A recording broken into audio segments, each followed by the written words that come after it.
For Sandy, at last. Author's note. This is a work of fiction based on fact. The crash of TWA Flight 800 that occurred off Long Island, New York on July 17, 1996. The characters in this novel are fictional, though there are passing references to actual persons.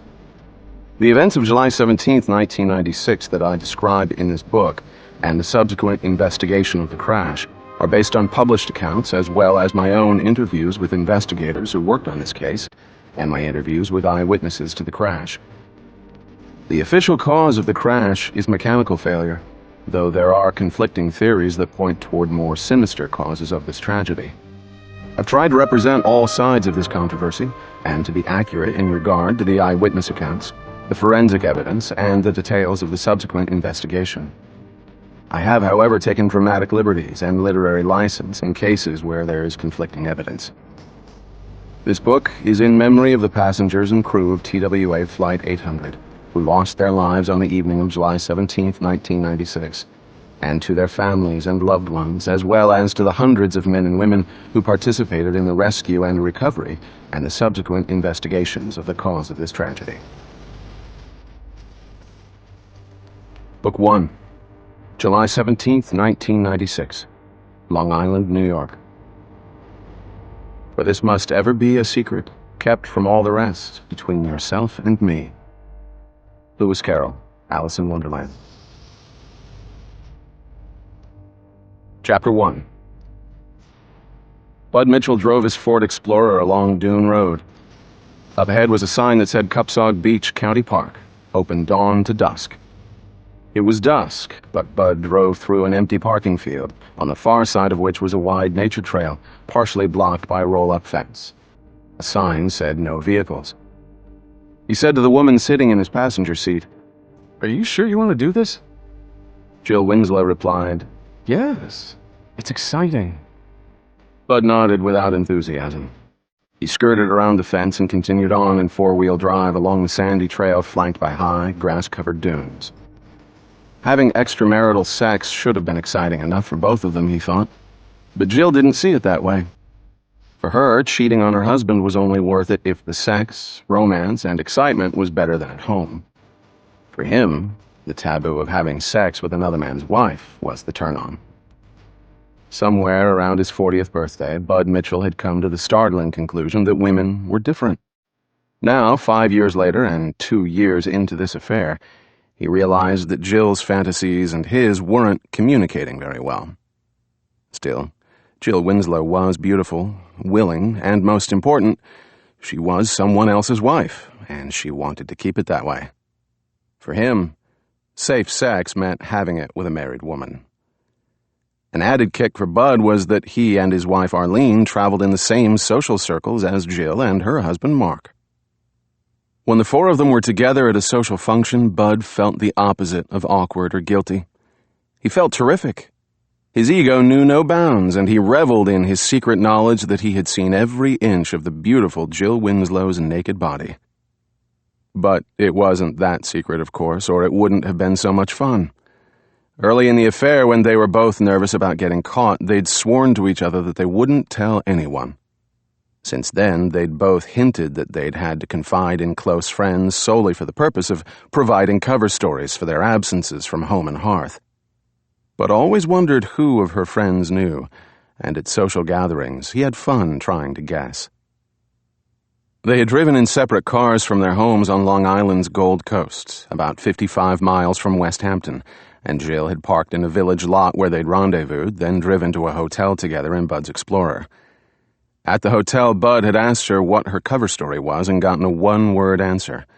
So he asked again, "Where are you tonight?" "Dinner with a girlfriend who has a place in East Hampton. Shopping tomorrow." She added, "That part is true, since you have to get home in the morning." "The friend is cool with this?" She let out an exasperated breath. "Yes. Don't worry about it." Okay. Bud noticed that she never asked about his cover story, as if the less she knew, the better. He volunteered, "I'm deep-sea fishing with friends. Bad cell phone reception on the ocean." Jill shrugged.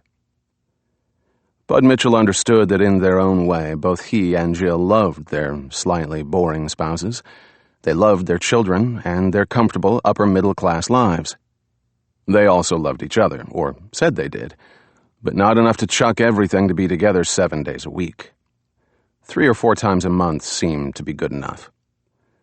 The trail ended at a sand dune, and Bud stopped. Jill said, "Go toward the beach." Bud turned off the sandy trail toward the ocean. The explorer descended a gradual slope through brush and seagrass as he steered around a high dune. He stopped on the far side of the dune where the vehicle couldn't be seen from the trail. His dashboard clock read 7:22. The sun was sinking over the Atlantic Ocean, and he noticed that the ocean itself was smooth as a pond. The sky was clear except for some scattered clouds. He said to Jill, "Nice night." She opened her door and got out. Bud turned off the engine and followed her. They surveyed the expanse of white sand beach that ended at the ocean's edge 50 yards away. The water sparkled with golden flecks in the setting sun, and a soft land breeze rustled the sea oats on the dunes. Bud looked around to see if they were alone. Dune Road was the only way in or out of this barrier island, and he'd seen a few cars leaving the beaches and heading back toward West Hampton, but no cars traveling in their direction. The thin island ended 100 yards to the west at Morich's Inlet, and on the other side of the inlet he could see the edge of Smith Point County Park on Fire Island. It was Wednesday, so the Hampton weekenders were back in the city, and anyone left was deep into the cocktail hour. Plus, it was about a half-mile back to where vehicles were supposed to stop. Bud said, "I guess we have the beach to ourselves." "That's what I told you." Jill went around the Explorer and opened the rear hatch. Bud joined her, and together they removed a few items, including a blanket, an ice chest, a video camera, and a tripod. They found a sheltered valley between 2 grassy dunes, and Jill laid out the blanket and cooler while Bud set up the tripod and video camera. He took off the lens cap, looked through the viewfinder, and pointed the camera at Jill sitting cross-legged and barefoot on the blanket. The last glimmers of red sunlight illuminated the scene, and Bud adjusted the zoom lens and hit the record button. He joined Jill on the blanket as she uncorked a bottle of white wine. He took 2 wine glasses from the ice chest, and she poured. They clinked glasses, and Bud said, "To summer evenings. To us. Together." They drank and kissed. They were both aware of the video camera recording their images and voices, and they were a little self-conscious. Jill broke the ice by saying, "So, do you come here often?" Bud smiled and replied, "First time. How about you?" They smiled at each other, and the silence became almost awkward. Bud didn't like the camera pointing at them, but he could see the upside later when they got back to their hotel room in West Hampton and played the tape while they had sex in bed. Maybe this wasn't such a bad idea. They had a second glass of wine, and aware that the light was fading, Jill got down to business. She set her glass on the cooler, stood, and pulled off her knit top. Bud stood and took off his shirt. Jill dropped her khaki shorts and kicked them away. She stood there a few seconds in her bra and panties as Bud got undressed, then she took off her bra and slid her panties off. She faced the camera, threw her arms in the air, did a few gyrations, then said, "Ta-da!" and bowed toward the camera. They embraced and kissed, and their hands ran over each other's bare body. Jill moved Bud at right angles to the lens, then looked back at the camera and said, "Blowjob. Take 1." She dropped to her knees and began to perform oral sex on him. Bud got very stiff while his knees went rubbery. He didn't know what to do with his hands, so he put them on her head and ran his fingers through her straight brown hair. Bud forced a smile, knowing the camera was capturing the expression on his face, and he wanted to look happy when they played it back later. But in truth, he felt somewhere between silly and uncomfortable. He could be a little raunchy in mixed company, while she was usually soft-spoken and demure, with an occasional smile or witticism. In bed, however, he was still surprised at her sexual nuttiness. She sensed he was about to come, and she rocked back on her haunches and said, "That's a wrap. Scene 2. Wine, please." Bud retrieved the bottle of wine. She lay on her back and thrust her legs into the air and said, "A wife-tasting party." She spread her legs and said, "Pour." Bud knelt between her legs and poured the wine. Then, without further stage direction, he buried his tongue in her. Jill was breathing hard now, but managed to say, "I hope you have that camera pointed right." Bud came up for air and glanced at the camera. "Yeah." She took the bottle and poured the remainder of the wine over her body. "Lick." He licked the wine from her hard belly and breasts and ran his tongue over her nipples. After a few minutes, she sat up and said, "I'm sticky. Let's skinny dip." Bud stood and said, "I think we should go. We'll shower at the hotel." She ignored him and climbed to the top of the sheltering dune and looked out at the ocean. "Come on, set the camera up here and get us skinny dipping." Bud knew better than to argue, so he walked quickly to the video camera, stopped it, then carried it with the tripod to the top of the dune and set the legs into the sand. Bud looked out over the sand, ocean, and sky. The horizon was still lit by the dying rays of the sun, but the sea and the water were dark blue and purple now. Overhead he could see stars appearing and noticed the blinking lights of high-flying aircraft and the glow of a big ship on the distant horizon. The breeze had picked up, and it cooled his sweaty, naked body.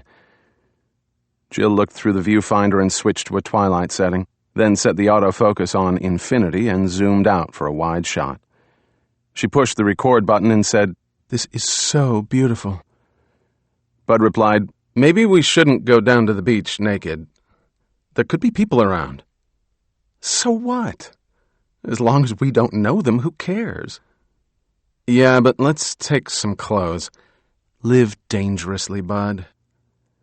She stepped off the dune, sliding and hopping all the way down the slope to the beach. Bud watched her, marveling at her perfect naked body as she ran toward the water. She turned toward him and shouted, "Come on!" He ran down the slope, across the flat beach toward her. He felt silly running naked with his thing flapping in the breeze. He caught up to her as she reached the water, and she turned him toward the camera on the dune. She waved and shouted, "Bud and Jill swim with the sharks." She took his hand, and they splashed into the calm ocean. The initial shock of the cool water gave way to a pleasant sense of cleansing. They stopped when the salty seawater reached their hips, and they washed each other front and back. Jill looked out at the sea. "This is magic." Bud stood beside her, and together they stared, mesmerized by the glassy sea and the purple sky spread out before them. To their right, Bud noticed the blinking lights of an aircraft about 8 or 10 miles off Fire Island at an altitude of maybe 10 or 15,000 feet. Bud watched the aircraft as it drew closer, the last rays of the setting sun reflecting off its wings. It left 4 white contrails in the deep blue sky, and Bud guessed it had taken off from Kennedy Airport about 60 miles to the west, and it was heading toward Europe. The moment called for romance, so he said, "I'd like to be on that plane with you, going to Paris or Rome." She laughed. "You panic when you're gone for an hour in a hot sheep motel. How are you going to explain Paris or Rome?" Bud was annoyed and said, "I don't panic. I'm cautious. For your sake." He said, "Let's go." "In a minute." She squeezed his butt and said, "This videotape is going to burn up the TV screen." He was still annoyed and didn't respond. She took hold of his penis and said, "Let's do it here." He looked up and down the beach, then at the camera on the sand dune, pointing at them. "Come on, before someone comes, just like that scene in From Here to Eternity." He had a million good reasons why they shouldn't have sex on the open beach, but Jill had a firm grip on the one good reason why they should. She took his hand and led him to the shore where the gentle surf was lapping over the wet sand. She said, "Lie down." Bud lay on the sand where the sea ebbed and flowed over his body. She lay on top of him, and they made love slowly and rhythmically, the way she liked it, her doing most of the work at her own pace. Bud was a little distracted by the surf rolling over his face and body, and he was a bit anxious by being so exposed on the beach. But within a minute, the size of his world shrunk to the area between their legs, and he wouldn't have noticed a tsunami breaking over him. A minute later, she climaxed, and he ejaculated into her. She lay on him, breathing heavily for a few seconds. Then she straddled him with her knees and sat up. She started to say something, then froze in mid-sentence and stared out over the ocean. "What?" He sat up quickly and followed her gaze out toward the water, over his right shoulder. Something was rising off the water, and it took him a second to recognize it as a streak of incandescent reddish-orange fire, trailing a plume of white smoke. What the hell? It looked like a skyrocket left over from the 4th of July, but it was huge. Too huge. And it was coming off the water. They both watched as it rose quickly, gathering speed as it ascended into the sky. It seemed to zigzag, then turn. Suddenly a flash of light appeared in the sky, followed by a huge fireball. They scrambled to their feet and stared transfixed as pieces of fiery debris began raining down from the point of the explosion.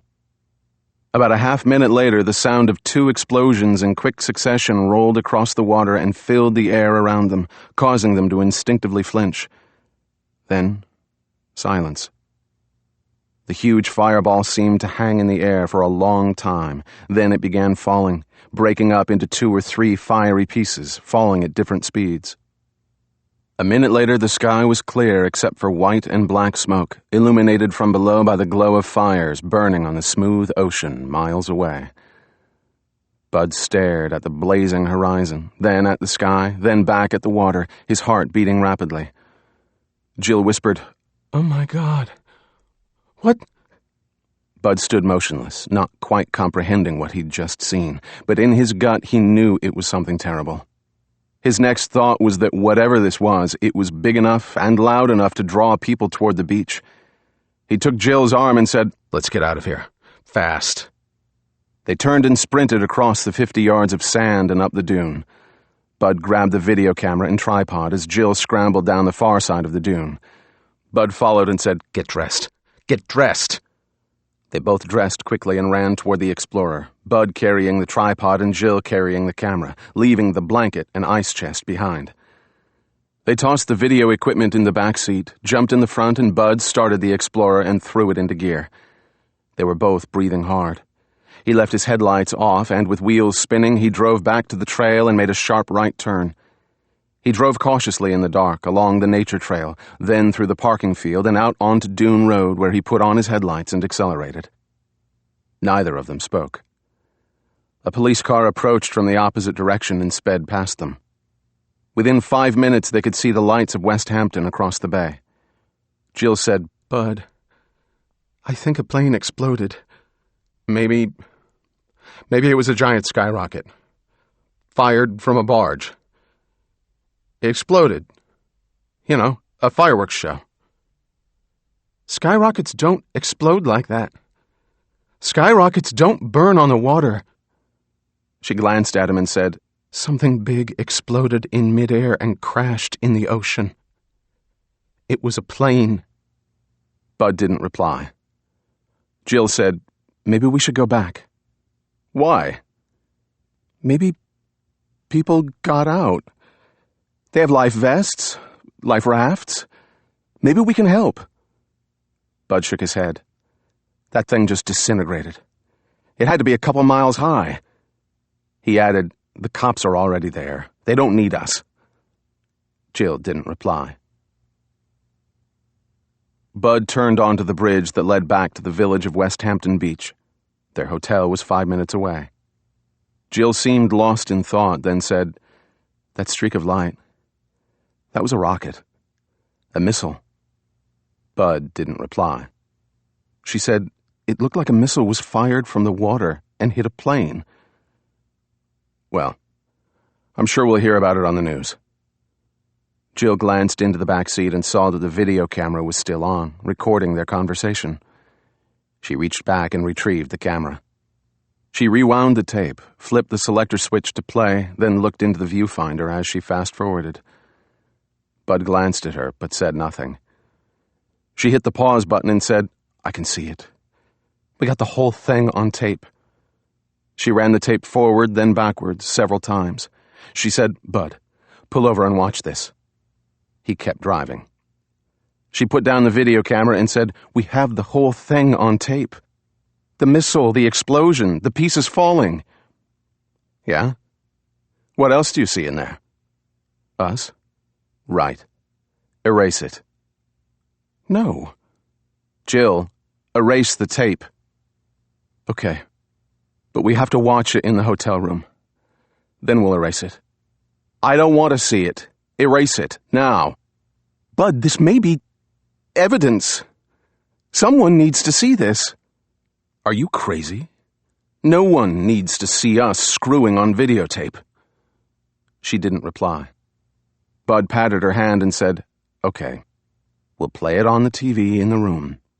Then we'll see what's on the news. Then we'll decide what to do. Okay?" She nodded. Bud glanced at her, clutching the video camera.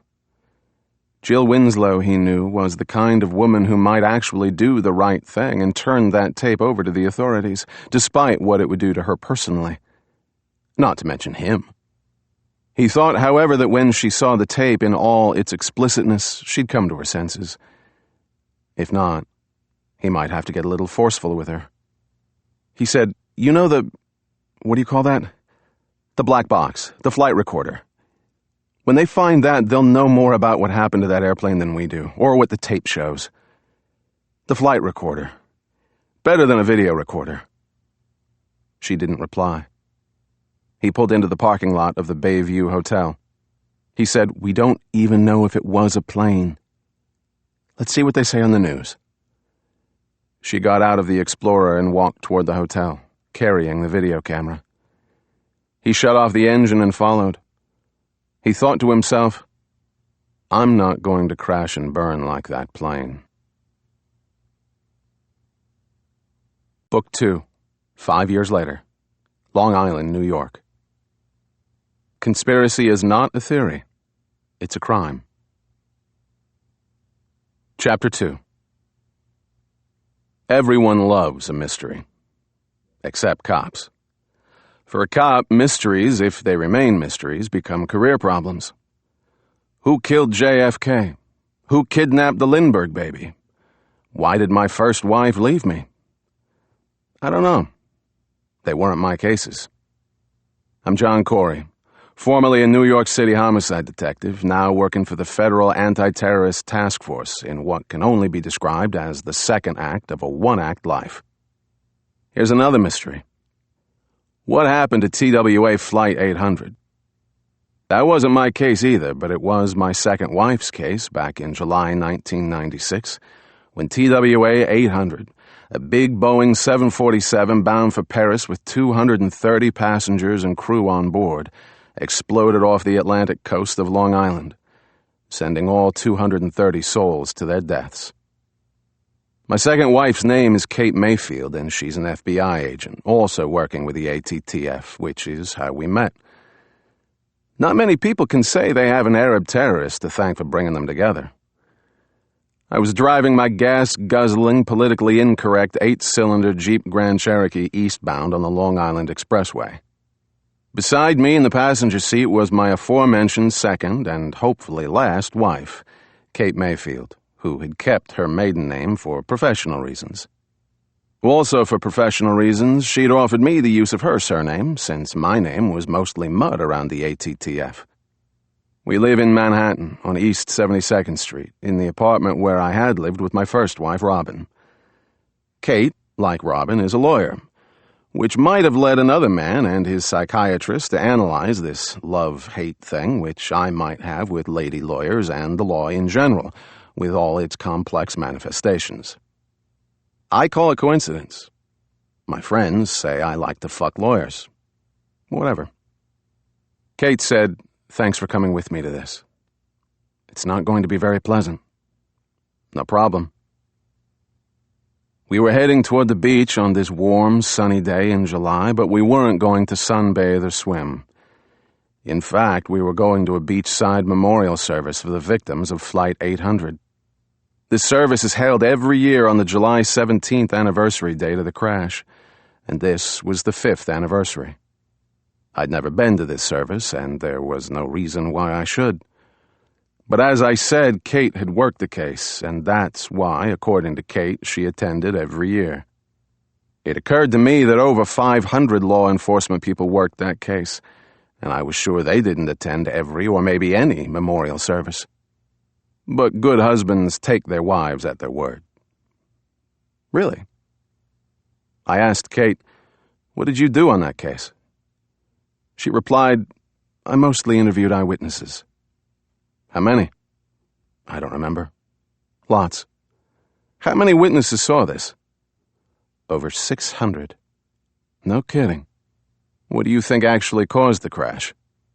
"I'm not at liberty to discuss the case." "Why not?" "It's officially closed, and officially it was an accident brought about by a mechanical failure that caused the center fuel tank to explode." "So?" She didn't reply, so I reminded her, "I have a top-secret clearance." She said, "Information is given on a need-to-know basis." "Why do you need to know?" "I'm nosy." She looked out the windshield and said, "You need to get off at exit 68. I got off at exit 68 and headed south on the William Floyd Parkway. William Floyd is a rock star, right? He was a signer of the Declaration of Independence. Are you sure?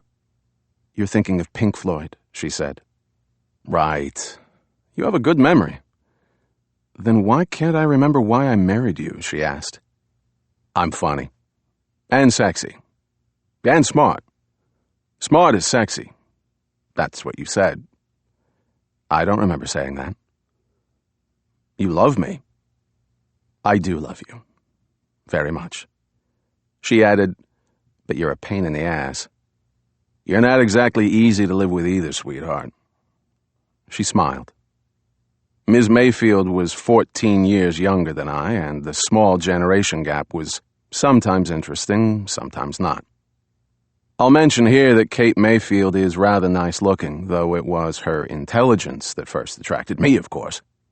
What I noticed second was her blonde hair, deep blue eyes, and ivory soap skin. Very clean cut. She works out a lot at a local health club and goes to classes called Bikram Yoga, spin, step, and kickboxing, which she sometimes practices in the apartment, aiming her kicks at my groin without actually connecting, though the possibility is always there. She seems to be obsessed with physical fitness, while I am obsessed with firing my 9mm Glock at the pistol range. I could compile a long list of things we don't have in common. Music, food, drinks, attitudes toward the job, position of the toilet seat, and so forth. But for some reason that I can't comprehend, we're in love. I went back to the previous subject and said, the more you tell me about Flight 800, the more inner peace you'll find. I've told you everything I know. Please drop the subject. I can't testify against you. I'm your husband. That's the law. No, it isn't. We'll talk later. This car could be bugged. This car is not bugged. You could be wearing a wire, she said. I'll need to strip search you later. Okay. We both laughed. Ha ha. End of discussion. In truth, I had no personal or professional interest in the Flight 800 case beyond what any normal person would have who would follow this very tragic and peculiar accident in the news. The case had problems and inconsistencies from the beginning, which was why, 5 years later, it was still a hot, newsworthy topic. In fact, 2 nights earlier, Kate had tuned into several news programs to follow the story of a group called FIRO, Flight 800 Independent Researchers Organization, who just released some of their new findings, which did not match those of the government's official conclusion. This group was made up mostly of credible people who worked on the accident investigation for various civilian agencies, plus friends and family of the dead passengers and crew. Plus, of course, the usual conspiracy theory nuts. FIRO was basically giving the government a hard time, which I appreciated on a visceral level. They were also media savvy, so, to coincide with this 5th anniversary of the crash, FIRO taped interviews with 8 eyewitnesses to the crash, some of whom I'd seen on TV with my channel-surfing wife 2 nights earlier. The witnesses made a very compelling case that TWA Flight 800 had been blown out of the sky by a missile. The government had no comment except to remind everyone that the case was solved and closed. Mechanical failure. End of story. I continued south toward the Atlantic Ocean. It was a little after 7 p.m., and the memorial service, according to Kate, started at 7:30 and ended at 8:31, the time of the crash. I asked Kate, "Did you know anyone who died?" "No." After a moment, she added, "I got to know some of the family members." "I see." Kate Mayfield, as best as I can tell after a year of marriage, keeps her job and her personal feelings separate.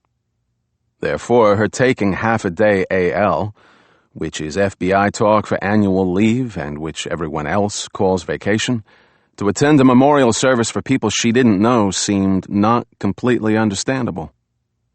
Kate caught the drift of my questions and my silence and said, "Sometimes I need to feel human. This job, sometimes it's comforting to discover that what you thought was an act of evil was just a tragic accident." Right. I won't say at this point that I was getting a lot more curious about this case. But having spent the better part of my life nosing around for a living, I made a mental note to call a guy named Dick Carnes. Dick was a homicide cop I'd worked with for years before he retired from the NYPD, then went over to the Anti-Terrorist Task Force as a contract agent, which is what I am. Dick, like Kate, worked the TWA case as a witness interviewer. The FBI started this joint task force back in 1980 as a response to bombings in New York City by the Puerto Rican group called the FALN, as well as bombings by the Black Liberation Army. The world has changed, and now probably 90% of the Anti-Terrorist Task Force is involved with Mideast terrorism. That's where the action is, and that's where I am, and where Kate is. I had a great second career ahead of me if I lived long enough. The way this joint task force works is that the FBI is able to tap into the manpower of the NYPD, getting retired and active duty cops to do a lot of the legwork, surveillance, and routine stuff for the FBI, so that their overpaid and overeducated agents could be free to do really clever stuff. The mixing of these two very different cultures did not work well at first, but over the years a sort of working relationship has developed. I mean, look, Kate and I fell in love and got married. We're the poster couple for the ATTF. Point is, when the feds let the cops in the house to do manual labor, the cops got access to lots of information that used to be shared only among the FBI people. Ergo, Dick Carnes, my brother in blue, would be willing to give me more information than my FBI wife. And why, one might ask, would I want that information? Certainly, I didn't think I was going to solve the mystery of what happened to TWA Flight 800. 1,000 men and women had worked on the case for years. The case was 5 years old. It was closed, and the official conclusion actually seemed the most logical. A loose or frayed electrical wire in a fuel indicator, located in the center fuel tank, sparked and ignited jet fuel vapors that blew the tank and destroyed the aircraft. All the forensic evidence pointed to this conclusion. Almost all. And then there was that streak of light seen by too many people. We crossed a short bridge that connected the mainland of Long Island to Fire Island, a long barrier island that had a reputation of attracting an interesting summer crowd. The road led into Smith Point County Park, an area of scrub pine and oak, grassy sand dunes, and maybe some wildlife, which I don't like. I'm a city boy. We came to where the bridge road intersected with a beach road that ran parallel to the ocean. Nearby, in a sandy field, was a big tent whose side flaps were open to the sea breeze. A few hundred people were gathered in and around the tent. I turned toward a small parking lot which was completely filled with official-looking cars. I continued on in four-wheel drive down a sand road and made myself a parking space by crushing a pathetic scrub pine.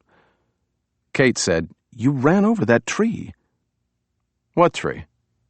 I put my official police business placard in the windshield, got out, and we walked back toward the parking area.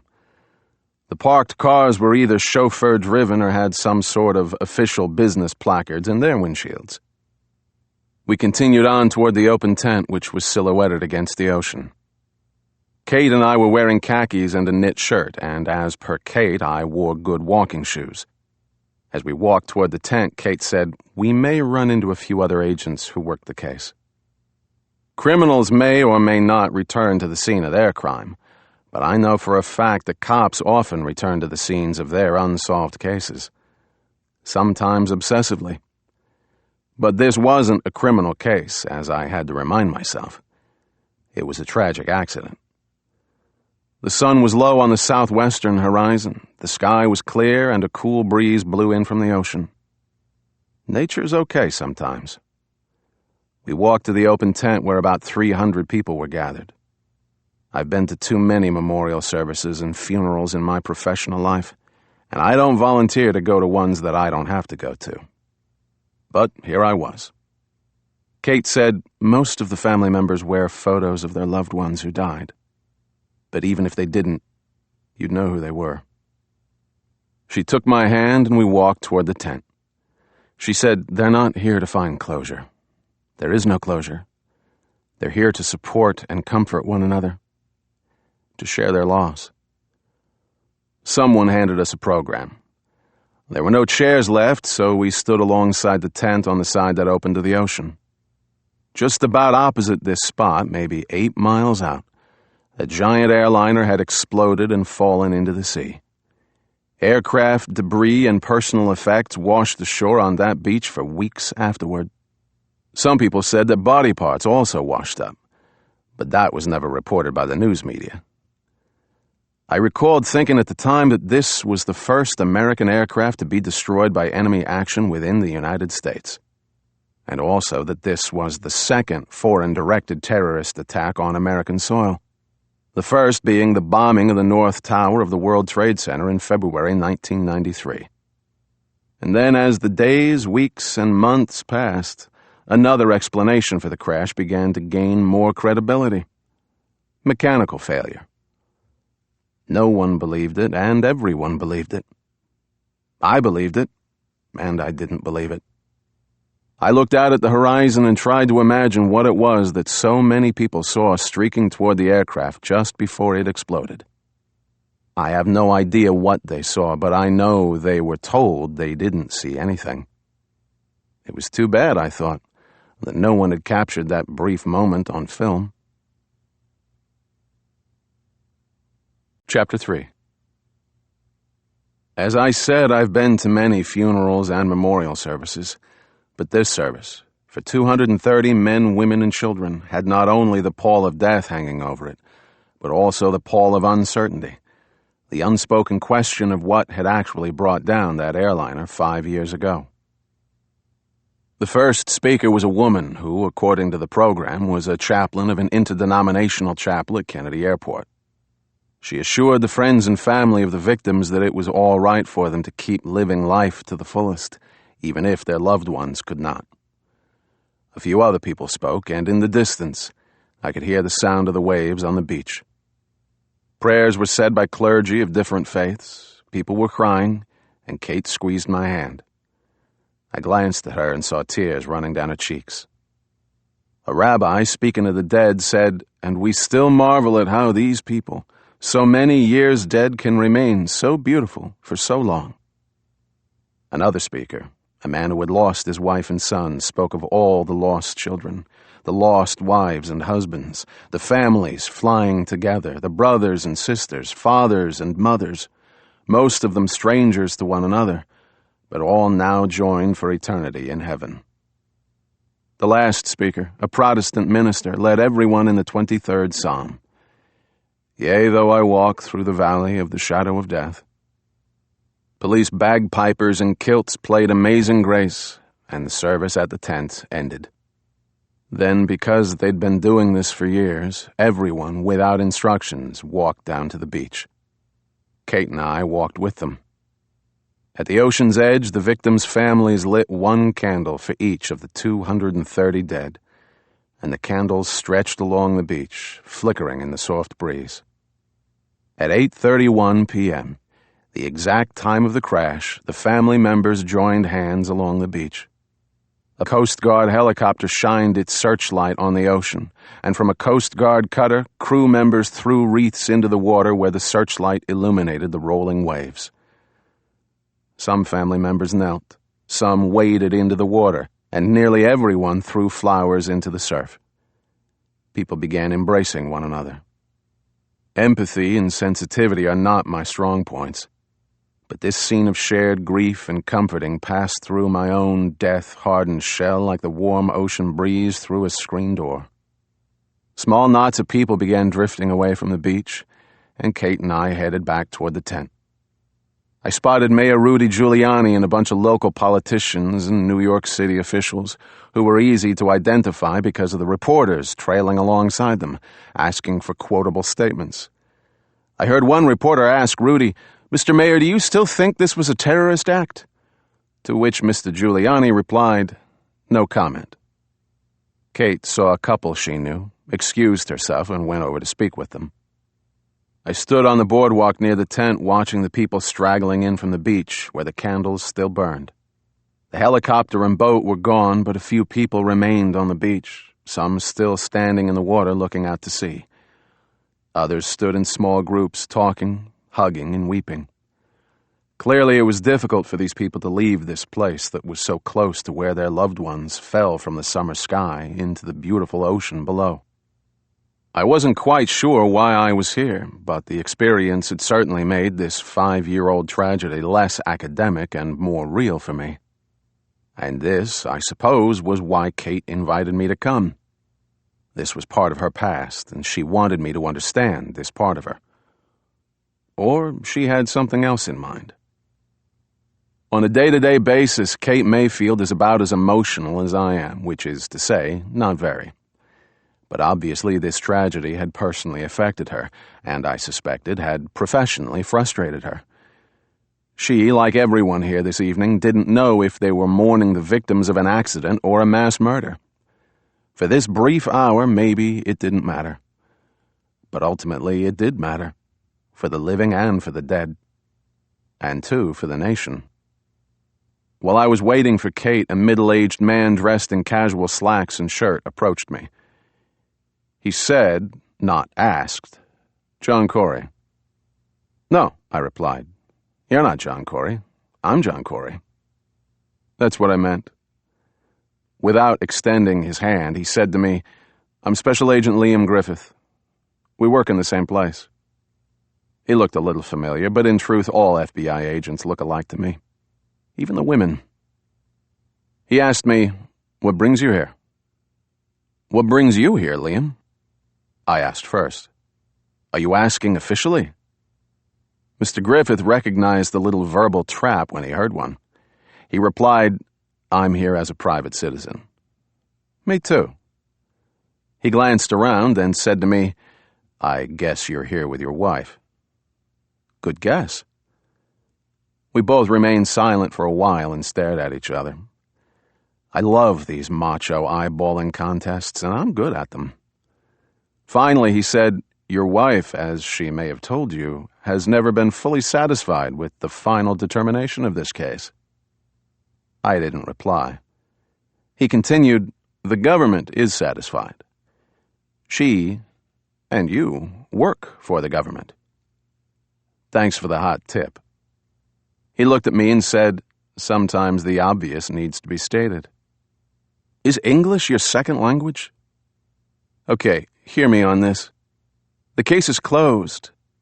It's enough that we have private groups and individuals questioning the government's findings. That is their right. But you, me, your wife, all of us in federal law enforcement cannot lend credence to those who have alternative and perhaps paranoid theories about what happened here 5 years ago. Understand?" "Hey, pal, I'm just along for the ride. My wife is here to honor the dead and comfort the families. If there's any paranoia here, it's yours."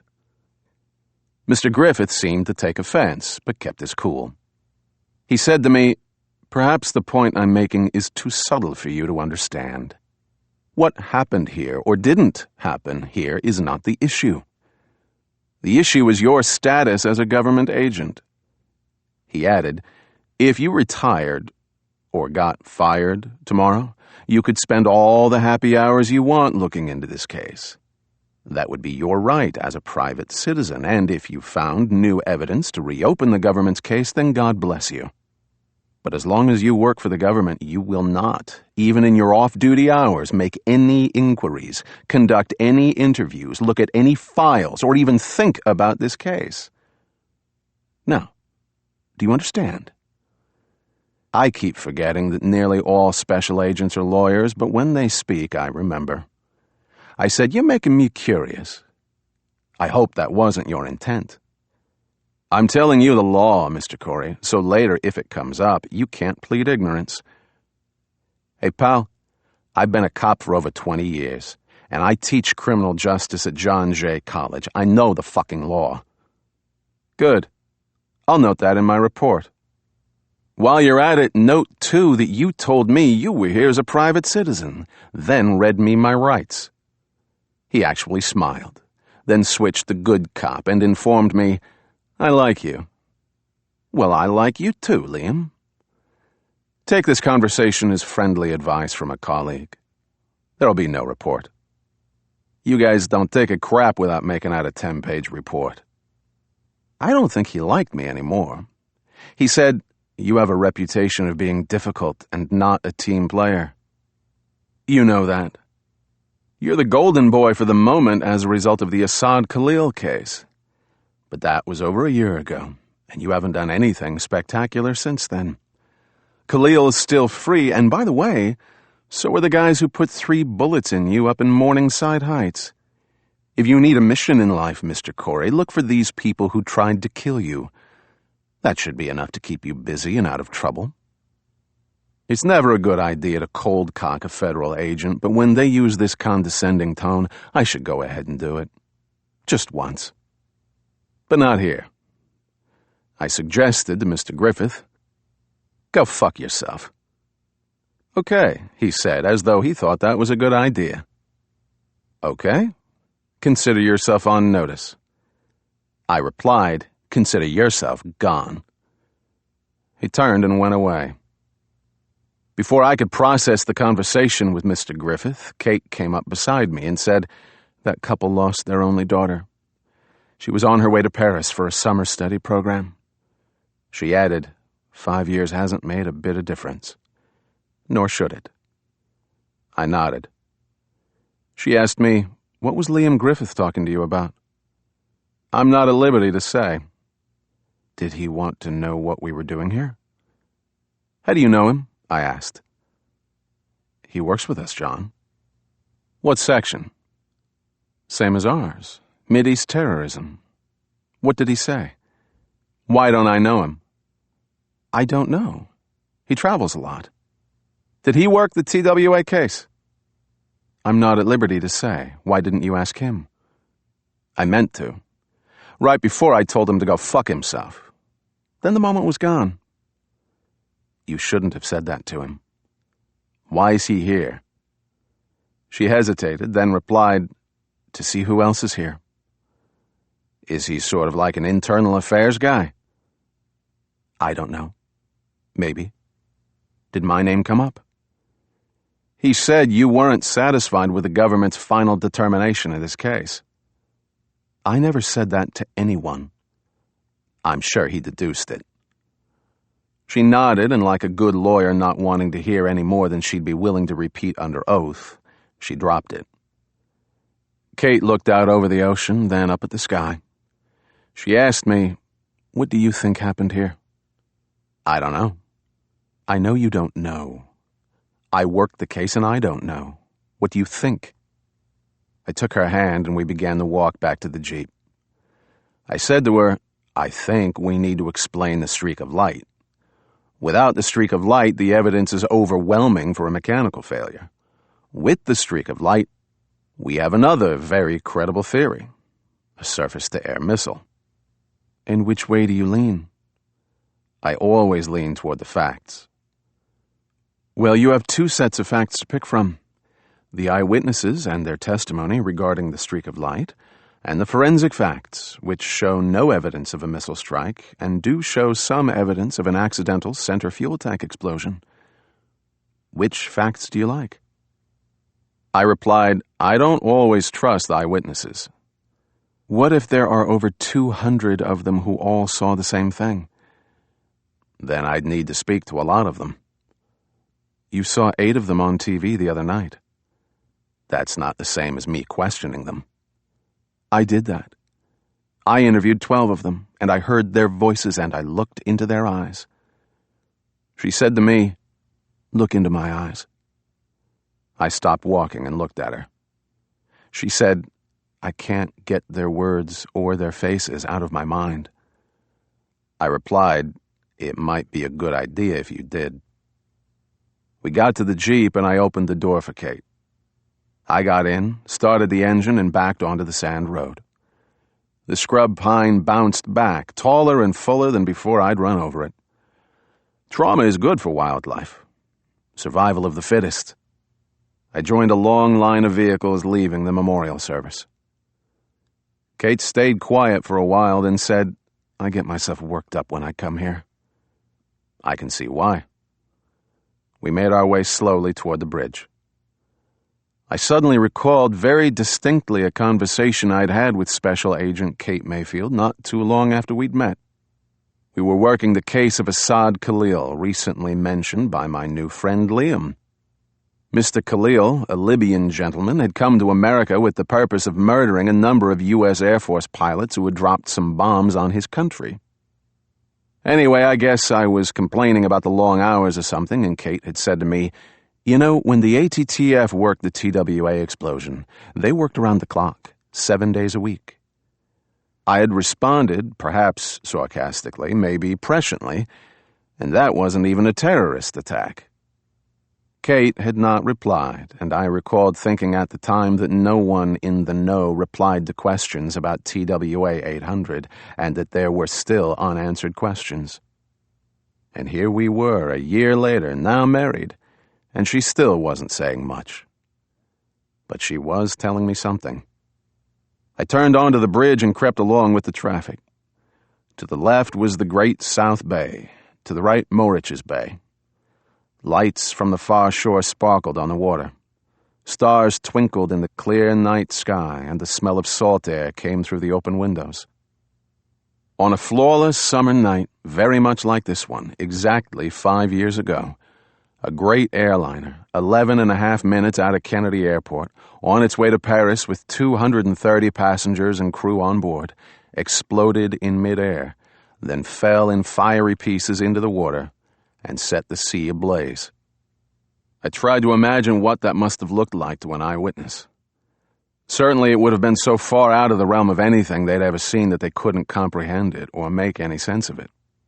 I said to Kate, "I once had an eyewitness to a shooting who said he'd been standing 10 feet from the assailant, who shot the victim once from a range of 5 feet. In fact, a security camera had recorded the whole scene, which showed the witness at about 30 feet from the assailant 20 feet from the victim, and 3 shots being fired." I added unnecessarily, "In cases of extreme and traumatic situations, the brain does not always comprehend what the eyes see or the ears hear." There were hundreds of eyewitnesses. "The power of suggestion," I said, "or false memory syndrome, or the desire to please the interrogator, or in this case, a night sky and an optical illusion. Take your pick." "I don't have to. The official report picked them all, with emphasis on optical illusion." "Yeah, I remember that." In fact, the CIA had made a speculative reconstruction animation of the explosion, which they'd shown on TV, and which seemed to explain the streak of light.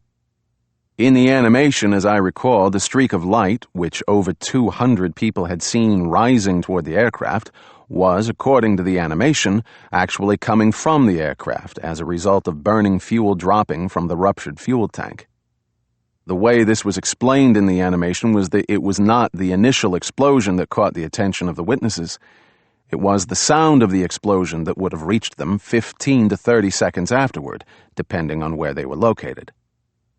Then, when they looked up toward the sound, what they saw was the burning stream of jet fuel, which could be mistaken for a rocket or missile streaking upward. Also, the main fuselage of the aircraft actually rose, according to radar sightings, a few thousand feet after the explosion, and this burning section of the plane may also have looked like an ascending missile. Optical illusion, according to the CIA. Sounded like bullshit to me, but the animation looked better than it sounded. I needed to see that video animation again. And I needed to ask myself again, as I did 5 years ago, why it was the CIA who made the animation and not the FBI. What was that all about? We reached the far side of the bridge and got onto the William Floyd Parkway. I looked at my dashboard clock and said, "We won't get back to the city until about 11. "Later than that, if you want." "Meaning?" "One more stop, but only if you want to." "Are we talking about a quickie in a hot sheet motel?" "We are not." I seem to recall Liam Griffith strongly advising me not to make this case my off-duty hobby. He didn't actually say what would happen if I didn't take his advice, but I guessed it wouldn't be pleasant. "John?" I needed to consider Kate's career more than my own. She makes more money than I do. Maybe I should tell her what Griffith said. She said to me, "Okay, let's go home." I said to her, "Okay, one more stop." Chapter 4. We got off the William Floyd Parkway and headed east on Montauk Highway. Kate directed me through the pleasant village of West Hampton Beach. We crossed a bridge over Morich's Bay, which led to a thin barrier island where we turned onto the only road, Dune Road, and headed west. New houses lined the road, oceanfront houses to the left, ocean view houses to the right. Kate said this was not very developed 5 years ago.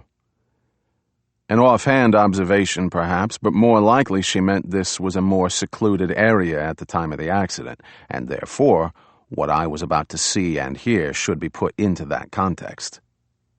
Within 10 minutes, a sign informed me that I was entering Cupsog Beach County Park. Officially closed at dusk, but I was officially on unofficial police business, so I drove into the big parking field. We passed through the parking field, and Kate directed me to a sand road, which was actually a nature trail, according to the sign that also said no vehicles. The trail was partially blocked by a roll-up fence, so I put the Jeep into four-wheel drive and drove around the fence, my headlights illuminating the narrowing trail, which was now the width of the Jeep, flanked by scrub brush and dunes. At the end of the trail, Kate said, "Turn down here, toward the beach." I turned between two dunes and down a gradual slope, nailing a scrub oak on the way. "Be careful of the vegetation, please. Turn right at this dune." I turned at the edge of the dune, and she said, "Stop here." I stopped, and she got out. I shut off the ignition and the lights and followed her. Kate stood near the front of the Jeep and stared out at the dark ocean. She said, "Okay, on the night of July 17th, 1996, a vehicle, most likely a four-wheel drive like yours, left the road and stopped right about here." "How do you know that?" "A West Hampton Village police report. Right after the plane went down, a police car, an SUV, was dispatched here, and the officer was told to walk down to the beach and see if he could be of any help. He arrived at 8:46 p.m. "What kind of help?" "The exact location of the crash wasn't known at that point. There was a possibility of survivors, people with life vests or rafts. This officer had a handheld searchlight. He noticed tire marks in the sand, ending about here. He didn't think anything of it and walked down to the beach." "You saw this report?" "Yes. There were hundreds of written reports on every imaginable aspect of this crash, from dozens of local law enforcement agencies, as well as the Coast Guard, commercial and private pilots, fishermen, and so forth. But this one caught my eye." "Why?" "Because it was one of the earliest, and one of the least important." "But you didn't think so." "Did you talk to this cop?" "I did. He said he walked down to the beach." She started down to the beach, and I followed. She stopped at the water's edge, pointed, and said, "Across that inlet is Fire Island and Smith Point County Park, where the memorial service was just held." Far out on the horizon, this police officer could see the jet fuel burning on the water. He shined his light out on the water, but all he saw was a calm, glassy surface. He said in his report that he didn't expect to see any survivors coming to shore, at least not that soon, and probably not that far from the crash. In any case, he decided to climb up a sand dune where he could get a better view. She turned and headed for the rising dune, which was near where I'd parked the Jeep. I followed. We reached the base of the dune. "Okay," she said. "He told me he saw recent signs that people had scrambled up or down. Or up and down this dune. This guy wasn't actually following the footprints. He was just looking for a vantage point to scan the water. So, he climbed this dune. Does that mean I have to climb it? Follow me." We scrambled up the dune, and I got sand in my shoes. When I was a young detective, I was into reenactments, which are sometimes strenuous and get your clothes dirty. I'm more cerebral now. We stood at the top of the dune, and she said, "Down there in that small valley between this dune and the next, this policeman saw a blanket." We walked down the shallow slope. She said, "Just about here. A bed blanket. If you live around here, you probably own a good cotton beach blanket. This was a synthetic fiber blanket, maybe from a hotel or motel." Did anyone check out local hotels and motels to get a match? Yes, an ATTF team did. They found several hotels and motels that used that brand of blanket. They narrowed it down to one hotel that said a maid reported a missing blanket from a room. What was the name of the hotel? Are you interested in pursuing this? No. In fact, both you and Liam Griffith have told me it's none of my business. That's correct. Good. By the way, why are we here? I thought you'd find this interesting. You might work it into one of your classes at John Jay. You're always thinking of me. She didn't reply. By now, of course, the hook was in John Corey's mouth, and Kate Mayfield was reeling the fish in slowly. I think this is how I got married. Both times. She continued, "On the blanket was an ice chest, and in the chest, the police officer's report described half-melted ice. There were 2 wine glasses on the blanket, a corkscrew, and an empty bottle of white wine." What kind of wine? An expensive French Pouilly Fumé. About $50 in those days. I asked, did anyone get prints from the bottle? Yes, and the wine glasses, and the ice chest. Lots of good prints. 2 different sets. The FBI ran the prints, but came up empty. I asked, lipstick? Yes, on one glass. Any sign of sex on the blanket? Kate replied, there was no semen found, and no condoms. Maybe they had oral sex, and she swallowed. Thank you for that thought. Okay, forensics did find male and female epidermal on the blanket, plus body hair, head hair, and some pubic hair, so this couple was probably naked at some point. She added, but it could have been someone else's hair and epidermal since it seemed to be a hotel blanket. Any foreign fibers? Lots of fibers. But again, it could be from a dozen different sources. She added, also some white wine on the blanket. I nodded. In fact, stuff found on hotel blankets was not exactly good forensic evidence. I asked, sand? Yes. Some still damp. So they may have gone down to the beach. I nodded and asked, did this cop see any vehicles heading away from this beach? Yes, he mentioned passing a light-colored late-model Ford Explorer out on Dune Road, coming from this direction. But since he was responding to an emergency, not a crime in progress, he didn't take note of the license plate or if there were any passengers in the vehicle. No follow-up was done. I nodded. Ford Explorers, like Jeeps, were as common around here as seagulls, so it wasn't worth the time or effort to check it out. Kate said to me, "Okay, that's about it. Would you like to attempt a reconstruction of the events of that evening?" I replied, "Rather than me verbally reconstructing, this may be a good time for a reenactment."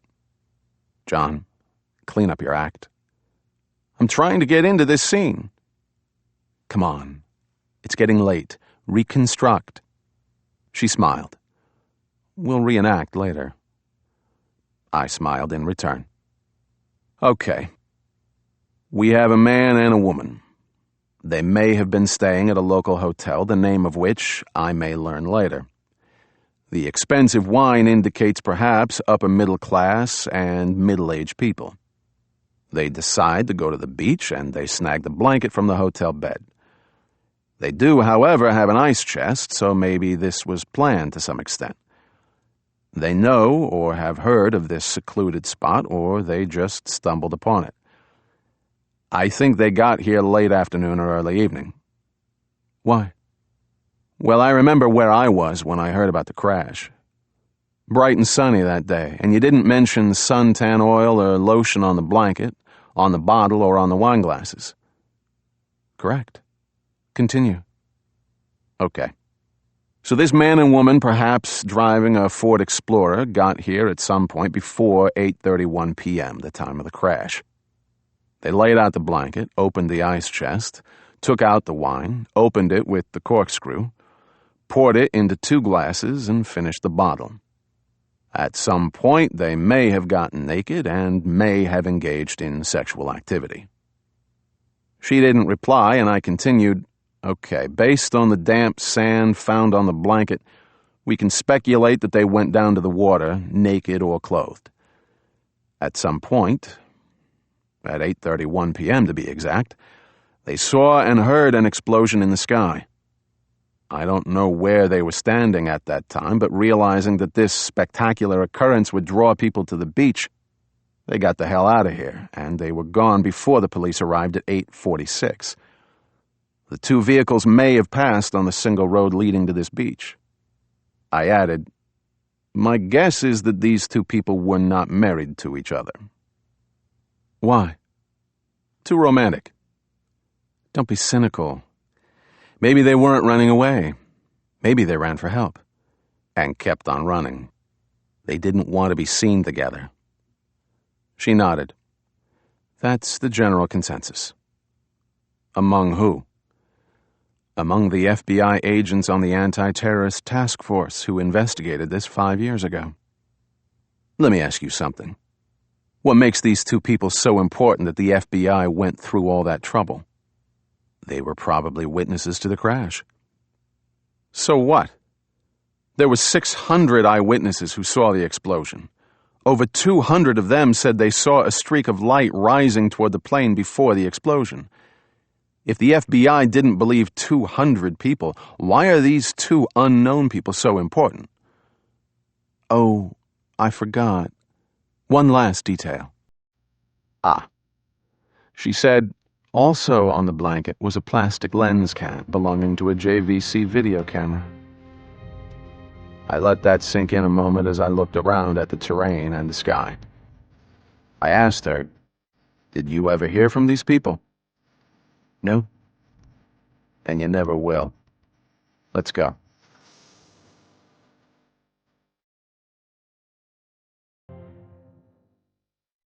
Chapter 5. We drove back through the village of West Hampton. "Home?" I asked. "One more stop. But only if you want to." "How many one more stops are there?" "2. I glanced at the woman sitting in the passenger seat beside me. It was my wife, Kate Mayfield. I mention this because sometimes she's Special Agent Mayfield, and other times she's conflicted about who she is. At this moment I could tell she was Kate, so this was the moment for me to clear up some things. I pointed out to her, "You told me this case was none of my business. Then you took me to the beach where this couple had apparently witnessed and perhaps videotaped the crash. Would you care to explain this apparent contradiction?" No. She added, "It's not a contradiction. I just thought you'd find it interesting. We were close to that beach and I showed it to you." Okay. What am I going to find interesting at the next stop? You'll see at the next stop. Do you want me to look into this case? I asked. I can't answer that. Well, blink once for yes, twice for no. She reminded me, you understand, John, I can't get involved in this case. I'm career FBI. I could get fired. How about me? Do you care if you get fired? No. I have a 3/4 NYPD disability pension. Tax-free. I added, I'm not thrilled to be working for you anyway. You don't work for me, you work with me. Whatever. I asked again, what do you want me to do? Just look and listen. Then whatever you do, you do. But I don't want to know about it. What if I get arrested for snooping around? They can't arrest you. Are you sure? Absolutely. I'm a lawyer. I said, maybe they'll try to kill me. That's ridiculous. No, it's not. Our former CIA teammate, Ted Nash, threatened to kill me a few times. I don't believe that. Anyway, he's dead. There are more of them. She laughed. Not funny. I asked yet again, Kate, what do you expect me to do? Make this case your part-time secret hobby. Which reminded me again that my ATTF colleague, Mr. Liam Griffith, had specifically advised me against that. I pulled off to the side of the road and said, Kate, look at me. She looked at me. I said to her, you're jerking me around, sweetheart. I don't like that. Sorry. Exactly what would you like me to do, darling? She thought a moment and replied, just look and listen. Then you decide what you want to do. She forced a smile and said, just be John Corey. I said, then you just be Kate. I'm trying. This is so screwed up. I'm really torn about this. I don't want you to get into trouble. But this case has bothered me for 5 years. It's bothered lots of people. But the case is closed. Like Pandora's box. Leave it closed. She stayed silent a while, then said softly, I don't think justice was done. I replied, it was an accident. It has nothing to do with justice. Do you believe that? No. But if I worried about every case where justice wasn't done, I'd be in long-term analysis. This is not any case, and you know it. Right. But I'm not going to be the guy who sticks his dick in the fire to see how hot it gets. Then let's go home. I pulled back on the road, and after a minute or so, I said, okay, where are we going? She directed me to Montauk Highway, heading west, then south toward the water. The road ended at a fenced-in area with a chain-link gate and a guardhouse. My headlights lit up a sign that read United States Coast Guard Station, Center Moriches, restricted area. A uniformed Coast Guard guy with a holstered pistol came out of the guardhouse, opened the gate, then put up his hand. I stopped. The guy approached, and I held up my Fed creds, which he barely glanced at, then looked at Kate, and without asking our business, he said, proceed. Clearly, we were expected, and everyone but me knew our business. I proceeded through the open gate along a blacktop road. Up ahead was a picturesque white-shingled building with a red dormered roof and a square lookout tower. A typical old Coast Guard structure. Kate said, park over there. I parked in the lot at the front of the building, shut off the engine, and we got out of the Jeep. I followed Kate around to the rear of the building, which faced the water. I looked out over the flood-lit installation, which was set on a point of land jutting into Moriches Bay. At the water's edge were a few boathouses, and to the right of those, a long dock where 2 Coast Guard boats were tied to pilings. One of the boats looked like the one that had participated in the memorial service. Other than the guy at the front gate, the facility seemed deserted. Kate said to me, this was where the command post was set up right after the crash. She continued, all the rescue boats came in here through Morich's Inlet and deposited the debris from the crash. Then it was trucked to the hangar at the Calverton Naval Installation to be reassembled. She added, this was also where they took the bodies before they went on to the morgue. She stayed silent a while, then said, I worked here on and off for 2 months. I lived in a motel nearby. I didn't reply, but I thought about this. I knew a few NYPD men and women who'd worked this case day and night for weeks and months, living out of a suitcase, having nightmares about the bodies, and drinking too much in the local gin mills. No one, I'm told, came away from this case without some trauma. I glanced at Kate. We made eye contact and she turned away. She said, the bodies, pieces of bodies. Kids' toys, stuffed animals, dolls, suitcases, backpacks. A lot of young people going to Paris for summer study. One girl had money stuffed in her sock. One of the rescue boats fished up a small jewelry box, and inside was an engagement ring. Someone was going to get engaged in Paris. I put my arm around Kate, and she put her head on my shoulder. We stood there a while, looking out over the bay. This is a tough lady, but even tough people get overwhelmed sometimes. She straightened up, and I let her move away. She walked toward the dock and spoke as she walked.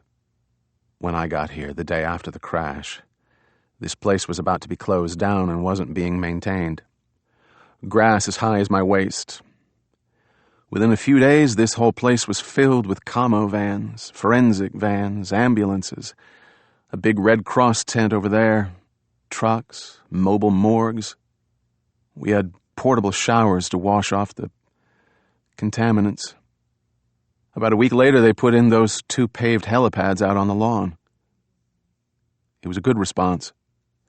An excellent response. I was really proud to be working with these people. Coast Guard, NYPD, local and state police, Red Cross, and lots of local fishermen and boaters who worked day and night to find bodies and debris. It was amazing, really. She looked at me and said, we're good people, you know? We're selfish, self-centered, and pampered, but when the shit hits the fan, we're at our best. I nodded. We reached the end of the dock, and Kate pointed to the west, toward where TWA Flight 800 had exploded over the ocean 5 years ago this night. She said if it was an accident, then it was an accident, and the Boeing people and the National Transportation Safety Board and everyone else involved in aircraft safety can fine-tune the glitch, and maybe no one else has to worry about the center fuel tank exploding in flight. She took a deep breath and added, but if it was murder, then we have to know it was murder before we can look for justice. I thought a moment, then replied, I've looked for murderers when almost no one thought a murder had been committed. Any luck? Once. Things pop up years later. You reopen the case. I asked her, you got something? Maybe. She added, I got you. I smiled. I'm not that good. What's good is that you can look at this with a fresh eye and a clear mind. We all lived this case for 1.5 years until it was closed, and I think we were overwhelmed by the scope of the tragedy and by paperwork. The forensic reports, conflicting theories, turf battles, outside pressures, and the media frenzy. There's a shortcut through the bullshit. Someone needs to find it. In truth, most of the cases I've solved were a result of standard, plodding police work, forensic reports, and all that. But now and then, solving a case had to do with the lucky discovery of the golden key that opened the door to the short path through the bullshit. It happens, but not in a case like this. Kate turned away from the water and looked back toward the white Coast Guard station in the distance. Several lights were on in the windows, but I saw no sign of activity. I remarked, pretty quiet here. She replied, It's winding down again." She added, "This place was built at the beginning of the Second World War to hunt for German submarines lurking off the coast. That war is over, and the Cold War is over, and the TWA 800 crash was 5 years ago. The only thing that would keep this place alive would be a terrorist threat or an actual attack." "Right. But we don't want to manufacture one." "No. But you've worked in the anti-terrorist task force long enough to know there's a real threat out there that neither the government nor the people are paying attention to." I didn't reply. She said, "You've got the Plum Island Biological Research Lab not far from here, Brookhaven National Laboratory, the Groton Naval Submarine Base, and the New London Nuclear Plant across Long Island Sound." She said, "And let's not forget the attack on the World Trade Center in February 1993. I replied, "And let's not forget Mr. Assad Khalil, who still wants to kill me." "Us." She stayed silent a moment and stared off into space, then said, "I have this feeling that there's an imminent threat out there. Something far bigger than Assad Khalil." "I hope not. That guy was the biggest, baddest motherfucker I ever came across." "You think? How about Osama bin Laden?" "I'm bad with Arab names, but I knew that one. In fact, there was a wanted poster of him hanging at the coffee bar in the ATTF. I replied, "Yeah, the guy behind the attack on the USS Cole. He is also responsible for the bombing of a U.S. Army barracks in Riyadh, Saudi Arabia in November 1995, which killed 5 U.S. soldiers. Then in June 1996, he was behind the bombing of the Khobar Towers apartment complex in Dhahran, Saudi Arabia, which housed U.S. military personnel. 19 dead. He masterminded the U.S. Embassy bombings in Kenya and Tanzania in August 1998, which killed 224 people and injured another 5,000. And the last we heard from him was 9 months ago. The attack on the USS Cole in October 2000, which killed 17 sailors. Osama bin Laden." "Some rap sheet. What's he been doing since then?" "Living in Afghanistan." "Retired?" Kate replied, "Don't bet on it." Chapter 6. We began walking back toward the Jeep. I asked Kate, "Where to now?" "We're not done here." I had thought this was just a memory lane stop for Kate and a place for me to get inspired. Apparently there was more. She said to me, "You wanted to interview a witness." "I would want to interview many witnesses." "You have to be satisfied with only one witness tonight." She motioned toward a rear door of the shingled Coast Guard building. "That will take you up into the lookout tower. Top floor." Apparently she wasn't coming with me, so I went through the screen door into the base of the tower and found the staircase. Up I went. 4 floors, which reminded me of the 5-story walk-up where I grew up on Manhattan's Lower East Side. I hate stairs. The last flight of stairs rose into the middle of the glass-enclosed lookout room. The room was not lit, but I could make out a few tables and chairs, a desk with telephones, and a military-type radio that was glowing and humming in the quiet room. There was no one in the room. Through the plate glass picture windows, I could see a railed catwalk which ran around the square tower. I opened a screen door and went out onto the catwalk. I walked around the square tower and I stopped at the southwest corner. Across Moriches Bay, I could see the outer barrier islands and the Moriches Inlet that separates Fire Island from the West Hampton Dunes and Cupsog Beach County Park, where, in vulgar police parlance, someone banged his bimbo on the beach and maybe videotaped a piece of evidence that could blow this case wide open. Beyond the barrier islands was the Atlantic Ocean, where I could see the lights of small boats and large ships. In the sky were twinkling stars and the lights of aircraft heading east and west along the shoreline. I focused on an eastbound aircraft and watched as it came opposite Smith Point County Park on Fire Island. It was climbing slowly at about 10 or 12,000 feet, about 6 or 8 miles offshore. It was about there that TWA Flight 800, following the normal flight path out of Kennedy Airport toward Europe, had suddenly exploded in midair. I tried to imagine what it was that more than 200 people saw rising off the water and streaking toward the aircraft. Maybe I was about to meet one of those people. Or someone else. I walked back into the watchtower and sat in a swivel chair at a desk facing the staircase. After a few minutes, I heard footsteps on the creaky stairs. Out of habit, and because I was alone, I drew my off-duty .38 Smith & Wesson from my ankle holster and stuck it in the back of my waistband under my knit shirt. I saw the head and shoulders of a man coming up the stairs, his back to me. He walked into the room, looked around, and saw me. Even in the dim light, I could see he was about 60, tall, good-looking, short gray hair, and dressed in tan slacks and a blue blazer. I had the impression of a military guy. He walked toward me, and I stood. As he got closer, he said, "Mr. Corey, I'm Tom Spruck." He put out his hand, and we shook. He said, "I've been asked to speak to you." "By who?" "Miss Mayfield." It was actually Ms. Mayfield, or Special Agent Mayfield, or sometimes Mrs. Corey, but that wasn't his problem. In any case, the guy was definitely military. Probably an officer. Special Agent Mayfield knew how to cherry-pick a good witness.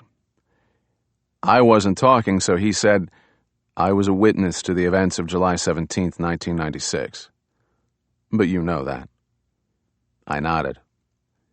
He asked me, "Would you like to stay here or go outside?" "Here. Have a seat." He rolled a swivel chair toward the desk and sat. He asked, "Where would you like me to begin?" I sat behind the desk and replied, "Tell me a little about yourself, Mr. Spruck." "All right. I'm a former naval officer, Annapolis grad, retired with the rank of captain. I once flew F-4 Phantoms off aircraft carriers. I flew 115 missions in 3 separate deployments over North Vietnam between 1969 and 1972. I remarked, "So you know what pyrotechnics look like at dusk over the water?" "I sure do." "Good. What did they look like on July 17th, 1996? He stared out through the plate glass window toward the ocean and said, "I was in my Sunfish. That's a small one-man sailboat. And every Wednesday night we'd have informal races in the bay." "Who were we?" "I belonged to the West Hampton Yacht Squadron on Moriches Bay. And we finished sailing about 8 p.m. Everyone started back to the club for a barbecue, but I decided to sail through the Moriches Inlet into the ocean."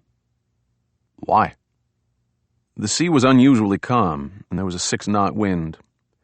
You don't often get conditions like that for a sunfish to venture out onto the ocean." He continued, "At about 8:20, I had navigated the inlet and was out to sea. I took a westerly heading along the Fire Island shoreline opposite Smith Point County Park." "Let me interrupt you here. Is what you're telling me public record?" "It's what I told the FBI. I don't know if it's public or not." "Did you ever make any public statements after you spoke to the FBI?"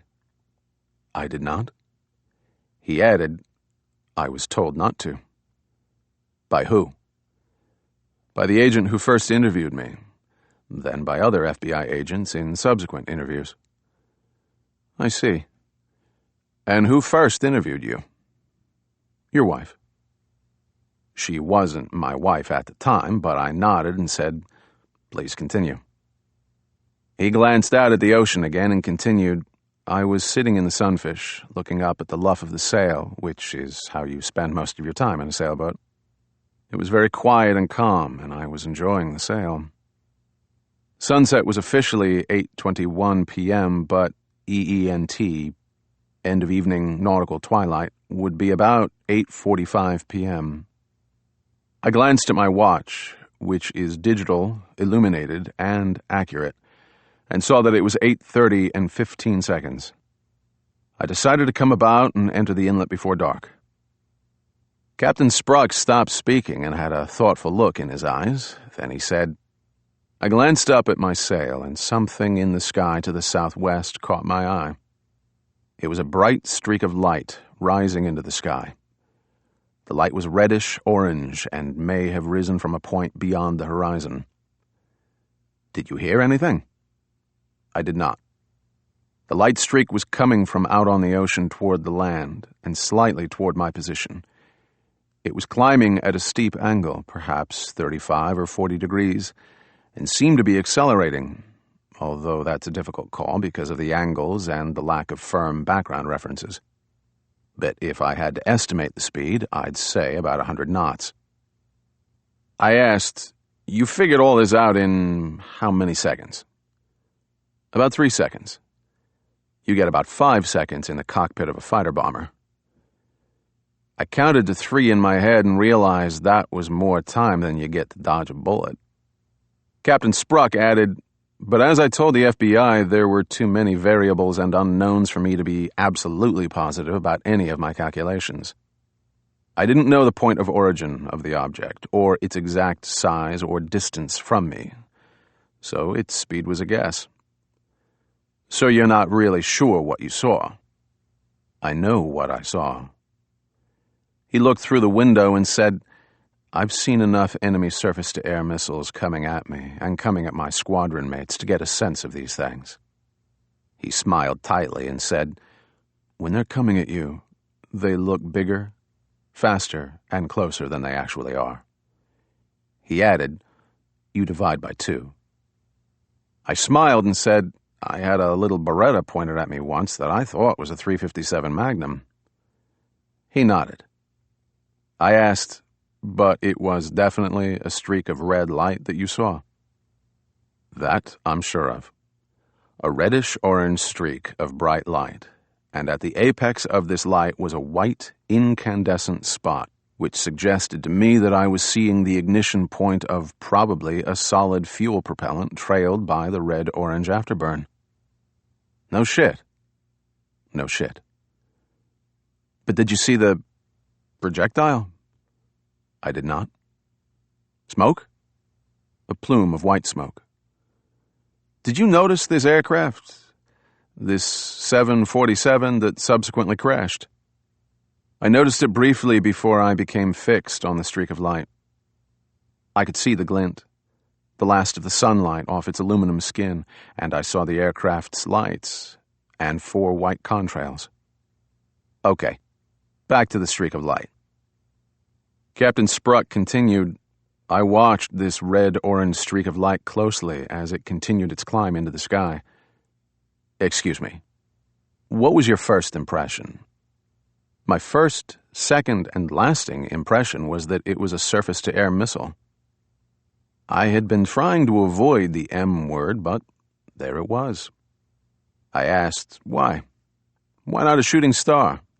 Lightning? A skyrocket? It was a surface-to-air missile. Most people said their first impression was a leftover 4th of July. Not only was it a missile, it was a guided missile. It zigzagged slightly as it climbed, as though correcting its course. Then it seemed to slow for a half-second, and it made a distinct turn to the east, toward my position. Then it seemed to disappear, perhaps behind a cloud, or perhaps it had expended its fuel and become ballistic. Or perhaps my view of it was now blocked by its target. Target. A TWA Boeing 747, designated as Flight 800 to Paris, with 230 people on board, had become the target. We both stayed silent, during which time I evaluated Captain Thomas Spruck's statements. And as we're taught to do, I considered his general demeanor, his appearance of truthfulness, and his intelligence. Captain Spruck got high marks in all categories of witness believability. Good witnesses, however, sometimes fall apart at the end, such as the time a very intelligent man who began as a good material witness in a disappearance case ended his statement with his theory that the missing person had been abducted by space aliens.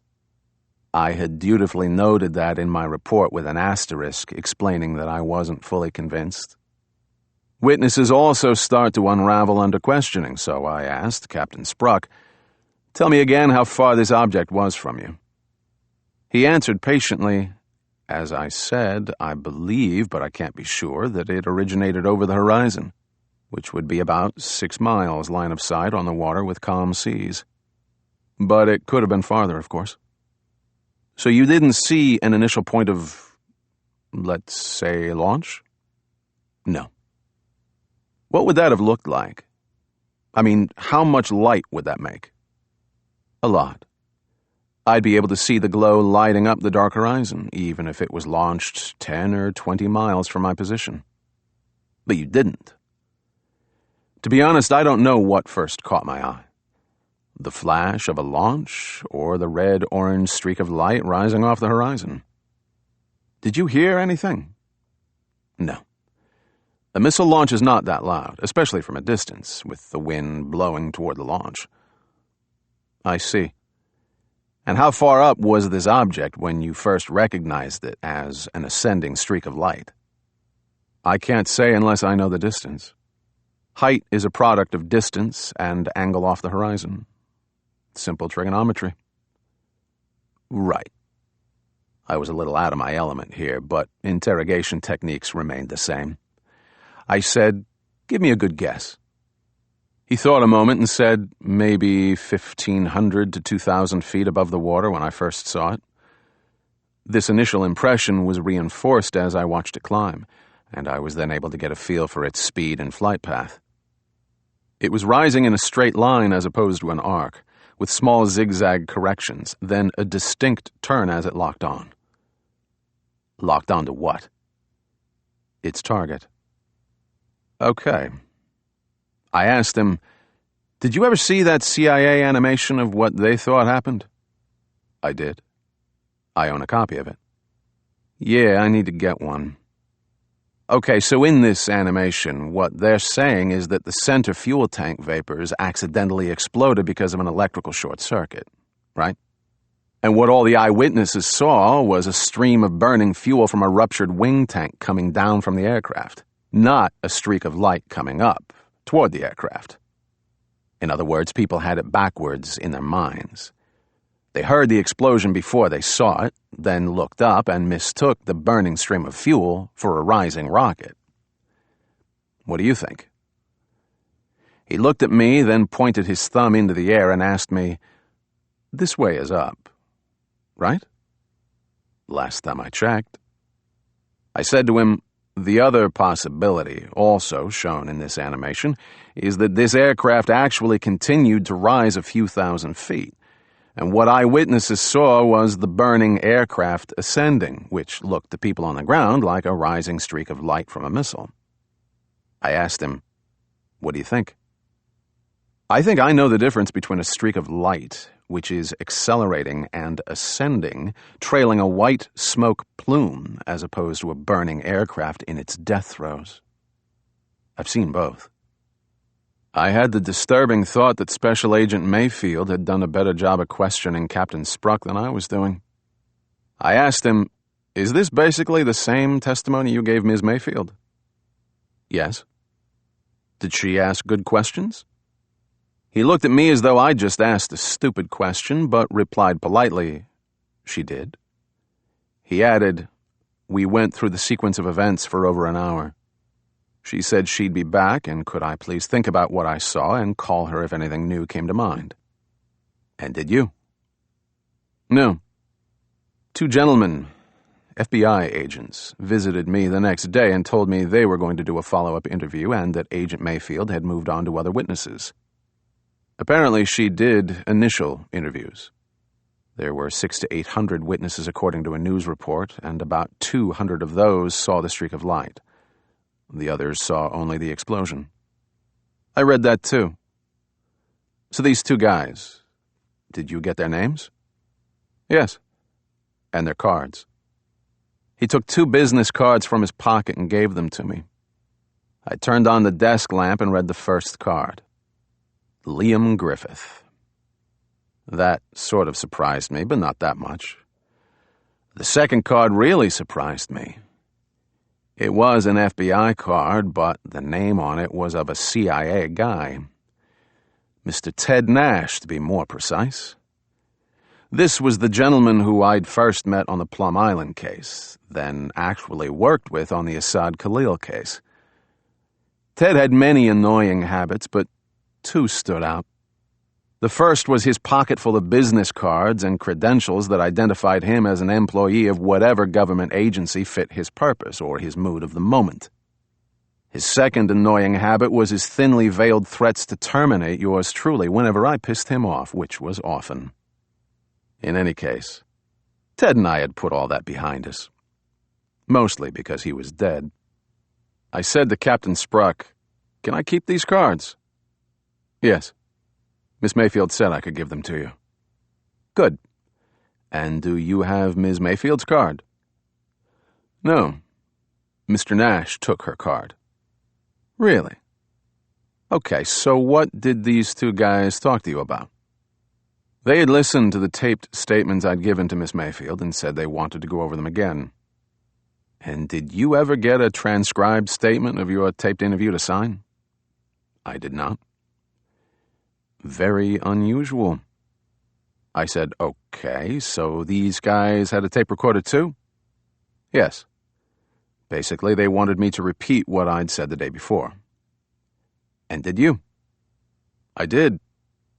They tried to find inconsistencies in what I was saying to them and what I'd said to Miss Mayfield." "And did they?" "No." "Did they ask you about your eyesight?" "Several times. I had perfect distance vision then and still do." "Did they ask if you'd been drinking or on drugs?" "They did." I told them I found the question insulting. I don't take drugs, and I don't sail when I've been drinking. To lighten the moment, I said, "I only drink with other people, or when I'm alone." It took him 3 seconds to get the joke, and he sort of laughed. I said to him, in other words, and I don't mean this in a pejorative way, they tried to shake your testimony. "I suppose so. They explained that it was their job to do that in case I was ever called as a witness in a court of law." "That's right. And how did this interview end?" "They said they'd contact me again, and in the meantime they strongly advised me not to make any public statements to the news media or to anyone." I agreed to this. "Did you see them again?" "Yes. A week later. They had a third man with them who they introduced as Mr. Brown from the National Transportation Safety Board, though I never got his card." "What did you guys talk about this time?" "The same.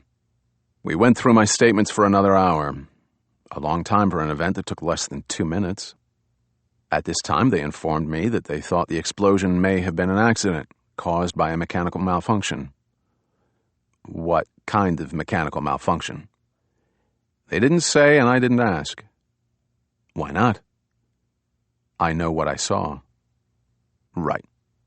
So you're saying that what you saw, a streak of light and the subsequent explosion of the aircraft, were related?" "I never actually said that.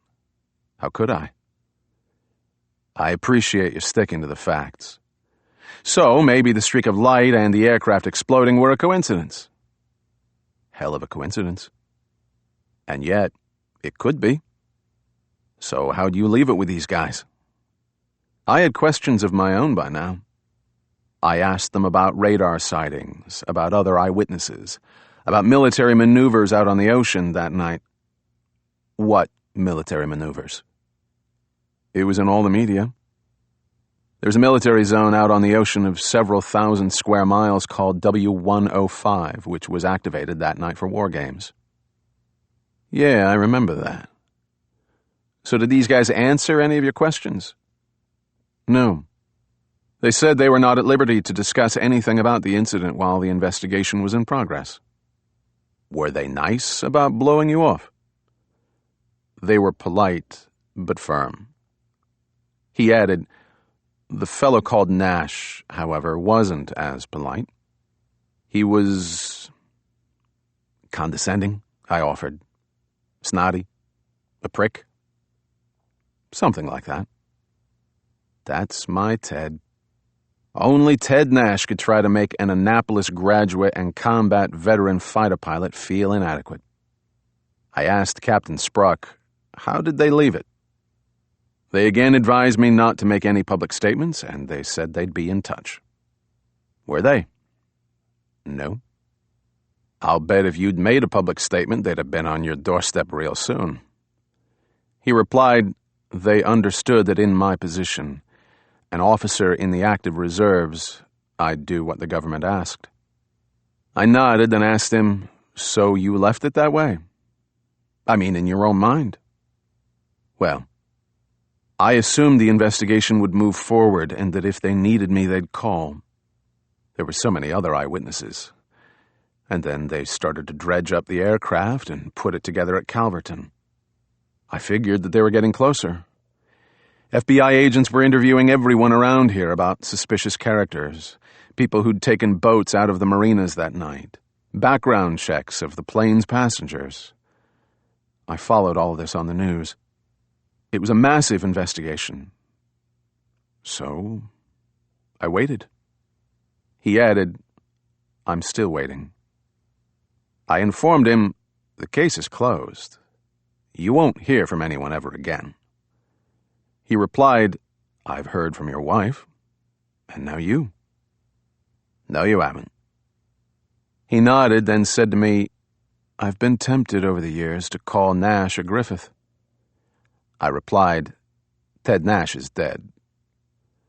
This took him by surprise, but he didn't respond. I added, and if I were you, I wouldn't call Liam Griffith. He nodded. I stood and said, I'm going outside. You can join me or leave. I went out through the screen door and onto the catwalk.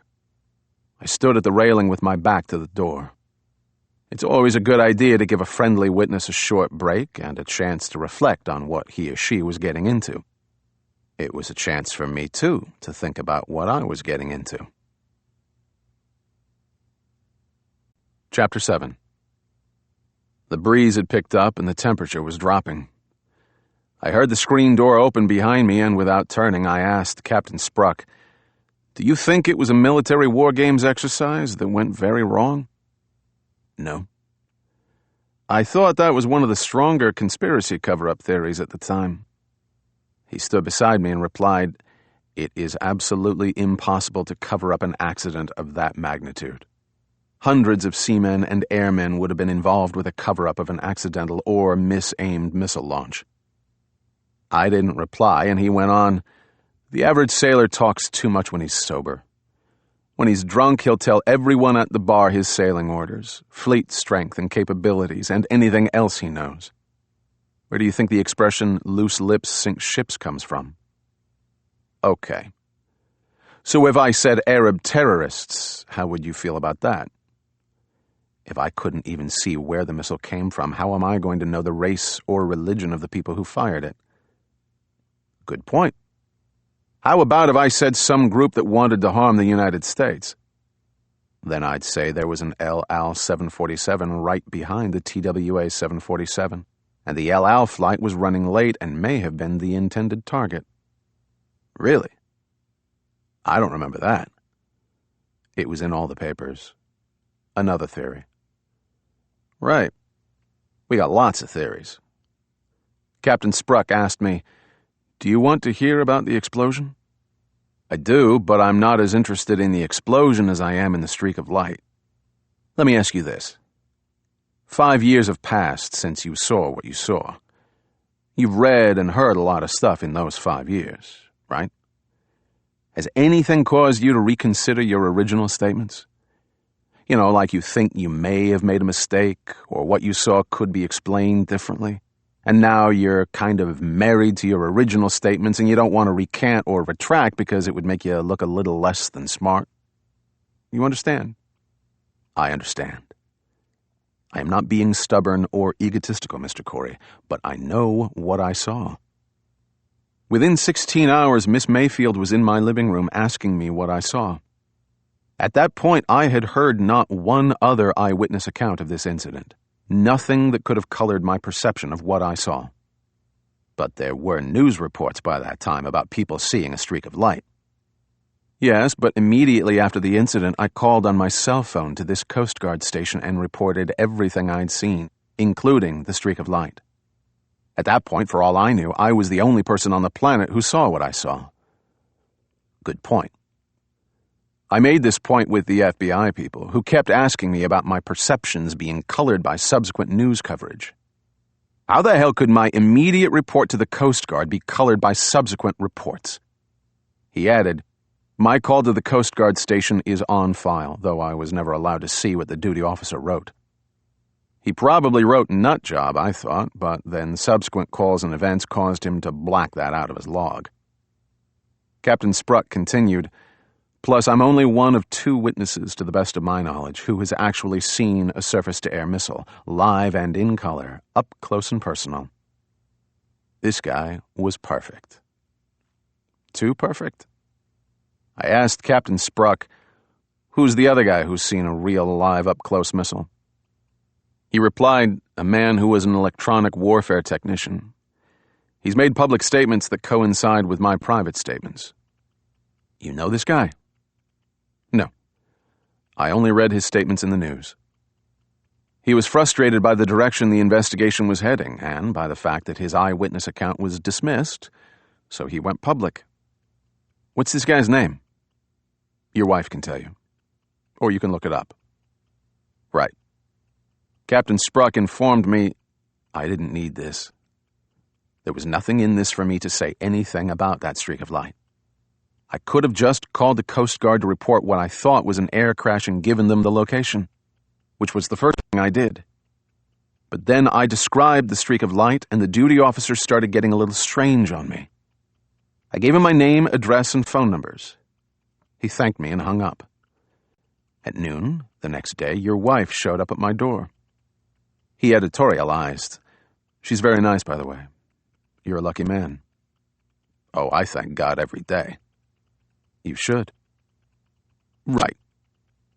Okay, so you have some issues here about how your eyewitness account was not taken as gospel in the final report.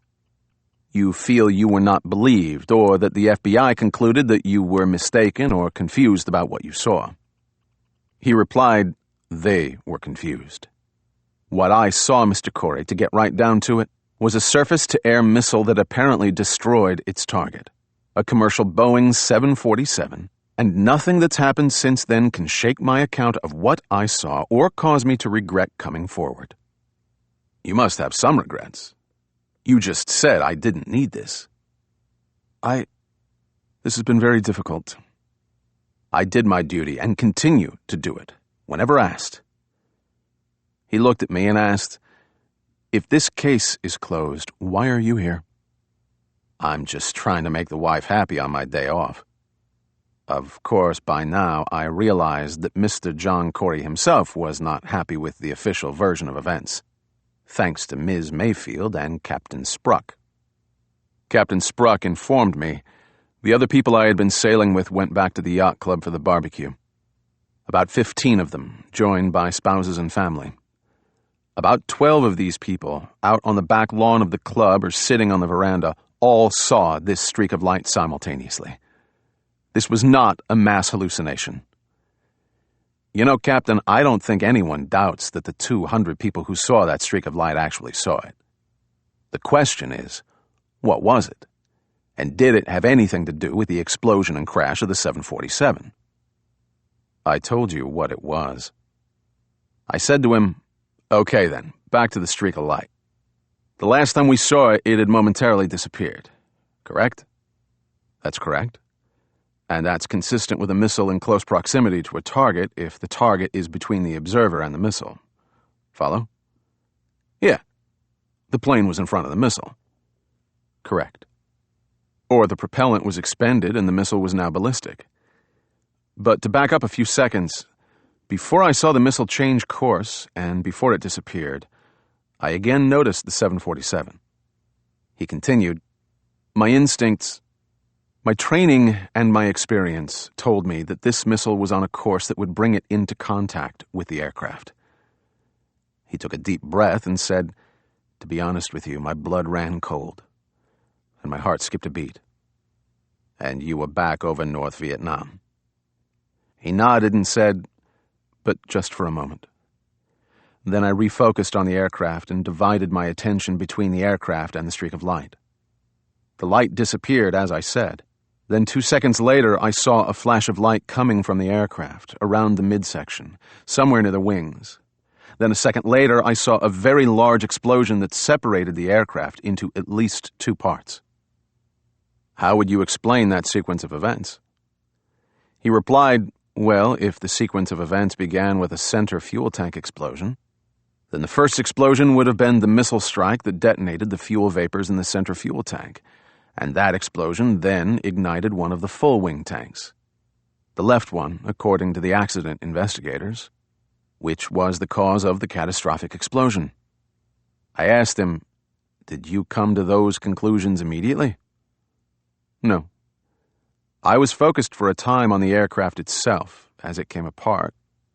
He seemed momentarily at a loss for words to describe this, then said, the nose section separated and dropped almost straight down into the sea.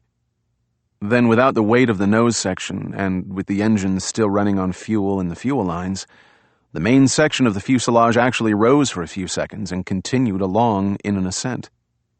Then it rolled, wing over wing, and began a rapid descent. I let a few seconds pass, then said, I guess you've seen planes shot down by surface-to-air missiles. I have. 7 of them. But nothing that big. Did it shake you up a bit? He nodded, then said, I hope you never see a plane falling out of the sky. But if you do, it will stay with you forever. I nodded.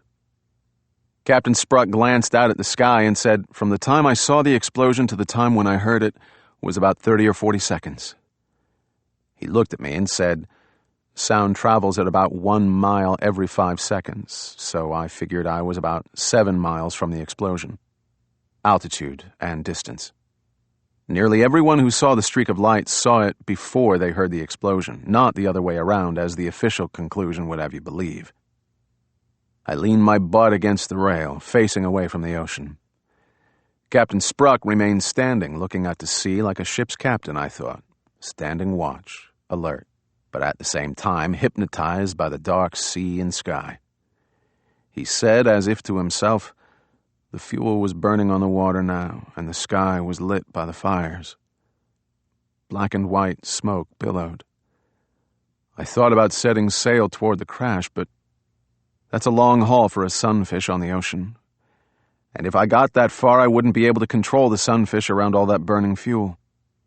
He looked at me and said, I knew there would be no survivors. I stayed quiet a while, then I asked him, could you guess what kind of missile this could have been? I mean, if it was a missile. You know, like heat-seeking. What's the other kind? Radar-guided or infrared-guided. He asked me, do you want a quick lesson in surface-to-air missiles? Yeah. Well, I can tell you what this missile was not. It was not a shoulder-fired heat-seeking missile. How do you know? For one thing, their range is too short to engage a target at 13,000 feet. Also, any heat-seeking missile would seek out the biggest heat source, the engine. And all 4 engines of the 747 were recovered with no significant damage. So that leaves either radar-guided or infrared. We can rule out radar-guided because a radar-guided missile sends out a strong radar signal that would be picked up by other radar, especially all that military radar out there that night. And there were no ground or air radar sightings of an object tracking toward the 747. There was one anomalous blip recorded from a single sweep of an air traffic control radar in Boston, but that was thought to be a glitch. It could, however, have been an actual sighting of an infrared missile whose radar signature would be nearly invisible, given its small size and high speed. In other words, what we might be seeing is a 3rd-generation infrared-guided surface-to-air missile, launched from a boat or aircraft, though a boat is more likely. I thought about all this, then asked, who has this kind of missile, and how do you get one? Only the US, Russia, England, and France make such a sophisticated surface-to-air missile. Whereas there are probably hundreds of shoulder-fired heat-seeking missiles on the black market, these long-range infrared-guided missiles are strictly accounted for and never given or sold to another country. Russia's accounting system, however, is not that good. So it's possible that one of these infrareds got into the wrong hands for the right money. I digested my first course in missiles and asked him, "Did you mention this to any of the FBI people?" "No. I didn't know any of this at the time. My experience with surface-to-air missiles was limited to the old Soviet SA-2 and SA-6 types that the North Viets used to shoot at me." He added, "They were only moderately accurate, which is why I'm here." "Right. So you learned about infrared-guided missiles when?" "Afterward. They aren't a secret. Jane's has plenty of info on them." "Who's Jane?" "Jane's. A publishing company that puts out books on the world's weapons. You know, like Jane's fighting ships, Jane's air-launched weapons, and so forth. There's a Jane's book on missiles and rockets." "Right. That Jane." I asked, "What is obviously wrong with that scenario? So wrong that it's been dismissed?" "You tell me, Mr. Corey." "Okay, I'll tell you what you and everyone who's read about this already knows. First, there was no explosive residue found on any of the salvaged wreckage. Second, there was no distinctive tearing of metal, seats, or people that would indicate a warhead explosion. Third, and most convincingly, there was not a single piece of a missile found by divers or by dredge ships that swept the ocean floor. If even one piece of a missile had been found, we wouldn't be standing here now." "That's true." "So maybe 200 people, yourself included, Captain, did see a red streak of light, but there was no evidence of a missile found on the wreckage or in the debris fields. What's that all about?" He looked at me a while, smiled, and said, "Your wife told me you needed to come to your own conclusions. That you were counter-suggestible, cynical, and skeptical of what anyone said except what you yourself concluded. She's a sweetheart. So you want me to come to a conclusion about the total lack of explosive residue and missile parts?" "Yes. But you can't conclude that there was no missile." "Okay." I thought a minute and said, "Maybe the missile totally disintegrated in the explosion." He shook his head and informed me, hell, fabric survived the explosion. 90% of the 747 was recovered, and so were all but a few of the 230 bodies. Missiles don't disintegrate. They blow up into hundreds of pieces, big and small, any one of which can be identified by an expert as part of a missile. Also, high explosives, as you just said, leave distinctive traces. Right. Hey, maybe it was a laser beam. You know, like a death ray. That's not as impossible as you may think. But that's not what it was. A laser beam or a plasma ray is almost instantaneous and leaves no smoke plume. He kept looking at me, and I realized I was still up at bat. I thought a minute, then said, "Well, maybe the missile didn't explode. Maybe it went right through the aircraft and kept going, outside the debris fields that they were searching. The impact caused the fuel to explode. What do you think?" "I think you're onto something, Mr. Corey. What you're describing is a kinetic missile, like a bullet or an arrow passing through anything in its path with such force that it just keeps going. No explosive warhead. Just kinetic energy and the subsequent deceleration forces ripping through anything in front of it. That would take down an aircraft if it hit something critical to maintaining flight." "Isn't everything in a plane critical to maintaining flight?" "No. It helps when there are no holes in the plane, but sometimes it doesn't hurt when there are." "No kidding. So if a fuel tank was punctured by a kinetic missile, the fuel would get loose, obviously, and wind up in places where it doesn't belong. That, in and of itself, might not cause an explosion because jet fuel doesn't ignite that easily. But the vapors in the tank can ignite, and everyone agrees that the empty center fuel tank blew first. So what may have happened that 747 is that a kinetic missile passed through the air conditioning units, which are directly behind the center fuel tank. The missile ruptured the air conditioners, then the center fuel tank, and there was a meeting of damaged electrical wires with the vapors, which set off what we call a fuel-air explosion. That, in turn, blew one of the full wing tanks. The missile continued on through the aircraft, eventually falling into the ocean miles from the debris field. You think? It explains why no one has found explosive residue or missile parts. I didn't reply, which Captain Spruck interpreted as skepticism.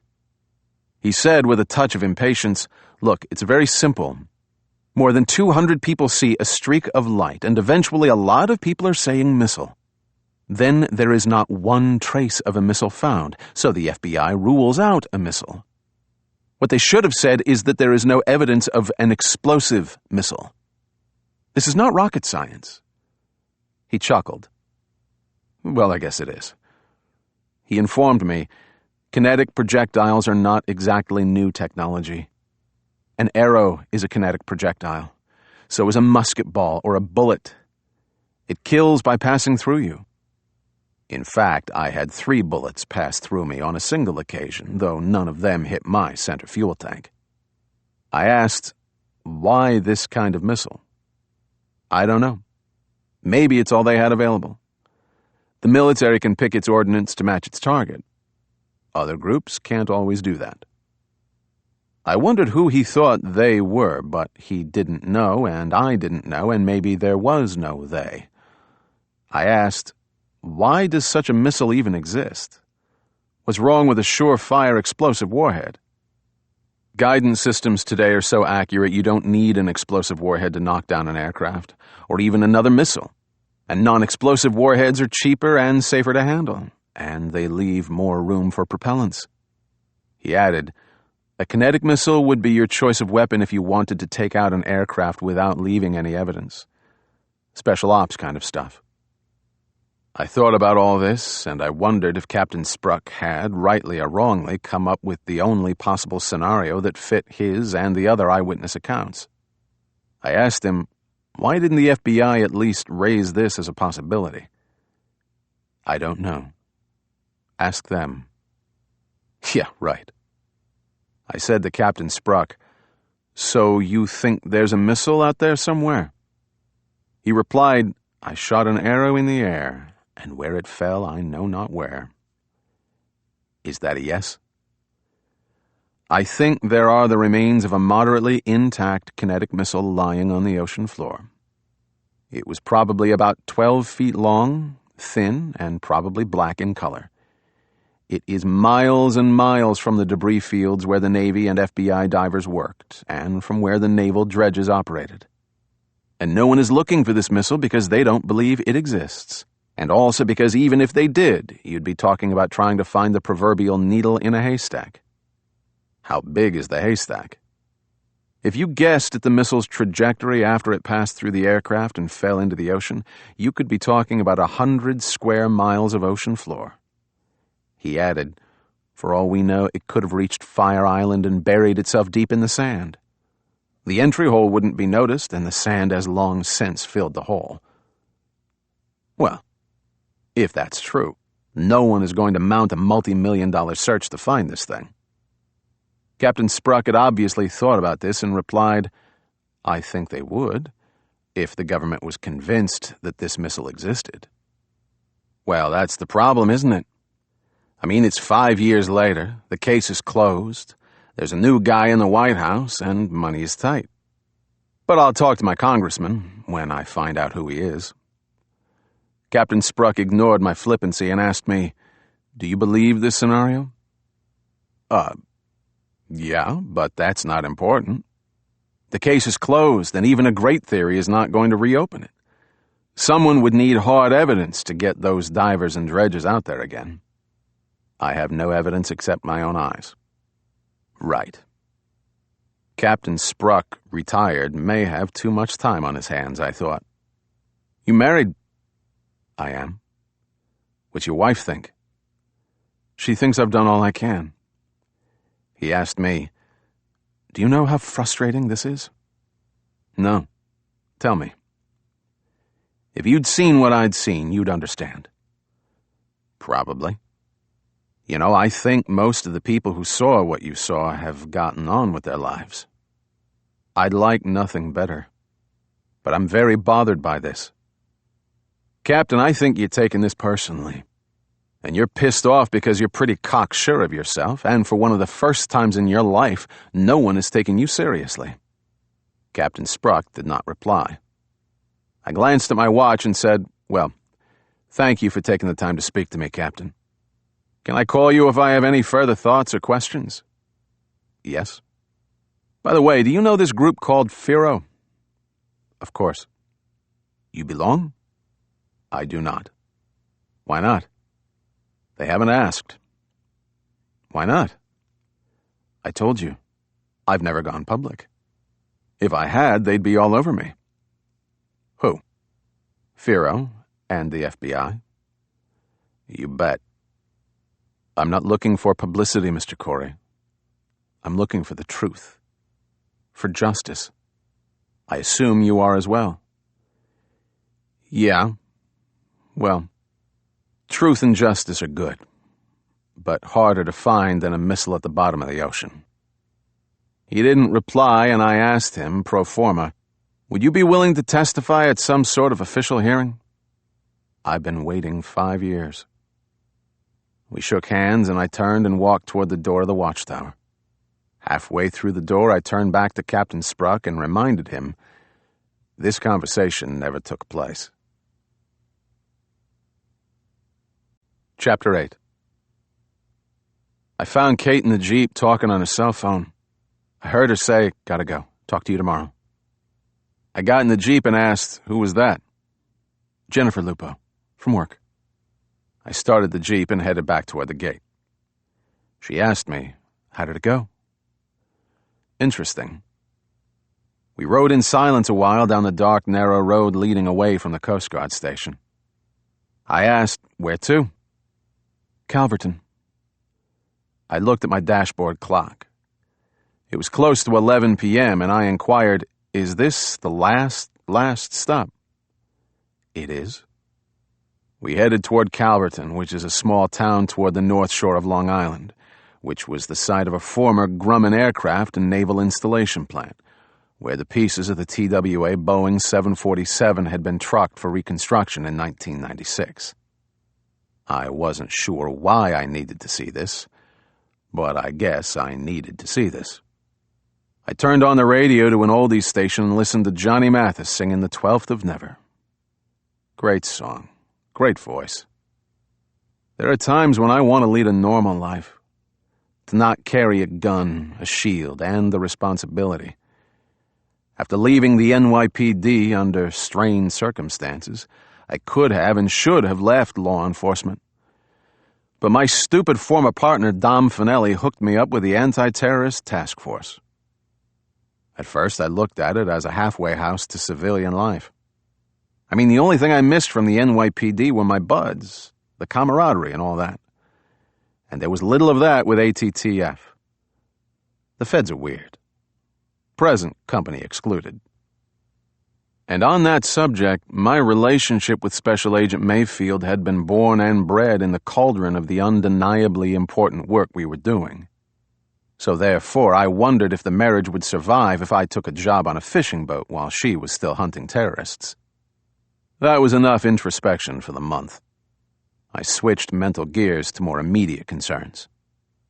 Both of us knew we had crossed over the line that separates lawful and assigned investigation from unlawful and freelance snooping.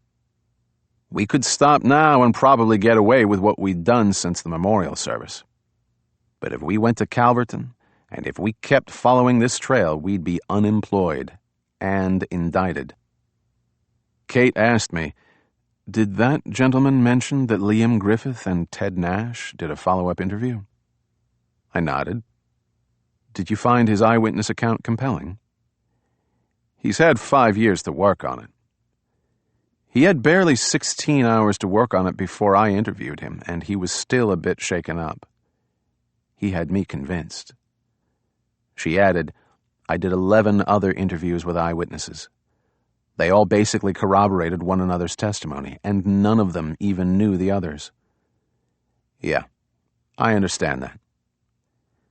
We continued on for about 20 minutes, the oldies station cranking out songs that connected me to high school dances and hot summer nights on the streets and sidewalks of New York.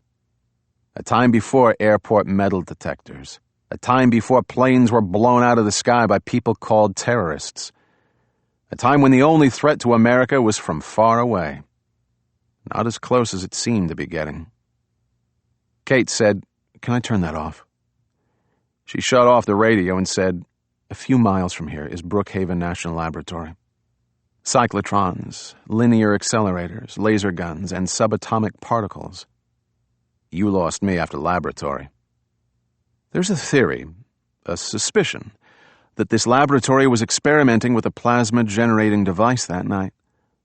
A death ray. And that was the streak of light that took down TWA 800. Well then, let's stop there and ask them about it. What time do they close?" She ignored me, as usual, and continued, "There are 7 major theories. You want to hear about the underwater methane gas bubble theory?" I had this disturbing image of whales in an underwater locker room lighting farts. I said, "Maybe later." Kate directed me along a road that led to a big gate and a guardhouse. A private security guard stopped us and, as at the Coast Guard station, ignored me and glanced at Kate's Fed creds, then waved us on. We entered a large, almost treeless expanse of flat fields with a few large industrial-type buildings here and there, lots of floodlights, and at least 2 long concrete runways.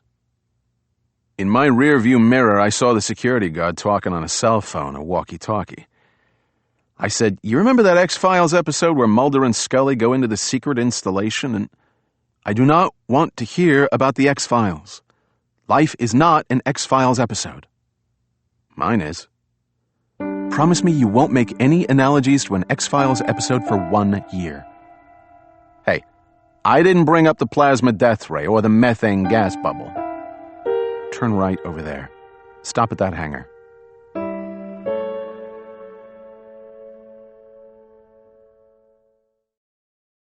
I pulled the Jeep up to a small door beside the huge sliding doors of a very big aircraft hangar.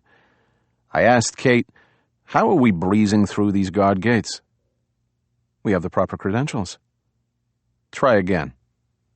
She stayed silent a moment, then replied, "Obviously, this was prearranged." "By who?" "There are people, government people, who aren't satisfied with the official version of events." "Sort of like an underground movement? A secret organization?" "People." "Is there a secret handshake?" She opened the door and started to get out. "Hold on." She turned back to me. I asked, "Do you belong to this Firo group?" "No. I don't belong to any group except the Federal Bureau of Investigation." "That's not what you just said." She replied, "It's not an organization. It has no name. But if it did, it would be called People Who Believe 200 Eyewitnesses." She looked at me and asked, "Are you coming?" I shut off the engine and headlights and followed. Above the small door was a light that illuminated a sign that said "Authorized Personnel Only." She turned the door handle as though she knew it would be unlocked, and we entered the huge hangar, which had a polished wooden floor that made it look more like a gymnasium than an aircraft hangar. The front half, where we stood, was in darkness, but at the rear of the hangar were rows of fluorescent lights. Beneath the lights was the reconstructed Trans World Airlines Boeing 747. Kate said, "This is where Grumman used to build the F-14 fighter, so it was a good place to rebuild the 747. We stood in the darkness and stared at it. For one of the few times in my life, I was speechless. The white-painted fuselage gleamed in the lights, and on the ripped aluminum of the left side facing us were the red letters ANSWOR. The forward section and the cockpit were separated from the main fuselage. The reconstructed wings lay on the polished wooden floor of the hangar, and the tail section sat to the right, also separated from the main fuselage. This is how the aircraft had come apart. Strewn across the wooden floor were huge tarps on which lay bundles and tangles of wires and other debris, which I couldn't identify. Kate said, "This place is so big, people used bicycles to get around quickly and save time." We walked slowly across the hangar toward the carcass of this giant machine. As we approached, I saw that all the glass had been blown out of the portholes, and I could see now the separate pieces of the aluminum skin that had been meticulously pieced together, some huge, the size of a barn door, some smaller than a dinner plate. The midsection, where the center fuel tank had exploded, was the most damaged, with large gaps in the fuselage. About 10 yards from the aircraft, we stopped, and I looked up at it.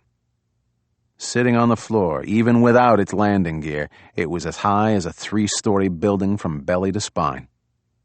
I asked Kate, "How long did this take?" She replied, "About 3 months, from beginning to end." "Why is it still here after 5 years?" "I'm not sure. But I hear unofficially that a decision has been made to send it to a junkyard for recycling. That will upset a lot of people who still aren't satisfied with the final report, including relatives of the deceased who come here every year before the memorial service." "They were here this morning." I nodded. Kate stared at the reconstructed aircraft. She said, "I was here when they began the reconstruction. They built scaffolds, wooden frames, and wire netting to attach the pieces. The people working on it started calling it Jetosaurus Rex. They did an incredible job."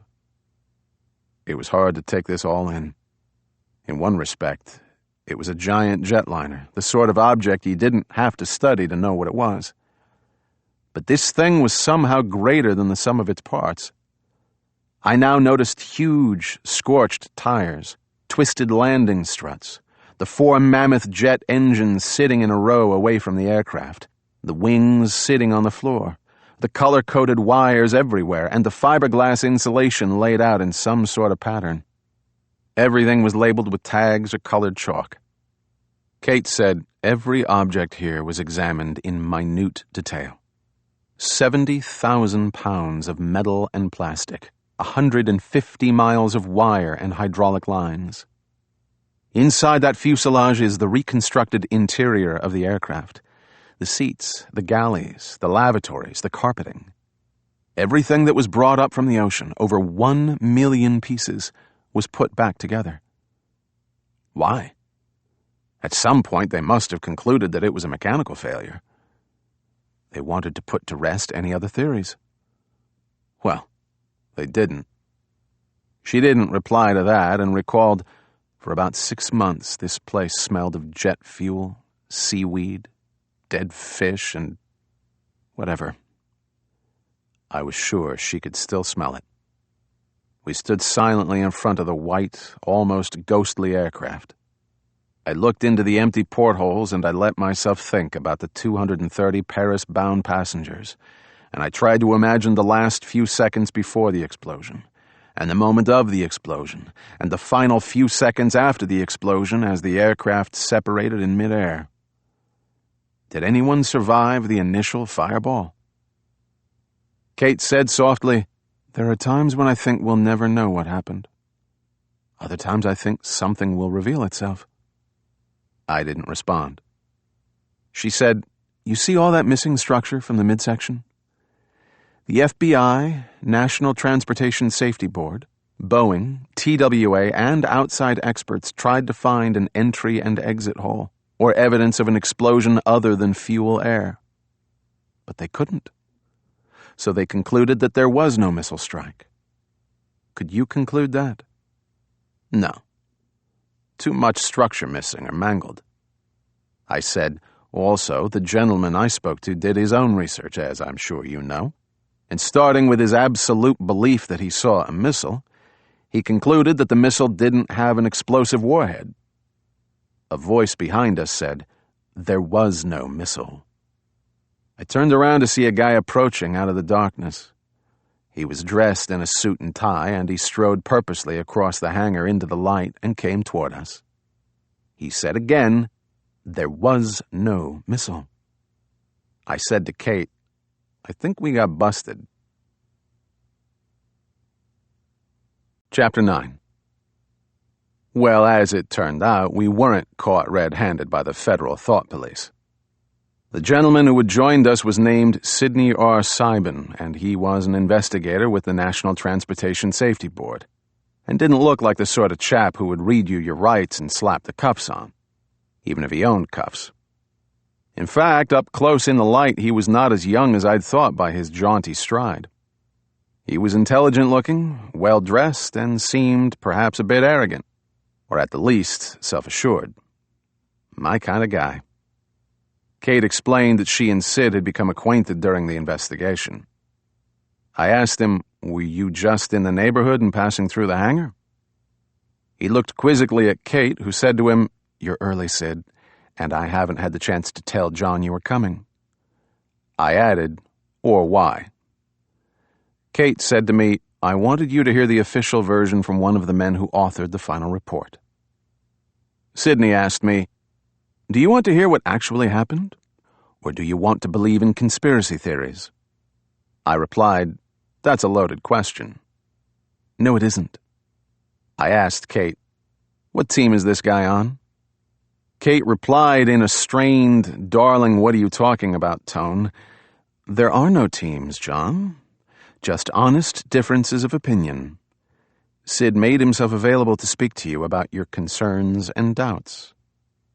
Most of the concerns and doubts I had about this case had been very recently planted in my brain by Ms. Mayfield herself, who had obviously told Mr. Seibin that I needed to have my brain cleansed of doubts and conspiracy theories.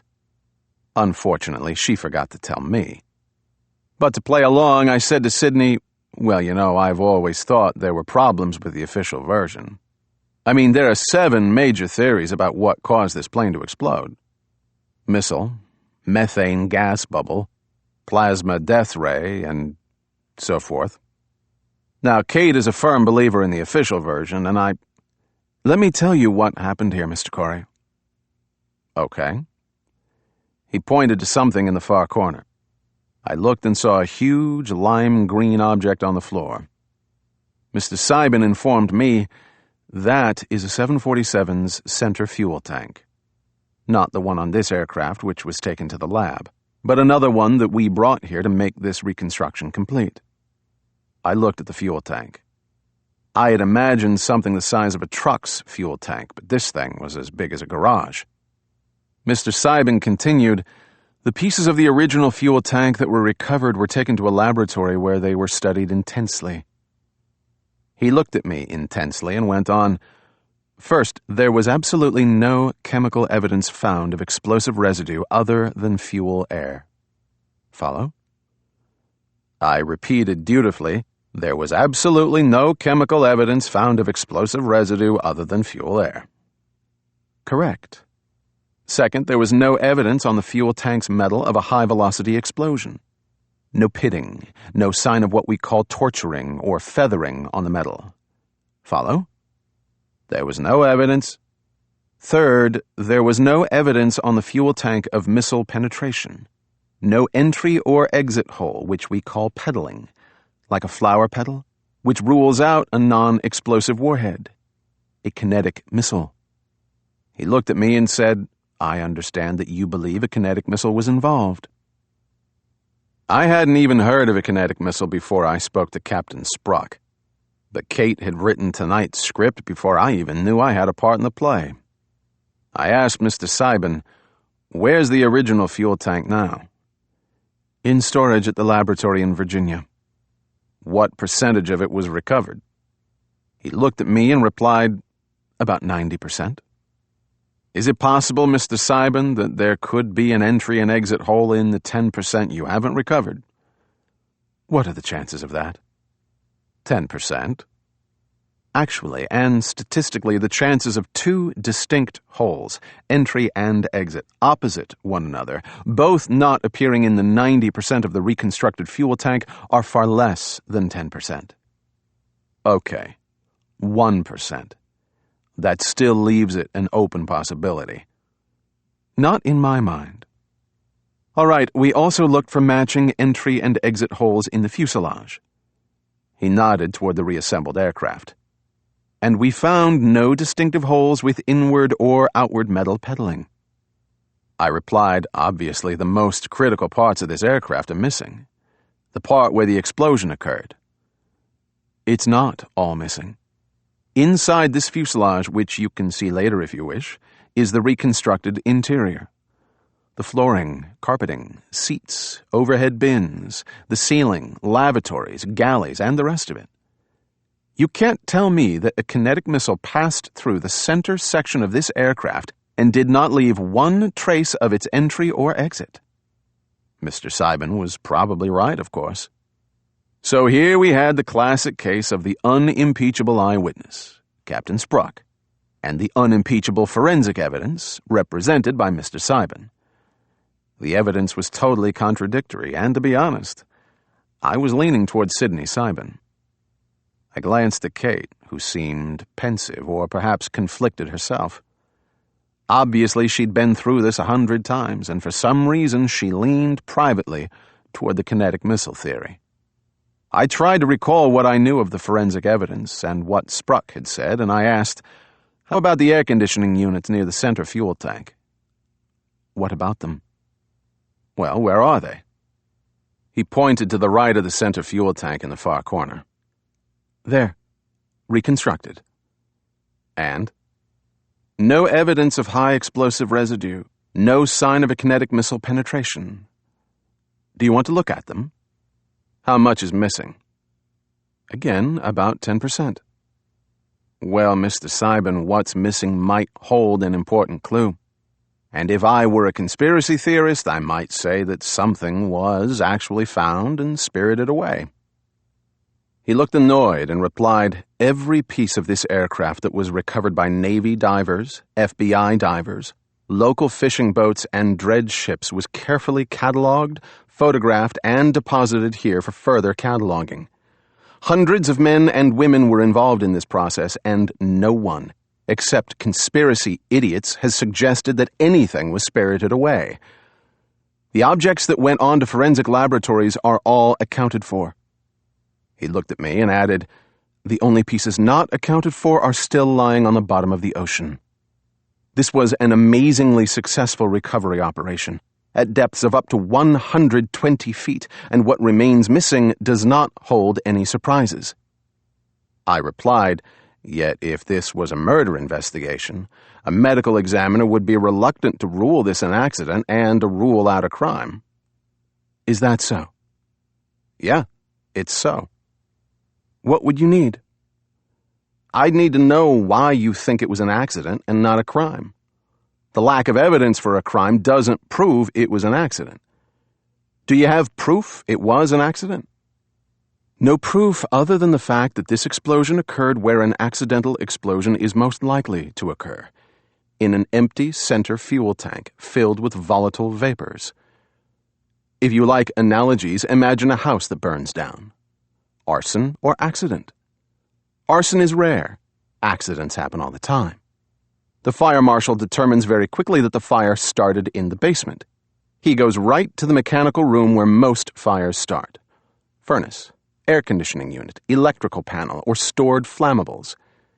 He's not looking for a Molotov cocktail thrown through a window. His investigation focuses on the most likely cause, based on appearances, on his years of experience, and on the overwhelming odds that accidents happen where and how accidents usually happen. He looked at me as though I might need another analogy, which I didn't, but I had one of my own. The safe neighborhood has changed, Mr. Seibin.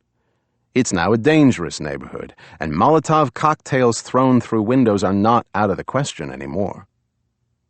You, he said, as a criminal investigator, look for and expect to find a crime. I, as a safety engineer, look for and expect to find, and have always found, a safety issue or pilot error as a cause to an aircraft accident. I am not unaware of the possibility of foul play, but there were hundreds of criminal investigators on this case, and not one of them found any concrete forensic or even circumstantial evidence of any crime. Not an enemy missile attack, not a friendly fire missile, and not a bomb on board. So why do people still believe it was anything but an accident? And who could be covering up something sinister? And why? That's what I don't understand. Me neither.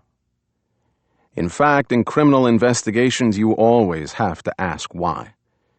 If it was a terrorist attack, we knew why. They don't like us. But why would the government want to cover up a terrorist attack? If, on the other hand, it was a friendly fire accident, I could see why the guys who accidentally launched a missile at an American airliner would want to cover it up. But as Captain Spruck said, virtually no one in the chain of command or the government would or could go along with a cover-up of that magnitude. Kate, who had stayed silent for some time, said to Mr. Seibin, "John seems to want to know how the center fuel tank could have accidentally exploded." Mr. Seibin nodded and looked at the aircraft, then at the lime-colored tank and said to me, "First you start with the nearly empty center fuel tank, which has only about 50 gallons of fuel left sloshing around the bottom that the scavenge pump can't get to. Then you have these volatile vapors in that tank. Excuse me, why was the fuel tank empty?" "Because the flight didn't need the extra fuel. Wing tanks are filled first, and the center tank only if needed. This flight to Paris had a light passenger and cargo load, and the forecast was for good weather and tailwinds." He added, "Ironically, if the passenger and cargo load had been heavier, or there had been bad weather or headwinds, that tank would have been full of Jet A fuel, which is actually difficult to ignite. Fuel vapors are volatile. So that fact alone fit the scenario of an electrical short circuit igniting the vapors and causing the kind of explosion that the forensic evidence strongly suggests." "What kind of short circuit? I mean, should I cancel my trip to Bermuda?" Mr. Seibin didn't smile at my stupid joke. He said, "There are 4 plausible and actually proven scenarios. 1, a short circuit in the electric wires or motor in the scavenge pump. 2, there's always static electricity. 3, there's the fuel quantity gauges, which are electronic. And 4, there are the tank's electrical conduits. In other words, that big tank over there has electricity in and around it. If the tank was full, a spark could not ignite the jet fuel. But vapors are a different matter." "So you keep saying." "And I'll keep saying it. It's the laws of physics, Mr. Corey, which can't be repealed by theories." "Yeah, but we don't know." "No, we don't know. But what we believe happened was that a wire was frayed and that a short circuit developed somewhere, inside or outside the fuel tank, and that a surge of electric current caused an arcing, a spark. And what started out as a remote possibility, the short circuit and the resulting spark in the one place where it could cause catastrophic consequences, became reality. It's happened twice before on Boeing aircraft. One time on the ground, so we could see exactly what happened. In this case," he looked at the 747, "the fumes ignited in midair and caused an explosion that may or may not have been catastrophic by itself, but that apparently traveled sideways with enough force and heat to actually ignite the fuel in the left wing tank, causing it to explode, which in turn made controlled flight impossible." I asked, "You deduced all this from—" I pointed to the 747. "From that?" "Absolutely. All the evidence was there as soon as we determined that the initial explosion occurred in the empty center fuel tank." He added, "This is borne out somewhat by the eyewitnesses, some of whom reported a small explosion, followed by a huge fireball. These explosive forces caused a shock wave that separated the forward section from the main fuselage. This was also observed by people on the ground. It was interesting, I thought, that the eyewitnesses who saw the separation of the aircraft in flight, which would have been difficult to comprehend, were cited as backup for Theory A, while many of these same witnesses who saw an unmistakable streak of light were discounted. But Mr. Seibin was volunteering his time, so I didn't want to point this out. I looked at Kate and asked her, "Are you buying all of this?" She hesitated, then replied, "Yes, up to a point. But as Sid can tell you, tests were done on an old 747 on the ground to try to reproduce this sequence of events in a fuel tank, and they couldn't get an explosion." I looked at Sid and said, "How about that?" Mr. Seibin replied without a trace of hesitation, "You can't reproduce conditions on the ground that took place at 13,000 feet in a moving aircraft. It was a stupid test. If you'd gotten an explosion, you wouldn't think it was stupid." "Yes, I would." The guy was unshakable. I wished I'd had witnesses like this on the stand when I was a cop. I thought of Captain Spruck and asked, if a kinetic missile had penetrated the aircraft from below and traveled through the air conditioning units and damaged live electrical wires in and around the fuel tank, would that cause the vapors in the center fuel tank to explode? He didn't reply for a few seconds, then said, "It's possible, but there's no evidence of that happening." "Is there any evidence of a short circuit?" "A short circuit would leave little evidence in the aftermath of a mid-air explosion over water. A missile strike would leave much more evidence that would be hard to miss." "I understand that. So basically the only evidence of the official cause of the crash is the lack of evidence of anything else." "I suppose you could say that." I did. "Look, Mr. Corey, to be very honest and blunt, I would like to have found evidence of a bomb or missile.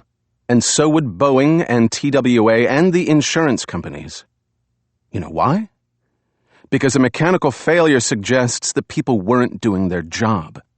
That the Federal Aviation Administration wasn't on top of this potential problem. That Boeing's safety engineers should have anticipated this.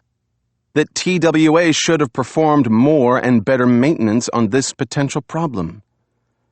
He stared into my eyes and said, "In the darkest parts of our hearts, we all really wanted it to be a missile, because no one could blame the airline industry for a missile." We kept eye contact for a few seconds, and finally, I nodded. I'd thought about this 5 years ago and recalled concluding the same thing. I could add that people who fly a lot would rather play the odds of a 1 in a zillion chance of getting hit by a missile than worrying about an inherent safety problem with the aircraft. I, too, if I let myself be honest, wanted it to be a missile. Mr. Seibin said to me, "Aircraft don't just fall out of the sky.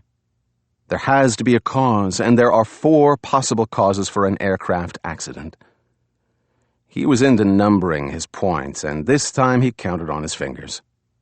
1, pilot error, which is not consistent with a mid-air explosion, and for which there is no flight recorder or cockpit recorder data. 2, an act of God. Lightning and weather, which was not a factor that night. Or high-speed particle penetration, meaning a meteorite, which remains a long-shot possibility, as does space junk, meaning a piece of a satellite or a booster rocket. This is possible, but there was no physical evidence of anything hitting that aircraft. 3, an enemy attack. He was up to his middle finger, and if I were sensitive, I'd think he was saying, "Fuck you and your missile." He continued, 4, a mechanical failure. He looked at me and said, "I have bet my professional reputation on mechanical failure, and that's the winner. If you think it was a missile attack, I'd like to see the evidence." "Have you ever spoken to an eyewitness?" "No." "You should." He ignored my suggestion and said to me, "I'll tell you something else that is inconsistent with a missile attack. As long as we're theorizing, why would a terrorist shoot down an aircraft so far from the airport? A simple-to-use and easy-to-obtain shoulder-fired heat-seeking missile, what the military calls a fire-and-forget missile, could have brought down this aircraft anywhere within 5 miles of the airport.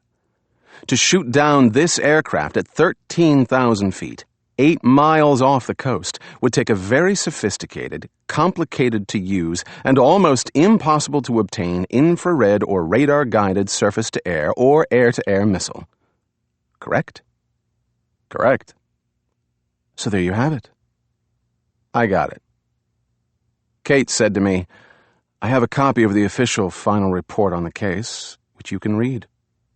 Mr. Simon said to me, and stay away from the conspiracy theory idiots and their books, their videotapes, and their internet lunacy. Time to cool down, Mr. Simon. I said, well, I've never read or seen the conspiracy stuff, and I have no plans to. I'm also not likely to read your report, which I'm sure is well-reasoned and convincing. In fact, I only expressed a mild, and as it turns out, uninformed opinion to Ms. Mayfield, my wife and superior, which caused her some professional and personal concern, and thus my presence here tonight. And your presence as well. So I thank you, Mr. Simon, for taking the time to brief me, which I'm sure must be tedious for you by now. It's my opinion that you and everyone who worked on this case have done an outstanding job and reached the correct conclusion. He eyed me for a moment, wondering, I'm sure, if I was pulling his chain. He glanced at Kate, who nodded reassuringly to him. I extended my hand to Mr. Simon, who took it and gave me a firm shake. He shook hands with Kate, who thanked him. Then he turned and walked into the darkness. He then did a Jimmy Durante, turned and walked back into the light. I thought he was going to say, "Good night, Mrs. Calabash, wherever you are." But instead he called out to me, "Mr. Corey, can you explain that streak of light?" I replied, "No, I can't. Can you?" "Optical illusion." "That's it." He turned and disappeared again into the shadows. As he reached the door, his voice carried over the quiet hangar, and he said, "No, that's not it. Damn it." Chapter 10. Kate and I stood in the quiet hangar with Mr. Simon's parting words still echoing in my mind. I mean, the guy had me half convinced. Then he has a brain fart on his way out, and I'm back where I started. Kate moved toward the aircraft and said, "Let's see the interior." The reconstructed 747 sat on a wooden trestle, and at several points along the trestle were steps, which led to the open doors of the fuselage. I followed her up a set of steps into the rear passenger cabin.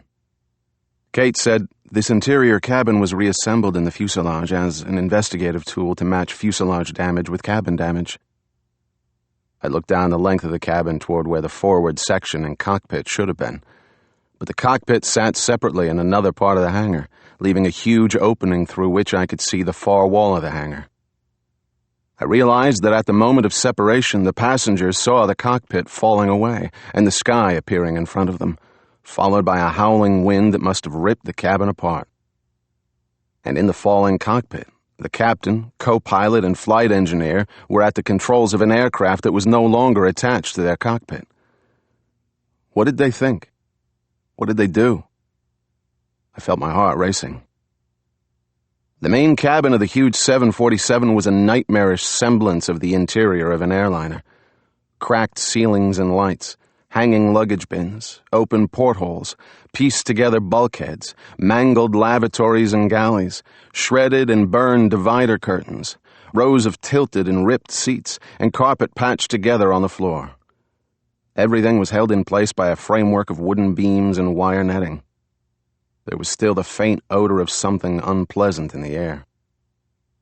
Kate said in a quiet voice, "As the pieces emerged from the ocean, people from Boeing and the NTSB directed the reconstruction. The people who volunteered to do the actual work included pilots, flight attendants, and machinists.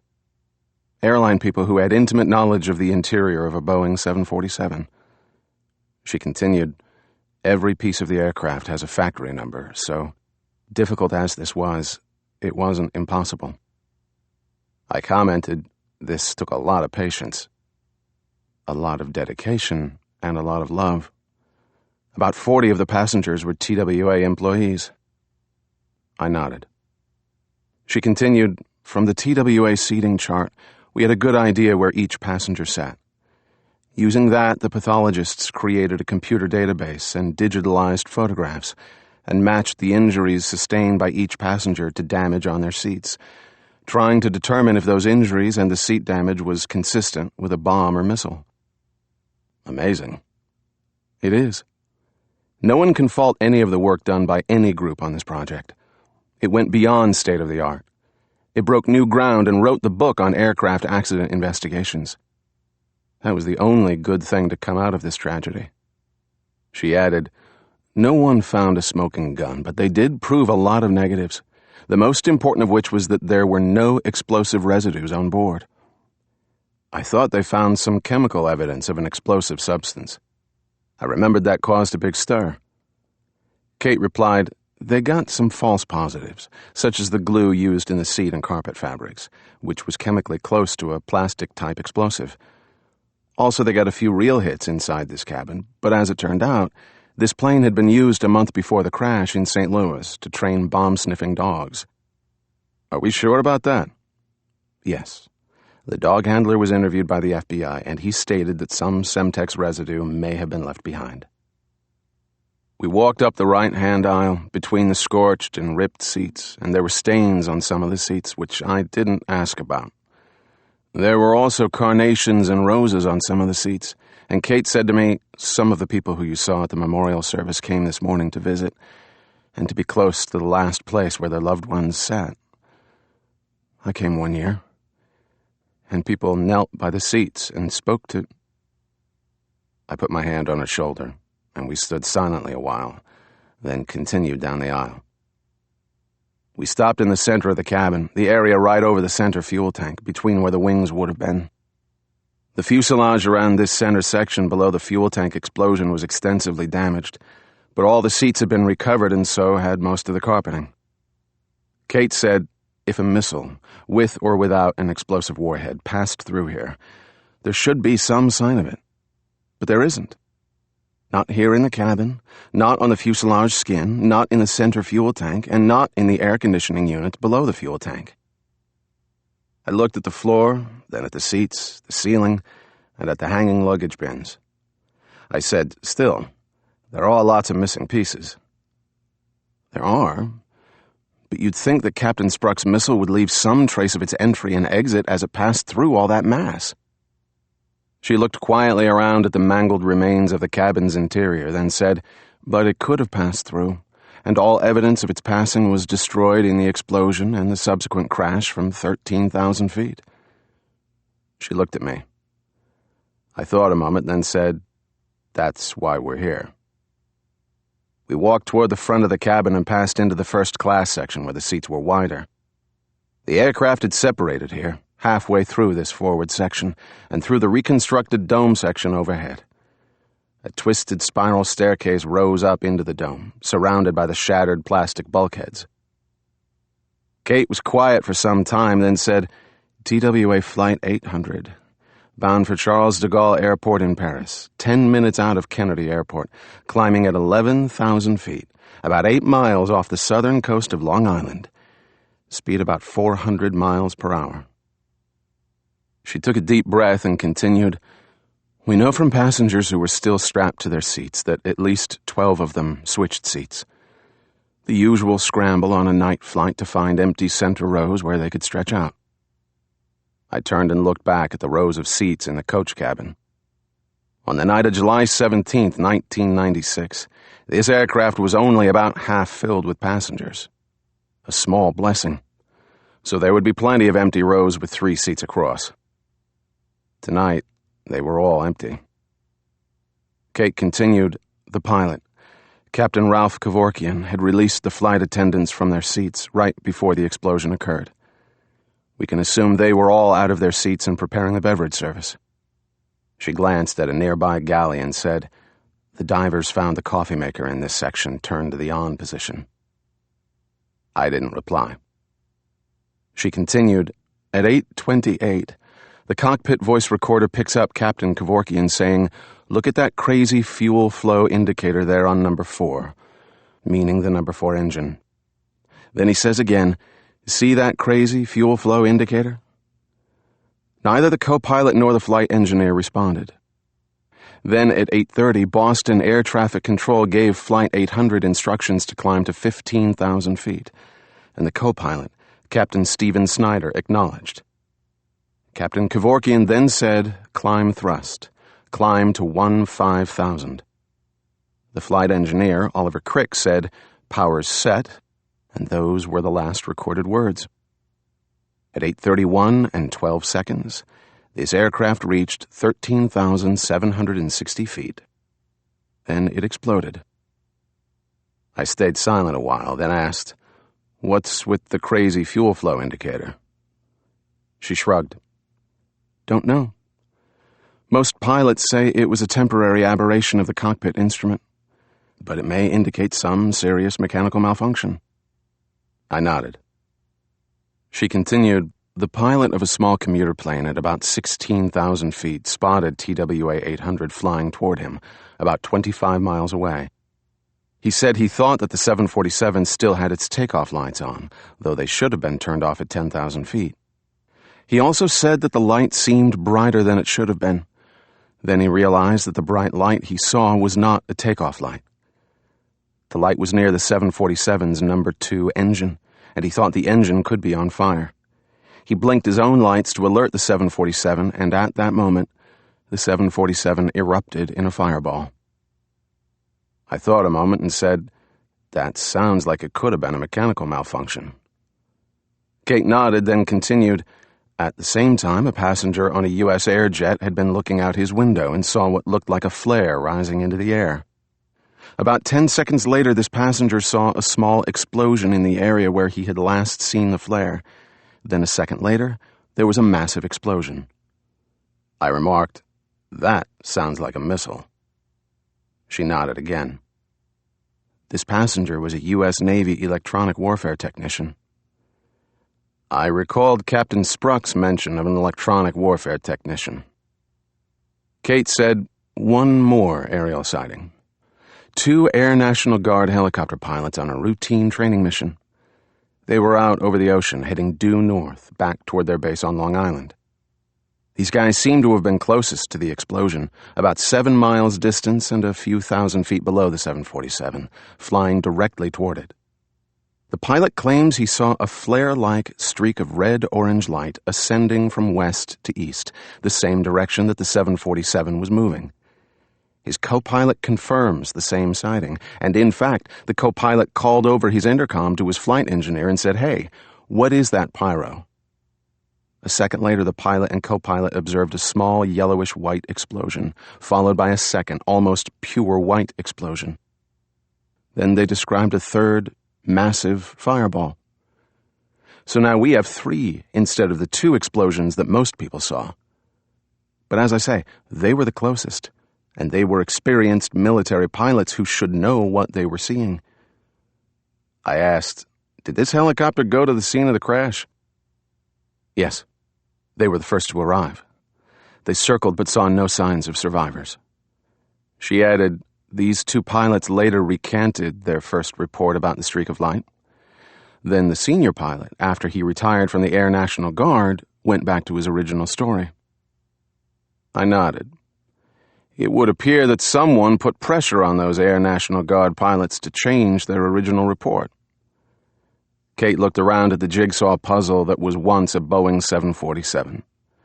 She said, "So at 8:31 and 12 seconds, almost 12 minutes after takeoff, something set off an explosion of the fuel vapors in the center tank.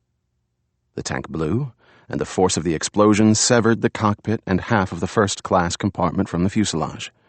Right here, and the cockpit began falling toward the ocean. I stared at the gaping opening where the cockpit should have been, and a cold chill ran down my spine."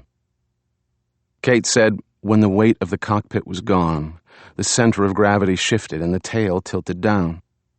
The engines were still running, and the decapitated aircraft climbed about 4,000 feet. Then it began to roll and drop, and the wing tanks ruptured and the fuel ignited, which created the huge fireball that over 600 people saw." She paused, then continued, "This sequence of events is based mostly on forensic evidence and some satellite and radar sightings. However, this is not entirely consistent with what eyewitnesses saw, and this doesn't totally match the CIA animation. How about the flight recorder? It went dead at the moment of the initial explosion when the cockpit was blown off the aircraft. She continued, we really have 3 sets of facts, and they don't completely dovetail. The CIA animation says that what the witnesses saw, the streak of light, was the burning fuselage ascending after the explosion. But forensic and satellite evidence suggests that the aircraft didn't begin burning until it began to fall. As for the stream of burning jet fuel that the CIA said was also mistaken for a rising streak of light, that seems to be overkill. I mean, what did the eyewitnesses see and mistake for a rising streak of light? The ascending, burning aircraft or the descending stream of jet fuel? She looked at me. Or neither. Sometimes, I said, you can have too many witnesses. A few dozen people saw Rabbi Meir Kahana shot in public, and after the defense attorneys got through with them, no 2 people saw the same thing, and the confused jury let the shooter beat the murder rap. I added, and then you have the JFK assassination. She thought a while, then reminded me, you like forensic evidence. Sidney gave you the forensic evidence. Do you like it? I replied, forensic evidence is the best, but it has to correlate with other facts. We began walking back toward the rear of the aircraft through the left-hand aisle, and I descended the wooden stairs, wanting to get out of the aircraft, which was not only creepy, but incredibly sad. Kate followed, and we left the hangar and walked into the cool night air where I felt immediately better. I got in the Jeep, and Kate got in beside me. I started the engine, turned on the headlights, and headed back toward the gate. As I drove, I asked, what did the CIA have to do with this case? At first, when the bomb or missile theory was hot, they were all over looking for foreign terrorists. I pointed out, foreign terrorists, if they're in the U.S., come under the jurisdiction of the FBI.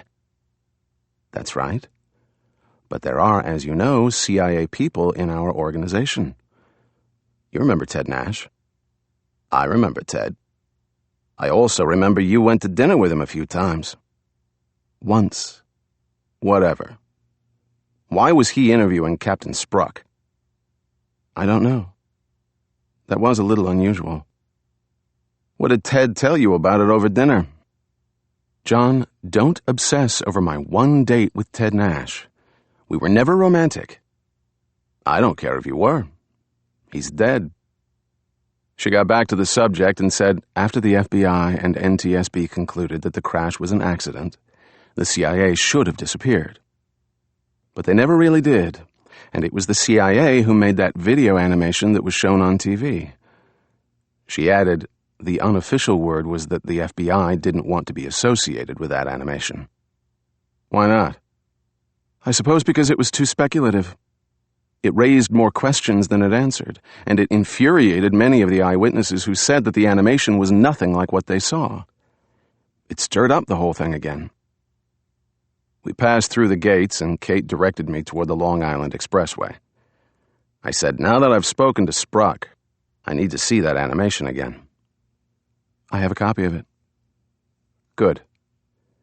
I thought a moment and said to her, what we're really looking for is that couple on the beach. And we hope to God they videotaped themselves doing something naughty, and that their tape, if it existed, still exists, and that somewhere behind this couple's naked butts we see what happened to Flight 800. That's about all we have left that might cut through all the conflicting evidence and reopen this case. She added, or it would also be reopened if some organization made a credible claim that they took down that plane. Didn't a few Mideast terrorist groups take credit for the crash? She replied, just the usual suspects. But none of them had any inside information that would lend any credibility to their claims. They didn't even get the public information right. Basically, no one believable took credit for an attack. And that lends some credence to the mechanical failure conclusion. She continued, on the other hand, there are new terrorist groups who don't take credit for an attack. They're just into death and destruction. Like this Bin Laden guy and his Al-Qaeda group. That's true. I thought back to the couple on the beach and asked Kate, "Why couldn't you find Romeo and Juliet?" "I wasn't asked to find them." "You said you knew the name of the hotel where they may have stayed." "I do." She stayed silent a moment, then said, "To tell you the truth, I wasn't directly involved in that part of the investigation. I just happened to see that report from the local cop, and I did some phone follow-up on my own initiative. Then I got shut down very quickly." "I see. So you don't know how this lead panned out?" "No."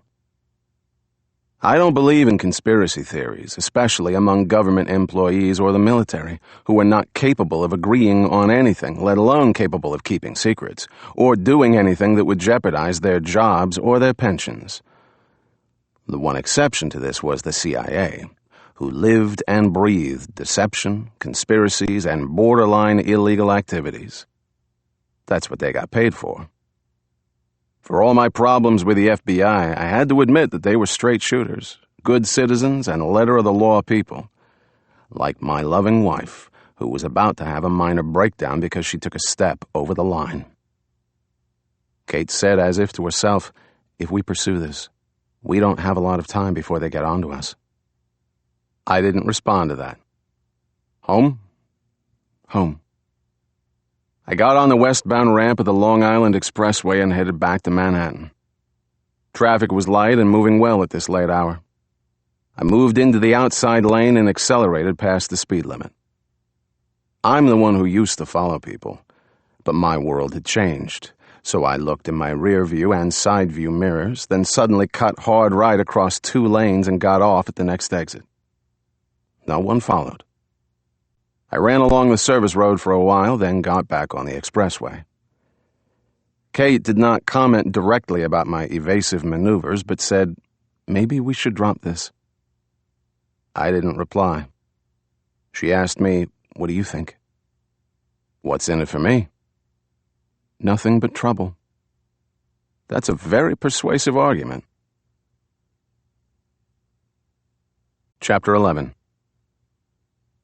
We drove in silence a while, then Kate said to me, "Regarding Sidney Seiben, I thought you should hear the official version from the horse's mouth." "I appreciate your sense of fair play. What do you want me to do now?" "Sleep on it." "Now?" "No. You drive. I'll sleep." She tilted the seat back, kicked off her shoes, and closed her eyes. Women can fall asleep in less than 10 seconds, and she did. A few minutes later, I passed the exit for Brookhaven National Laboratory and said loudly, "Hey, what are the 7 theories?" "Huh?" "Wake up. Keep me company. What are the 7 theories?" She yawned and said, "First theory, friendly fire. Military sea and air training exercises that night. There was supposedly a target drone launched. Missile missed the drone and accidentally locked on the 747. Or the drone itself hit the plane. Not likely. Too many witnesses on board the ships." "Okay. Theory 2. Theory 2. Electromagnetic pulse scenario. Military exercises create powerful electromagnetic fields, which can theoretically envelop an aircraft. Doesn't explain the streak of light." 3. 3. Foreign submarine theory, sea-to-air missile launched from underwater. What's wrong with that theory? Go back to theory 1. The military exercises in the area, including anti-sub training. So a foreign sub couldn't have escaped detection. How about one of our subs? That's part of theory 1. Theory 4. The meteorite or space junk theory. Possible, but not probable. What are we up to? 5. 5. That's the methane gas bubble.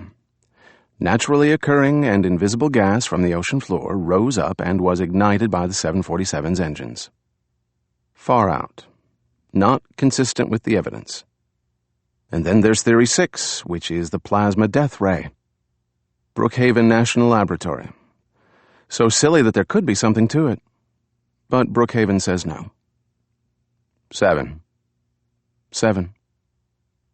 the cargo door of the 747. Some evidence indicates that it blew before the explosion and could have caused a rapid decompression, which started the chain of events that led to the explosion. But most likely the explosion came first. Good night.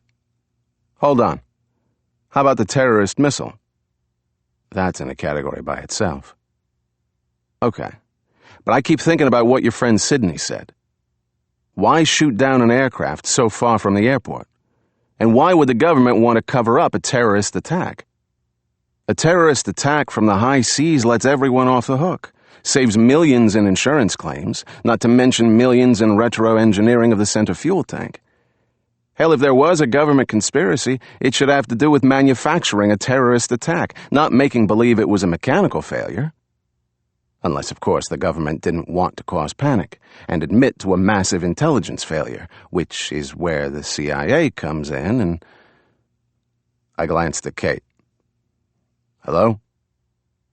She snored. And so I was left alone with my thoughts, which were starting to go into overdrive. I pushed brain pause, then rewind, and went back to the memorial service, and to my colleague Liam Griffith. I would not put it past Kate to set me up with Griffith, who pissed me off enough to get me interested in the case. On the other hand, maybe it was what it was.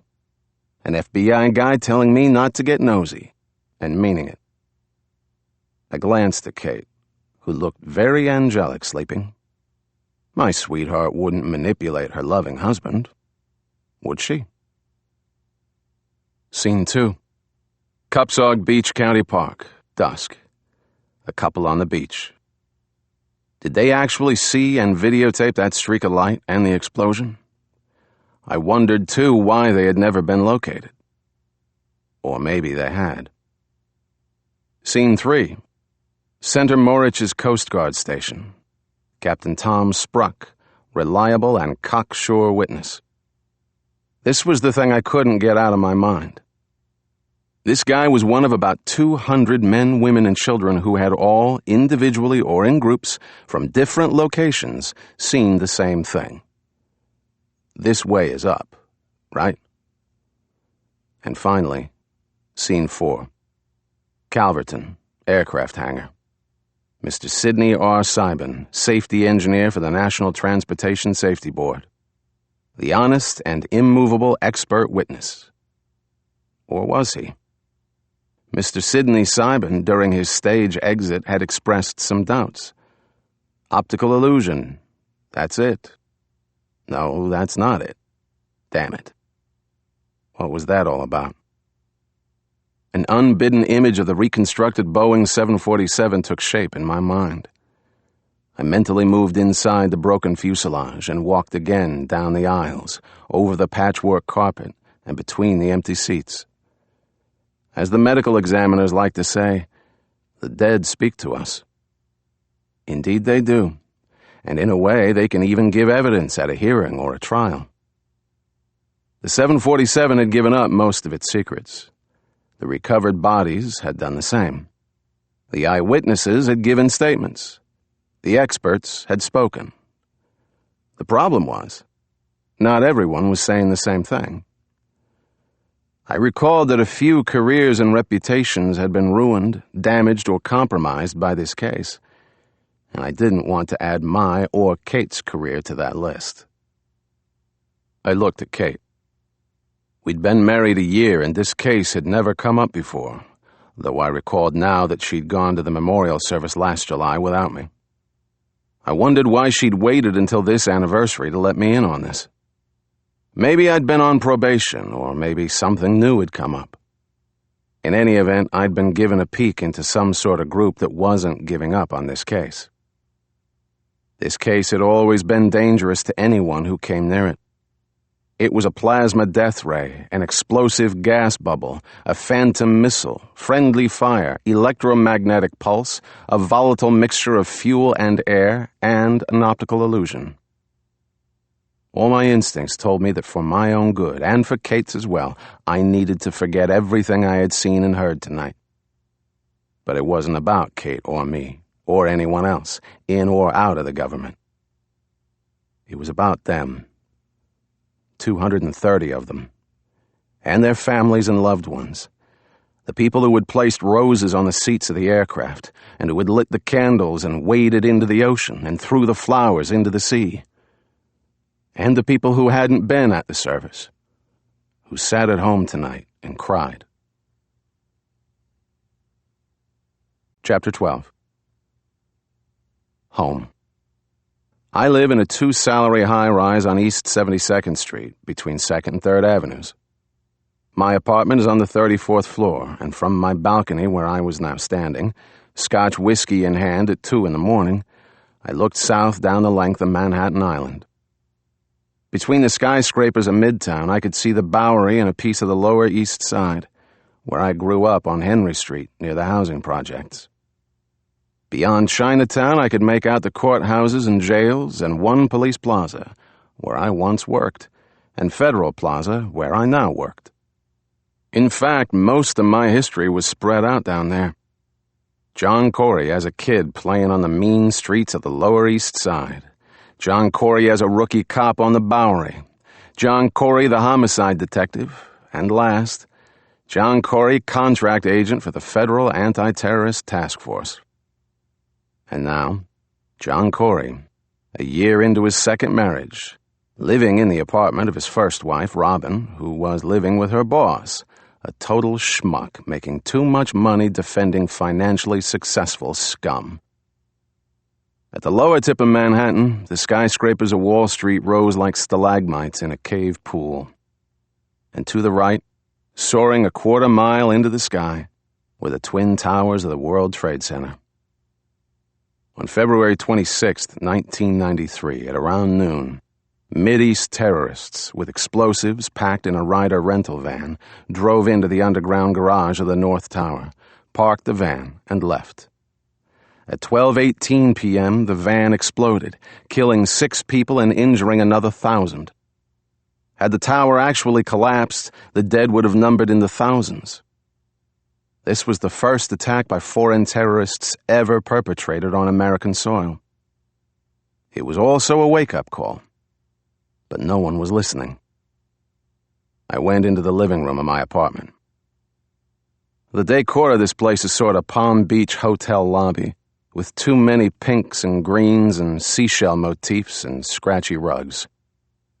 Kate says it's all going, first chance she gets. What's not going is the only thing I bought, my brown leather Lazy Boy recliner. It's a beautiful thing.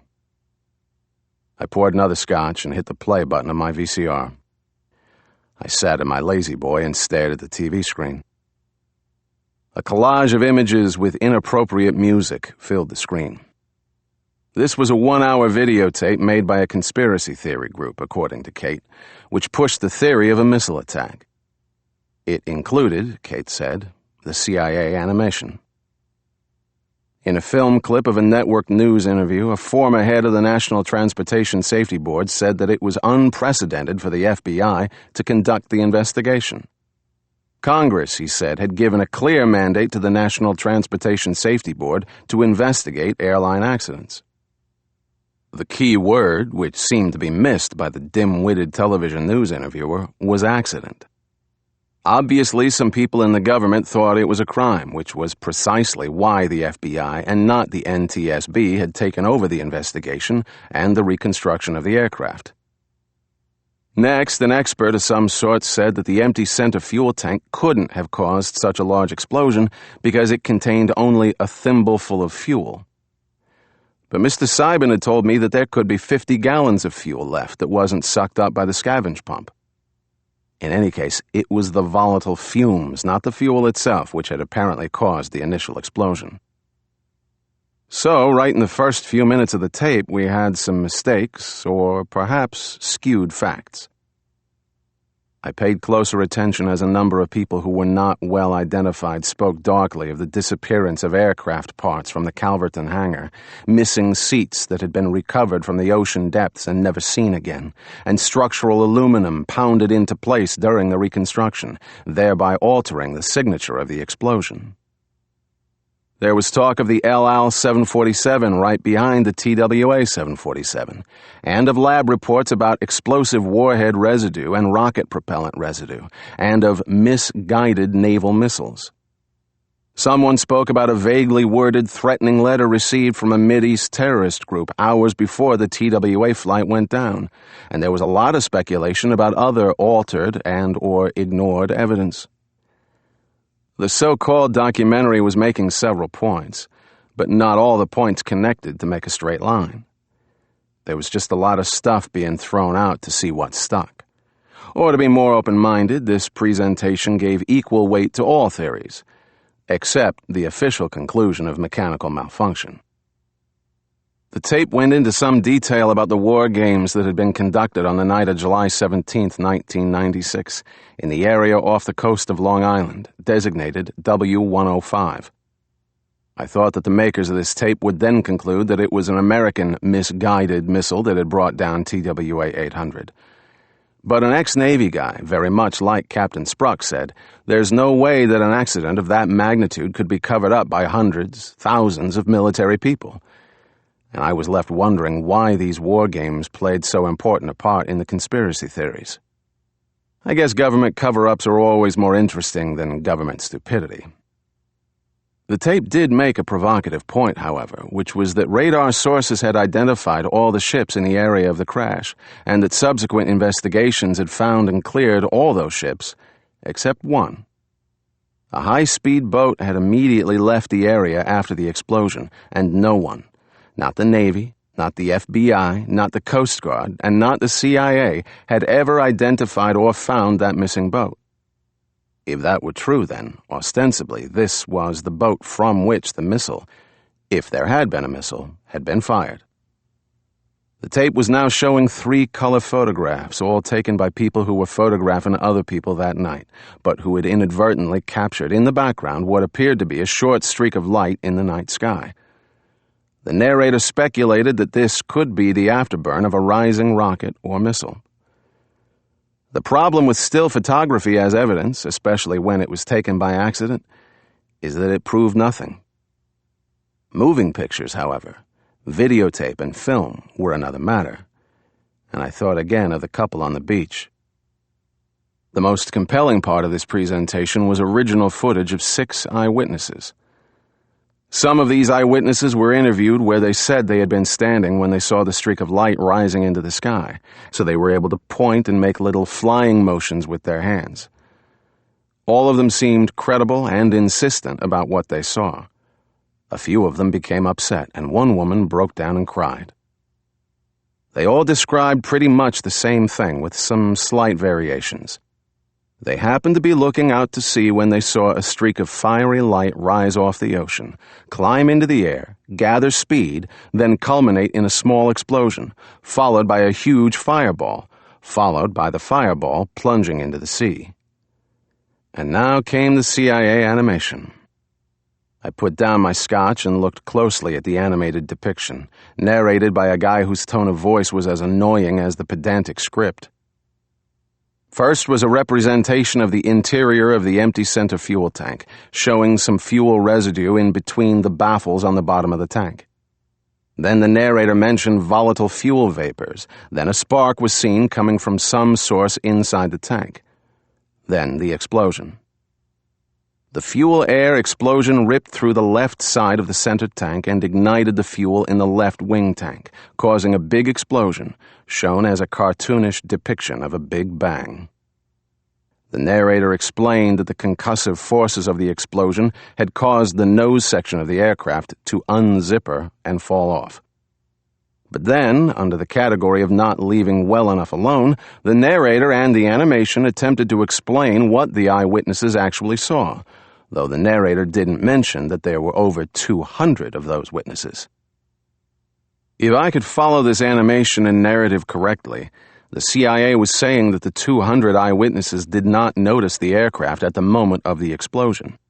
What drew their attention to the aircraft was the sound of the explosions, which reached them 30 or 40 seconds later. Then, when they looked up, they saw 2 things: the fiery aircraft rising before it plunged into the sea, and/or the burning fuel streams, which may have been mirrored in the calm water. In other words, everyone who saw this event got it backwards in their minds. A few witnesses came back on the screen, and the first guy said, "How can a climbing aircraft going from 14 to 17,000 feet look like a high-speed missile rising from the water?" A former Air National Guard guy said, "The streak I saw took 3, 4, 5 seconds to rise 14,000 feet. It was going at supersonic speed." A guy who I recognized from the Firo TV news conference 3 nights before was interviewed in front of his house on Long Island where he was standing when he saw the incident. He said, "That animation was nothing like what I saw, not even close." A woman interviewed from a bridge where she had been standing that night said, "I did see burning fuel falling, but that was after I saw a streak of light going up." I thought of Captain Sprock's words again. This way is up, right? I stopped the tape, sat back in my recliner, and thought. The CIA animation raised more questions than it answered. It flew in the face of logic, and it contradicted by cartoon what people swore they saw. Sometimes the least said and the least shown, the better. I might have bought the mechanical failure conclusion, eyewitnesses notwithstanding, if it weren't for this gratuitous CIA creation.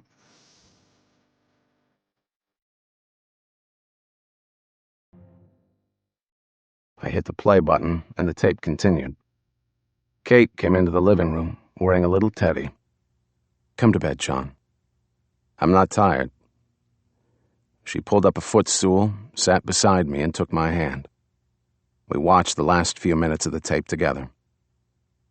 The conclusion of the pseudo-documentary was not entirely clear, ending with questions and leaving open the possibility of a sequel.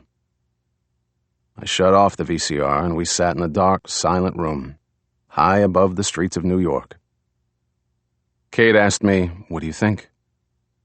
"I think this tape is about 40% inaccurate and 40% manipulative. Like an Oliver Stone movie." She asked, "And the rest of it?" "Just enough truth to make you wonder." I asked, "What's with the missing high-speed boat?" She replied, "That's real. A few unimpeachable radar sightings describe a boat moving at high speed away from the crash site right after the explosion." She added, "Most private boats in the area went toward the crash to see if they could help. The military boats remained on station until ordered to move toward the crash site. The Coast Guard and FBI put out a public call for all boat skippers who were in the area that night to come forward and report their positions and describe what they'd seen. Everyone did, except this one boat." I said, "So that's the boat from which the missile was supposed to be fired?" "That's the theory." I remarked, "Maybe the people on this boat were up to what the couple on the beach was up to, and that's why that boat hightailed it out of there. I'm sure there were a lot of men and women out there on that summer night who weren't supposed to be there together." "So what you're saying is that the only heat-seeking missile on this missing boat was between some guy's legs?" "Sounds like something I'd say." She smiled and said, "Actually, you're not the first person to come up with that thought." "What did you think of the CIA animation?" "There seems to be a disconnect here." She nodded, then informed me, "Not all the eyewitnesses described the same thing. Some saw 2 streaks of light. Many saw the streak of light ascend higher than the aircraft, then come down in an arc before it hit the aircraft from overhead. Others say the streak rose directly up from the water and hit the underside of the aircraft. Most people describe 2 explosions, the initial smaller explosion followed by the huge fireball. But some people describe 3 explosions. Some people say they saw the nose section fall off, but most didn't. Some people say the aircraft seemed to stop in midair after the first explosion. Some don't. Some saw the burning aircraft rise after the explosion, which radar sightings confirm, but most people describe a straight plunge into the ocean, while others describe a wing-over-wing descent. In other words, not all of the eyewitnesses agree on all of the details.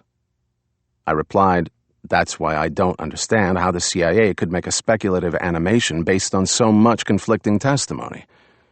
You'd need at least a dozen different animations to account for all the different testimonies. Kate replied, I think the CIA started with one premise, the official conclusion, which didn't include a missile. Then they depicted that conclusion the way some aviation experts say it should or could have happened. The eyewitness descriptions were irrelevant to the CIA. They simply said, this is what you saw. Right. Somebody in this tape said that the eyewitnesses were never called to testify at any of the official and public hearings. Is that true? It is. I'll tell you something else. The FBI did not do many follow-up interviews with the witnesses. Dozens of witnesses kept calling us asking to be interviewed again. A lot of eyewitnesses got frustrated and went public, but found that the news media weren't interested after the government began saying it was a mechanical failure. She added, I've never, in all my years of law enforcement, seen so many credible witnesses given so little credence. I thought about this and reminded her, the more witnesses you have, the more variations you have. Eventually, they cancel each other out. I'd rather have one, maybe two good eyewitnesses than 200. I gave you one. Right. But people see what they're mentally conditioned to see. I'll tell you what was happening in the summer of 1996. 3 weeks before TWA 800, the U.S. military residence in Saudi Arabia, the Khobar Towers, had been bombed. The FBI was on high alert for the Summer Olympics in Atlanta, and the news was full of potential attacks from Iran and from a dozen different terrorist groups. So when TWA 800 went down, what was the first thing you thought of? Probably the first thing I thought of. Terrorist attack. And we didn't even know each other. She replied, what we thought is what over 200 people say they actually saw. This was not a mass hallucination. Right? But it could have been an optical illusion. John, I interviewed a dozen eyewitnesses, and my colleagues interviewed another 200. The same optical illusion can't be seen by that many people. I yawned and said, thank you for an interesting day. It's late, and I'm tired. She stood and ran her fingers through my hair. She said, keep me up a while longer. I found a sudden burst of energy, and I launched myself out of the lazy boy recliner, straight into the bedroom. We got into bed and made love with a lot of frenzy, the way people do who were overwrought and trying to release the energy from a tough and frustrating day. This, at least, was something we had some control over, something we could make have a happy ending. Chapter 13. In the morning, I, in my ratty bathrobe and Kate still in her sexy teddy, sat in the kitchen drinking coffee and reading the papers. Bright sunlight came through the windows. When Robin moved out, I canceled the Times and subscribed to the Post, which is all the news I need. But since Kate moved in, the Times is back. I sipped my coffee and read a story in the Times about the memorial service we'd attended yesterday. The article began, 5 years after Trans World Airlines Flight 800 fell from the sky in fiery bits that landed in the ocean near here, the relatives of some of the 230 people who died in the crash made their annual pilgrimage to the east end of Long Island for prayer and remembrance. They came to be close to the last place where their friends and loved ones were alive. They came to hear the green waves heaving on the sand. They came to see the red and white Coast Guard house down the road in East Moriches where victims' bodies were brought ashore. I continued to read the tortured purple prose. The atmosphere of the first memorial here, days after the shocking crash and amid confusion over whether it had been caused by a malfunction or by a bomb, was one of numbing silence. Many could only wade into the water to drop a flower, no more. Further down the article I read, "They even have to deal with kooks," said Frank Lombardi, who assists the families. In recent days, he said, the families have been called by a man who said that he knows the identity of the terrorist who shot the plane down. And if they give him $300,000 in cash, that he would tell them who it was, Mr. Lombardi said. Is that sick or what? It is unbelievable that somebody would play on people's emotions like that.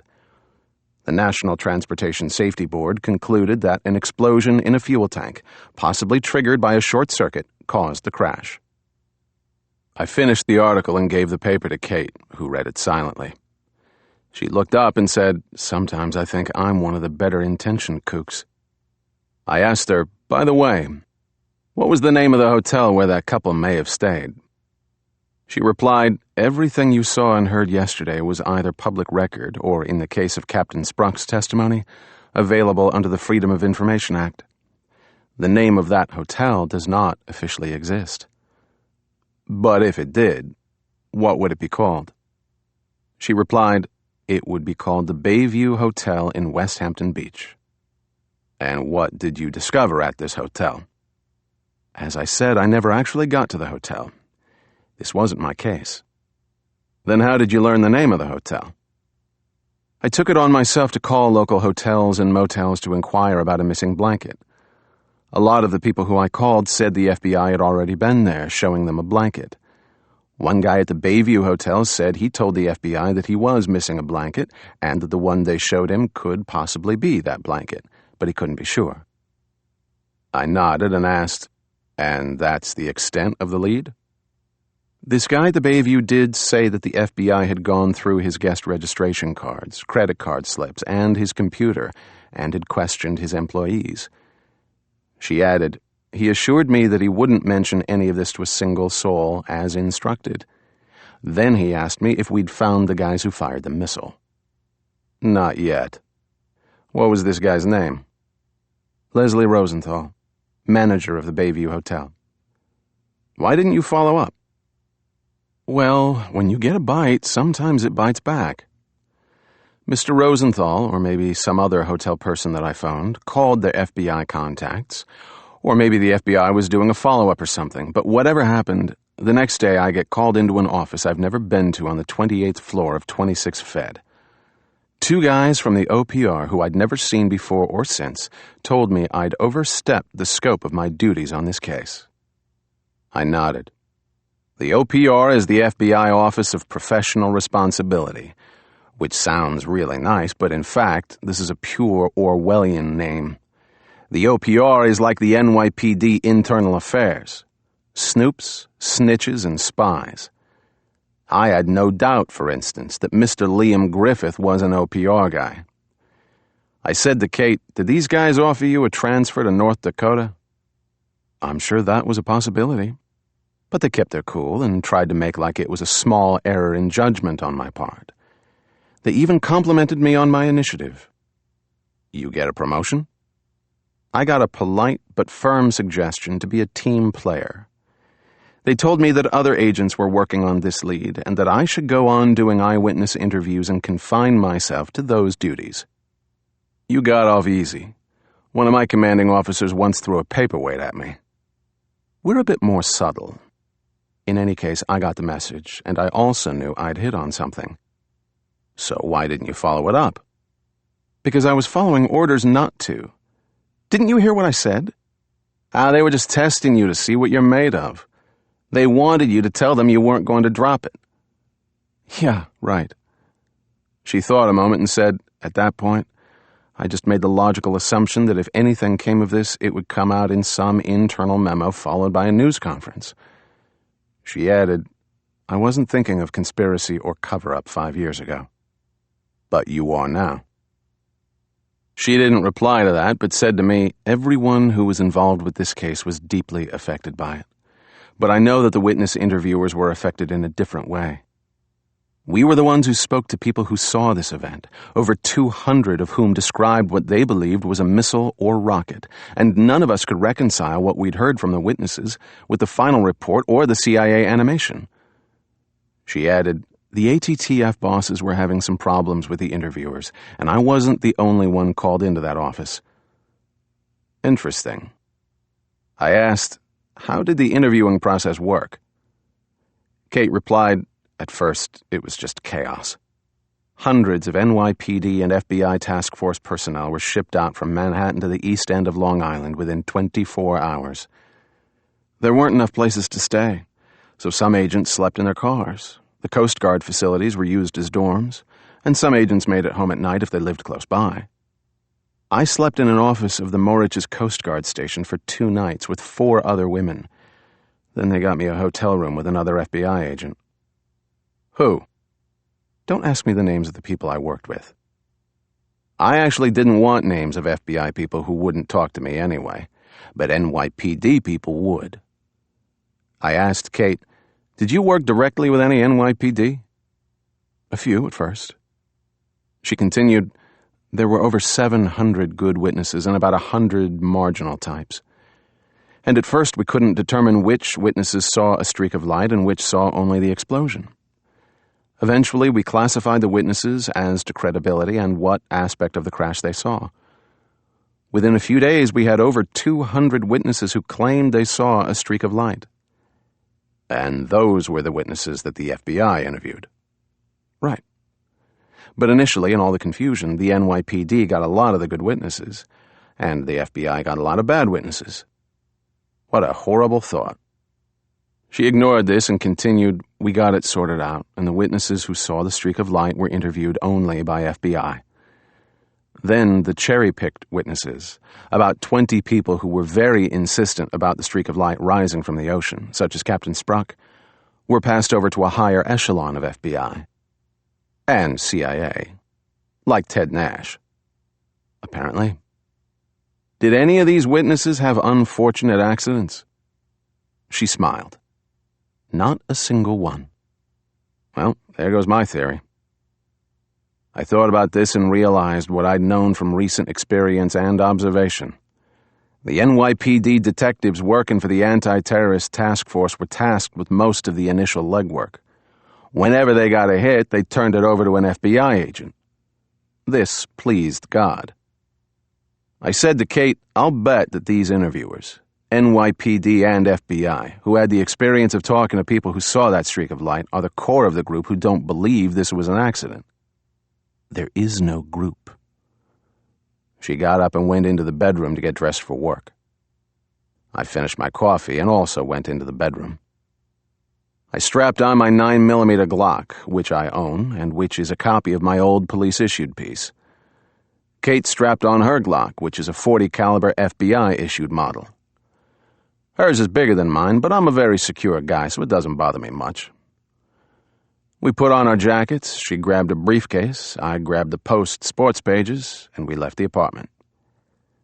I had this mental image of 6 OPR guys at 26 Federal Plaza cracking their knuckles while they awaited our arrival. Chapter 14. Our doorman Alfred got us a taxi, and we began our half-hour trip downtown to our place of employment at 26 Federal Plaza in Lower Manhattan. It was 9 a.m., and rush-hour traffic was starting to lighten up on this warm and sunny July day. We're not supposed to talk about anything sensitive in a taxi, especially if the driver's name is Abdul, which was this guy's name on his hack license. So, to pass the time, I asked Abdul, "How long have you been in this country?" He glanced back at me, then replied, "Oh, about 10 years, sir." "What do you think happened to TWA Flight 800? Kate said, "John." I ignored her and repeated the question. Abdul replied hesitantly, "Oh, what a terrible tragedy was that." "Right. Do you think it was shot down by a missile?" "I don't know, sir." "I think the Israelis shot it down and tried to make it look like it was the Arabs. What do you think?" "Well, that is possible." "Same with the World Trade Center bombing." "It is possible." "John." "So," I said to Abdul, "you think it was a missile?" "Well, many people saw this missile." "And who would have such a powerful missile?" "I don't know, sir." "The Israelis. That's who." "Well, it is possible." "What's it say in your Arabic newspaper on the front seat there?" "Oh, yes, they mentioned this anniversary of the tragedy." "What are they saying? American military accident or the Jews?" "They are unsure. They mourn the loss of life and look for answers." "Yeah, me too." Kate said, "Okay, John. I'm just trying to warm up a little. Why don't you try to shut up a little?" We rode in silence toward 26 Fed, and I read the sports. The federal government and all its employees are very sensitive to the rights and feelings of all minorities, recent immigrants, Native Americans, puppy dogs, forests, and endangered species of slime mold. I, on the other hand, lack this sensitivity, and my level of progressive thinking is stuck somewhere around the time when police regulations were rewritten to prohibit beating confessions out of suspects. In any case, Special Agent Mayfield and I, while not on the same wavelength, do communicate. And I had noticed in the last year that we were learning from each other. She was using the F-word more and calling more people assholes, while I was becoming more sensitive to the inner anguish of people who were fuckheads and assholes. We got to 26 Fed, and I paid Abdul and gave him a $5 tip for causing him some anxiety. We entered the big lobby of the 41-story building from the Broadway entrance and walked toward the security elevators. Federal Plaza is home to an alphabet soup of government agencies, half of which collect taxes for the other half to spend. Floors 22 through 28 are the offices of various law enforcement and intelligence-gathering agencies, and are accessible only by special elevators, which are separated from the lobby by thick plexiglass, behind which are guards. I flashed my creds too quickly for the guards to see, which I always do. Then I punched a code into a keypad and the plexiglass door opened. Kate and I entered and went to the 7 elevators that service floors 22 through 28. None of the guards asked to see our credentials more closely. We got into an empty elevator and rode up to the 26th floor. I said to Kate, "Be prepared to be called separately into someone's office." "Why? Do you think we were followed last night?" "We'll find out." The elevator doors opened on the 26th floor into a small lobby. There were no security guards here, and maybe there didn't have to be if you'd already gotten that far. There were, however, security cameras mounted overhead, but whoever was watching the monitors was probably paid $6 an hour and had no clue what or who they were looking for or at, assuming they were awake. On a more positive side, Kate and I had to again punch a code into a keypad to enter our corridor. So, to be fair, security at 26 Federal Plaza for floors 22 through 28 was good, but not excellent. I mean, I could have been a terrorist with a gun shoved in Kate's back, and I'd be in this corridor without too much trouble.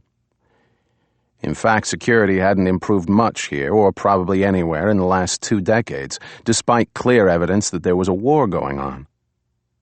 The public was only vaguely aware that we were at war, and the government agencies that were conducting that war had never been told, officially or otherwise, by anyone in Washington that what was happening around the world was, in fact, a war directed against the United States of America and its allies.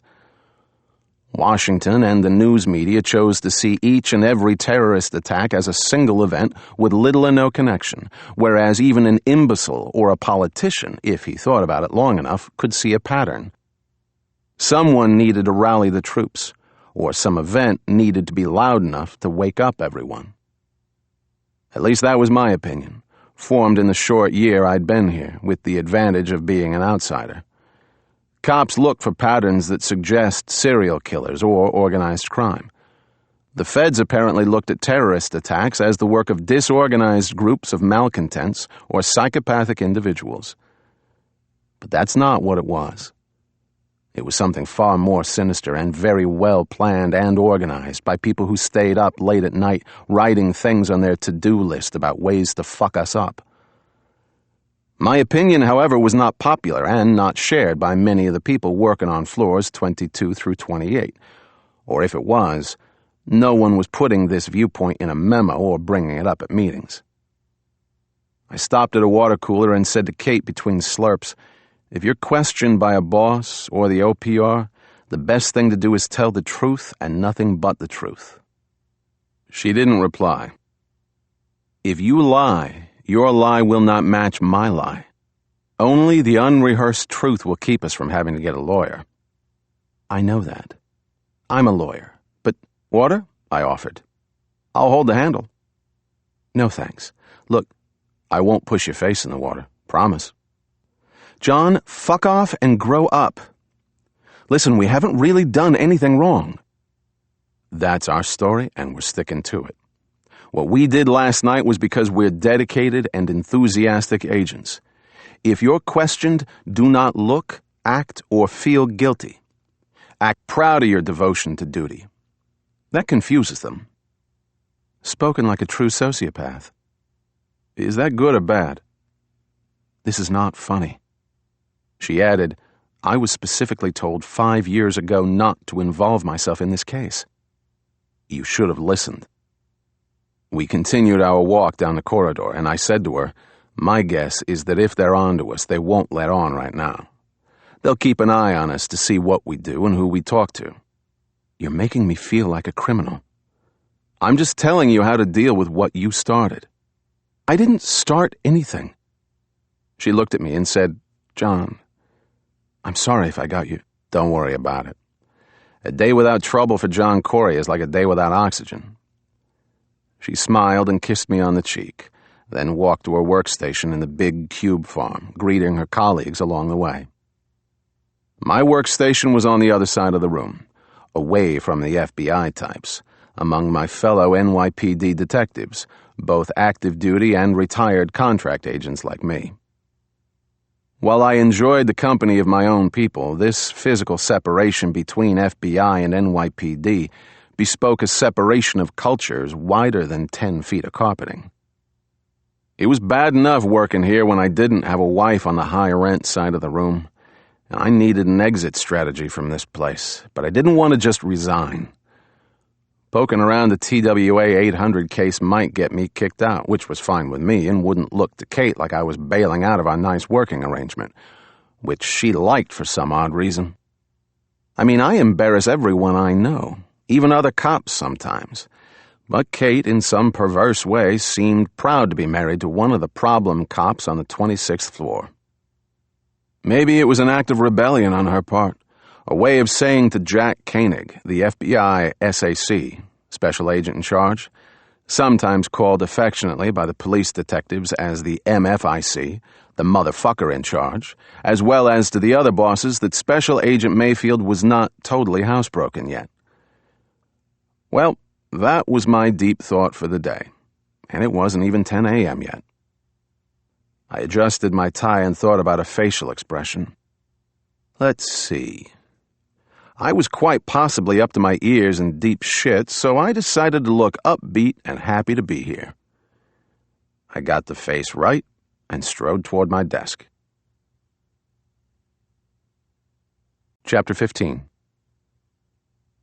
I greeted my colleagues by name, hung my suit jacket on a cube hook, and took my seat at my workstation. I turned on my computer, entered my password, and read my email, which were mostly interoffice memos. Sometimes there was an Orwellian message on the screen warning you about a new government thought crime. I played my phone messages, and there was one from a Palestinian-American informant, codenamed Gerbil, who said he had important information for me that he couldn't talk about over the phone.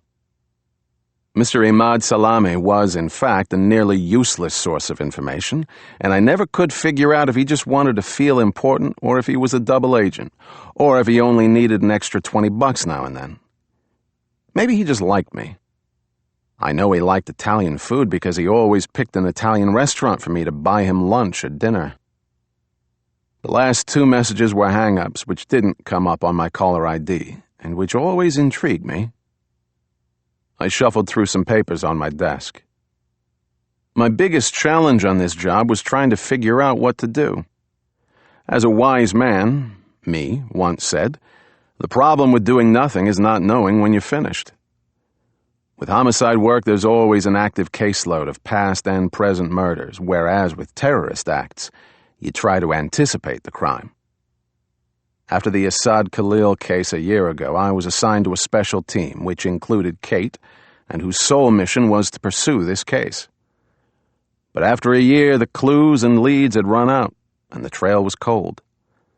Not wanting to waste government money, our boss, Jack Koenig, had begun assigning Kate and me and the other agents on the team to different duties. I had been specifically hired by the Anti-Terrorist Task Force as a homicide specialist, just in case a terrorist-related homicide occurred. But that hadn't happened since the Assad Khalil case, so now my duties consisted mostly of surveillance, which was what most of the NYPD types did for the FBI. Kate was into threat analysis, whatever that meant. The special team once had its own little space near the command and control center on this floor, and we worked in close proximity, with Kate at the desk directly across from mine, so I could look into her beautiful blue eyes every day.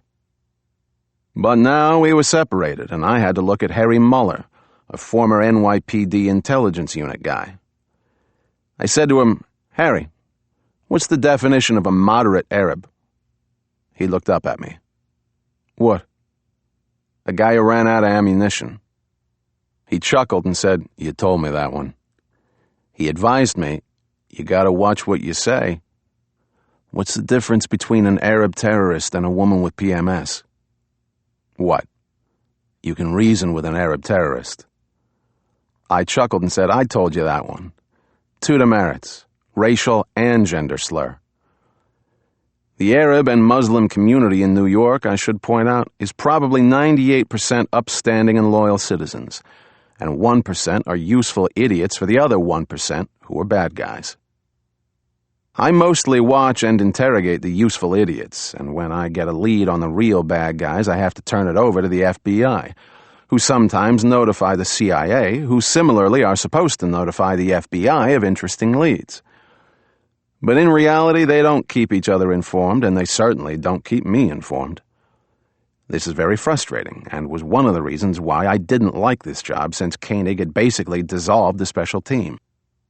Maybe it was also one of the reasons that Kate had dangled the TWA 800 crash in front of me, and why I bit. Regarding the CIA, they have agents assigned to the ATTF, such as the late Ted Nash, but you don't see many of them. They have offices on another floor and also across the street at 290 Broadway, and they drift in and out of the task force on a situational basis. I'm happiest when they drift out, and at the moment, they seem to be scarce. Harry asked me, "What did you do yesterday?" "I went to the TWA 800 memorial service out on Long Island." "Why?" "Kate worked the case. She goes every year." "Did you work that case?" "No." "But it goes to show you. 500 people busted their tails on that case, and it turns out to be a mechanical malfunction." Harry didn't reply. I added, "Sometimes we get too paranoid on this job." "We're not paranoid enough." "Right." I asked, "What are you working on?" He replied, "Some stupid Islamic charity out in Astoria. It looks like they're funneling money to some terrorist outfit overseas." "Is that illegal?" He laughed. "How the hell do I know? I guess the illegal part is collecting money for one thing and doing something else with it. It violates some federal law. Problem is the money goes to a supposedly legitimate charity overseas and then goes to where it doesn't belong. It's like trying to make sense out of my wife's checkbook. But the FBI forensic accounting people find this fascinating." "What are you doing?" "I'm taking a sensitivity course in Islamic culture." He laughed again. I turned my attention back to the stuff on my desk. There were a lot of memos to read through, initial and forward on, which I did. The interesting folders, what the feds called dossiers, were locked in the records room, and if I needed one, I had to fill out a form which was processed by persons unknown and either rejected or returned with the dossier. I have a secret clearance, but my need to know was limited, so I had to confine myself to the Khalil case, or cases I'd been assigned. This makes it difficult to discover if one case has anything to do with another. Everything was compartmentalized for security reasons, or reasons of turf protection, which in my humble opinion was a major weakness in the intelligence game. In police work, virtually every file is available to any detective with a hunch and a long memory about some case or some perp. But I shouldn't make negative comparisons. Nothing succeeds like success, and so far, knock wood, the feds have been very successful in keeping America off the front lines of global terrorism. Except once. Maybe twice. Maybe 3 times. The first time, the World Trade Center bombing, was a big surprise, but almost every perpetrator had been arrested, tried, and sent to jail for life.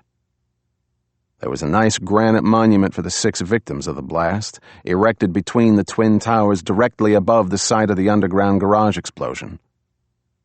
Then there was the TWA 800 explosion, which may or may not have been a score for the visitors. And then there was the Assad Khalil case, which, from my point of view, was a terrorist attack, but which the government had passed off as a series of murders committed by a man of Libyan descent who had a personal grudge against a number of American citizens. This was not quite the truth, as I can attest to, but if I said that, I'd be breaking the law, according to some oaths I'd taken and pledges I'd signed, all having to do with national security and so forth. This world of national security and counterterrorism was truly a far different world than I was accustomed to, and I had to convince myself every day that these people knew what they were doing. Somewhere, however, deep in the back of my uncomplicated mind, I had some doubts. I stood, put on my jacket, and said to Harry, "Beat me if someone calls a meeting." "Where you going?" "On a dangerous mission. I may not return." "If you do, can you get me a Polish sausage on a roll? No mustard." "I'll do my best." I left quickly, glancing at Kate, who was fixated on her computer screen. I got on the elevator to the lobby and went out to the street. There are still a few payphones left in the era of cell phones, and I went to one out on Broadway. It was getting warm and the sky was clouding up. I used my cell phone to look up Dick Carnes' cell phone number, and I used the payphone to call him. Dick, an old NYPD homicide colleague, had left the ATTF a few months earlier and was now a civilian doing security clearance background checks on a contract basis for the feds. He answered, "Hello? Is this Carnes Investigative Services?" "It is." "I think my wife is having an affair. Can you follow her?" "Who is this?" "Corey. You asshole." "I thought you were doing matrimonial." "I'm not, but in your case I'll make an exception." "Hey, what are you doing for lunch?" I asked. "Busy. What's up?"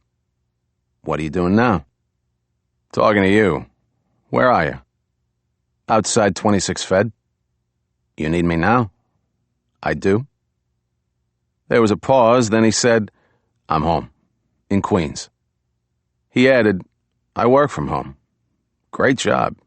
You should consider it." "Dick, I can't bullshit all morning. Meet me soonest in that place in Chinatown. You know the one? One hung low?" "Right. Next to the Vietnamese place called Fuck You." I hung up, found a pushcart, and got 2 Polish sausages on a roll, one without mustard. I went back into 26 Fed and up to my office. I gave Harry his Polish sausage, went to the coffee bar, and got a cup of black coffee. On the wall were FBI wanted posters in English and Arabic, including 2 from Mr. Osama bin Laden, one for the USS Cole attack and one for the embassy attacks in Kenya and Tanzania. There was a $5 million reward on his head, but so far no takers, which I thought was odd.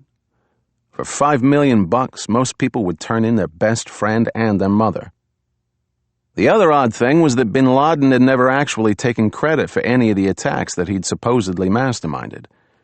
It was the CIA who had fingered him, but I wondered how they knew for sure.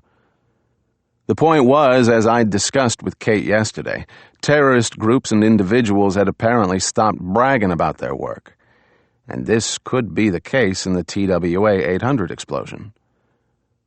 I looked at the face of Osama bin Laden on the wanted poster. Weird-looking guy. In fact, all these Mideast gentlemen on the dozen or so wanted posters looked scary, but maybe anyone on a wanted poster looks like a perp in that context. I stared at the poster of my old nemesis, Assad Khalil, a.k.a. the Lion. This was the one guy who looked fairly normal, well-groomed and good-looking, but if you looked hard into those eyes, you saw the scary stuff. The text under Mr. Khalil's picture was vague, speaking only of multiple murders of American and European nationals in various countries. The Justice Department reward was a measly $1 million, which I personally found insulting, considering this scumbag tried to kill me and was still out there. Actually, if Ted Nash were still alive, he'd be even more insulted, since it was Assad Khalil who had put a bullet from a sniper rifle through Ted's head. I went back to my desk, sat down, and turned on my computer. I got on the internet and typed in TWA 800. The internal security people sometimes checked what you were accessing, of course, but if they were checking up on me, then they already knew what I was up to. I saw that the entries for TWA 800 could take a week to go through, so I got onto the FIRO website first and spent half an hour reading about conspiracy and cover-up. I perused a few other websites along with some investigative articles from magazines and newspapers. The earlier articles I noticed, the ones written within 6 months of the crash, raised a lot of questions that weren't resolved in the articles written later, even by the reporters who had initially raised the questions. I sensed Harry looking at me, and I raised my eyes to his. He asked me, "Are you going to eat that?" I handed the sausage across the low wall separating us, got off the internet, and shut down my computer. I put my jacket on and said, "I'm late for my sensitivity class." He chuckled. I walked to Kate's workstation and she looked up from her computer, then exited from whatever she was reading, which must have been something I wasn't cleared to read, or an email from her boyfriend. I said to her, "I've got to meet someone." Most wives would ask who, but in this business, we don't ask that question. And she asked, "How long?" "Less than an hour. If you're free, I'll meet you for lunch at Echo. 1 o'clock. She smiled. "It's a date. I'll make a reservation." Public displays of affection are not encouraged here in the Ministry of Love, so I saluted her and left. I exited the building and bought the Daily News at a newsstand and walked the few blocks north into Chinatown. A lot of cops as well as FBI agents had meets in Chinatown. Why? Because it was easier to spot people who might be following you around, unless, of course, those people were Chinese. Also, it was cheap. I had no idea where the CIA had their off-site meetings, but I suspected the Yale Club. In any case, I seemed not to have been followed from 26 Fed. I walked past, then doubled back into this little Chinese restaurant called Dim Sum Go, which the NYPD had affectionately renamed One Hung Lo, and took a seat in an empty booth in the rear, facing the door. The restaurant looked like it might once have been the hallway of the tenement in which it was housed. This was a strictly local place, devoid of even the most clueless tourists or uptown trendoids looking for an urban dining adventure. More important, it was probably the only Chinese restaurant in New York that served coffee, thanks to the NYPD clientele. Donut next. It was not yet noon and the place was fairly empty, except for a few locals drinking what smelled like so-long tea out of bowls and chattering away in Cantonese, though the couple at the next booth was speaking Mandarin. I'm making this up. There was an exquisitely beautiful young Chinese woman waiting tables, and I watched her moving around us as if she were floating on air. She floated toward me, we smiled, and she floated away to be replaced by an old crone wearing bedroom slippers. God, I think, plays cruel jokes on married men. I ordered coffee. The old lady shuffled off, and I read the sports section of the Daily News. The Yankees had beaten the Phillies last night 4-1 in the 12th inning. Tino Martinez singled in a run, and Jorge Posada hit a 2-run homer in the 12th.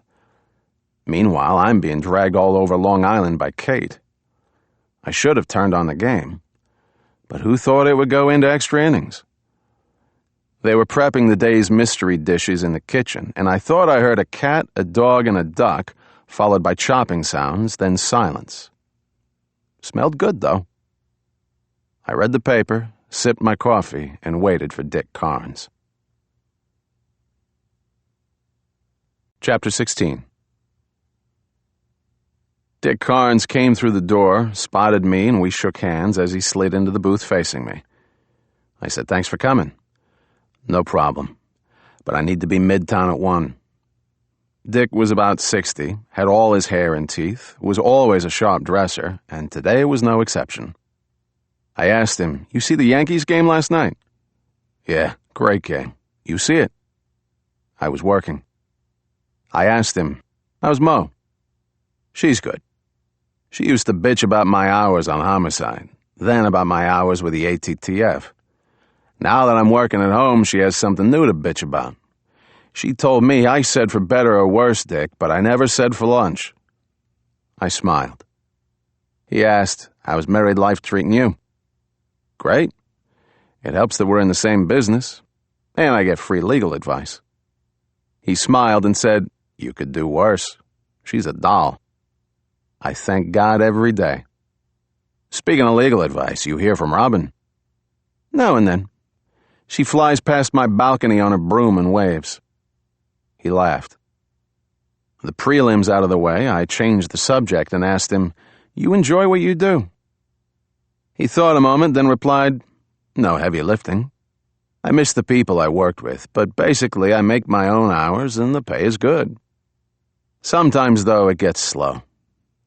You know, we should be doing more background checks on more people.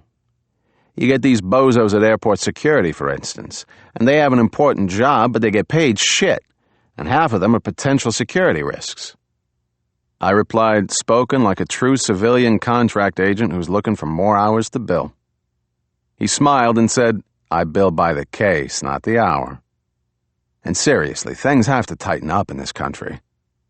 I informed him, "We're living in a country that has been blessed by a lot of good luck and 2 oceans. I got news for you. The luck is running out, and the oceans don't mean shit anymore." You may be right. The little old lady came over and Dick ordered coffee and an ashtray. He lit a cigarette and said, "So, what can I do for you? You looking to get into this kind of work? I can put you in touch with the right guy." We both knew that I didn't ask him to meet me on short notice to talk about a job, but it was a good story if it ever came up later.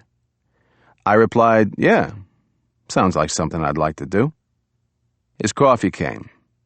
He sipped, smoked, and gave me a quick description of his work so I could sound intelligent if someone asked me about it while I was attached to a polygraph machine. Under the category of "What else did you talk about?" I said to him, "Let me get to the point.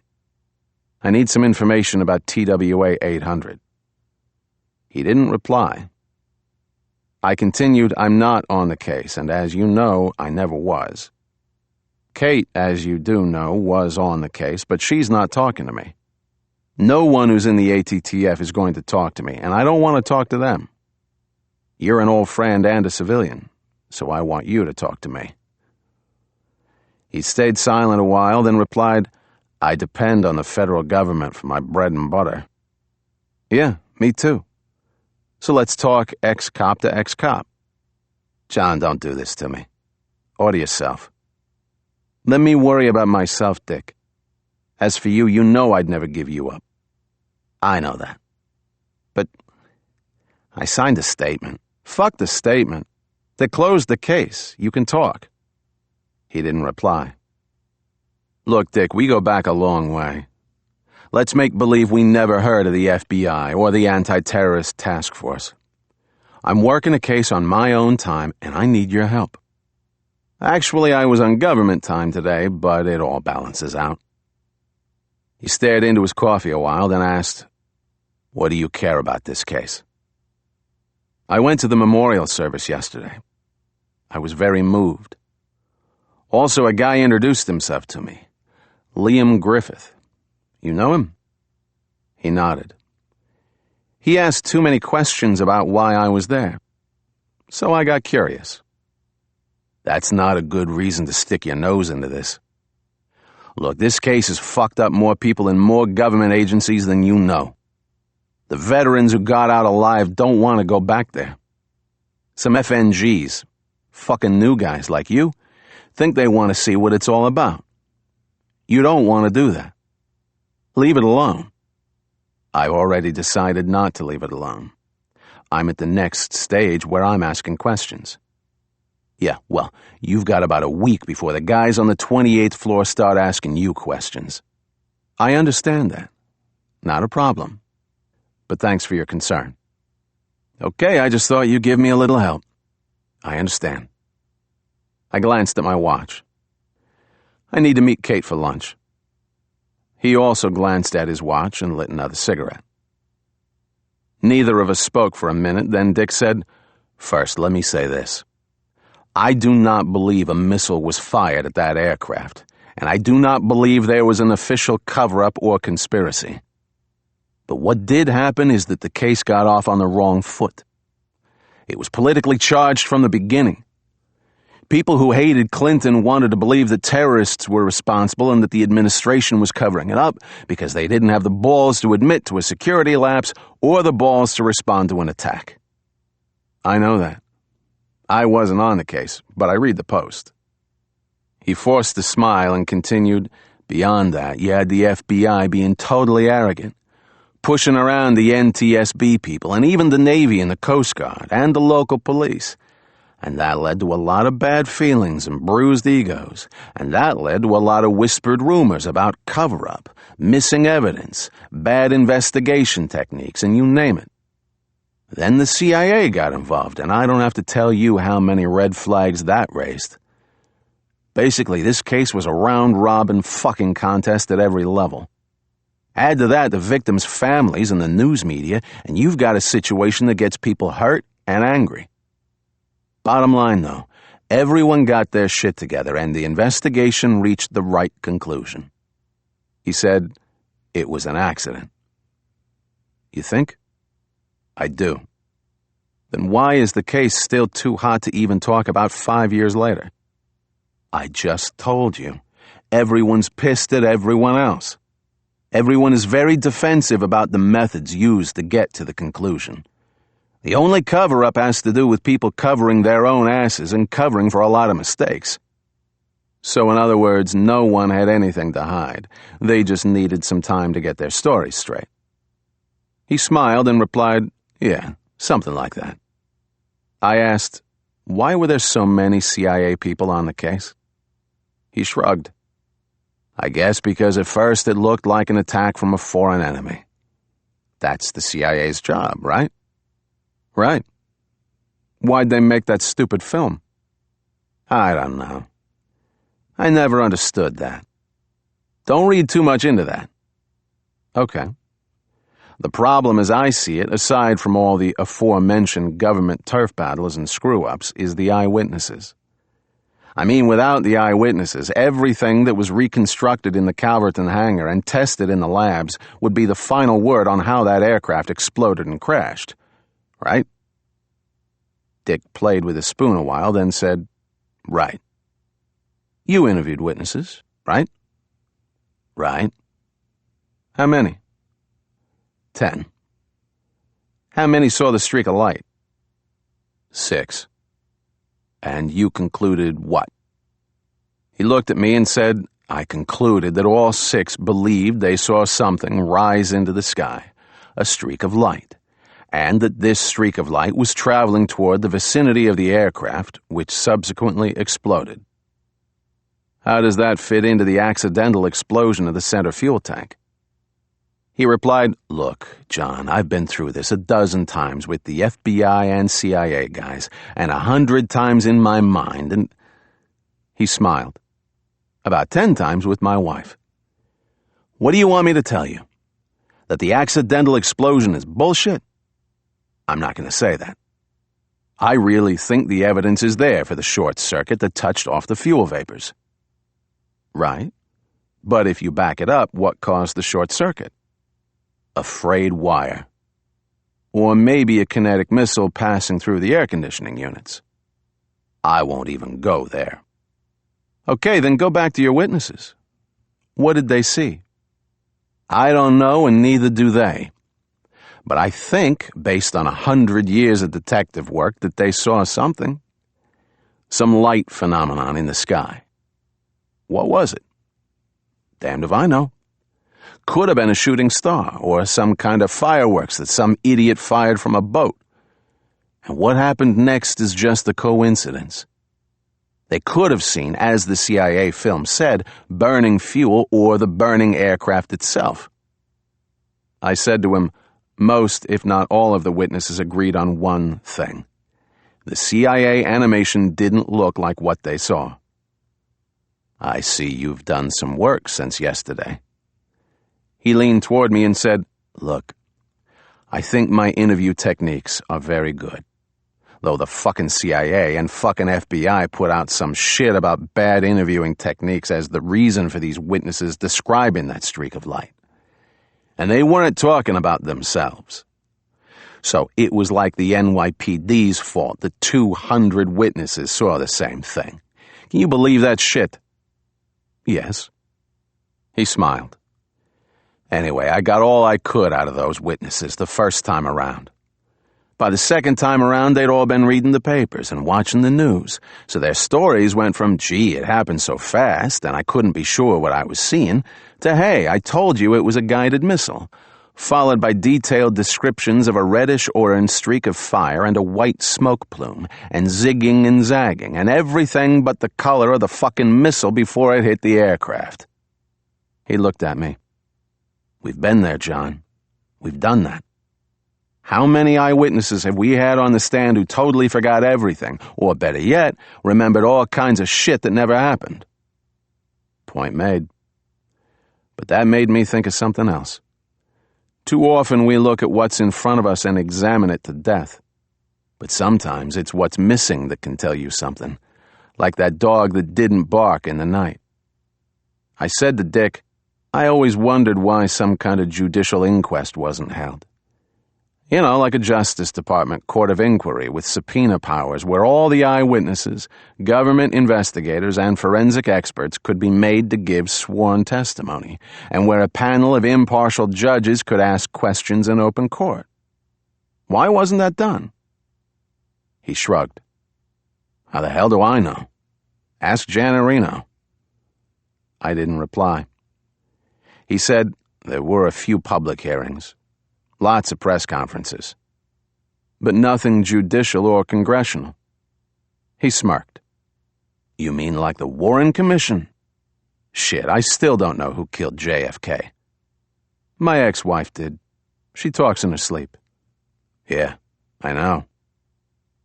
We shared a half-assed chuckle.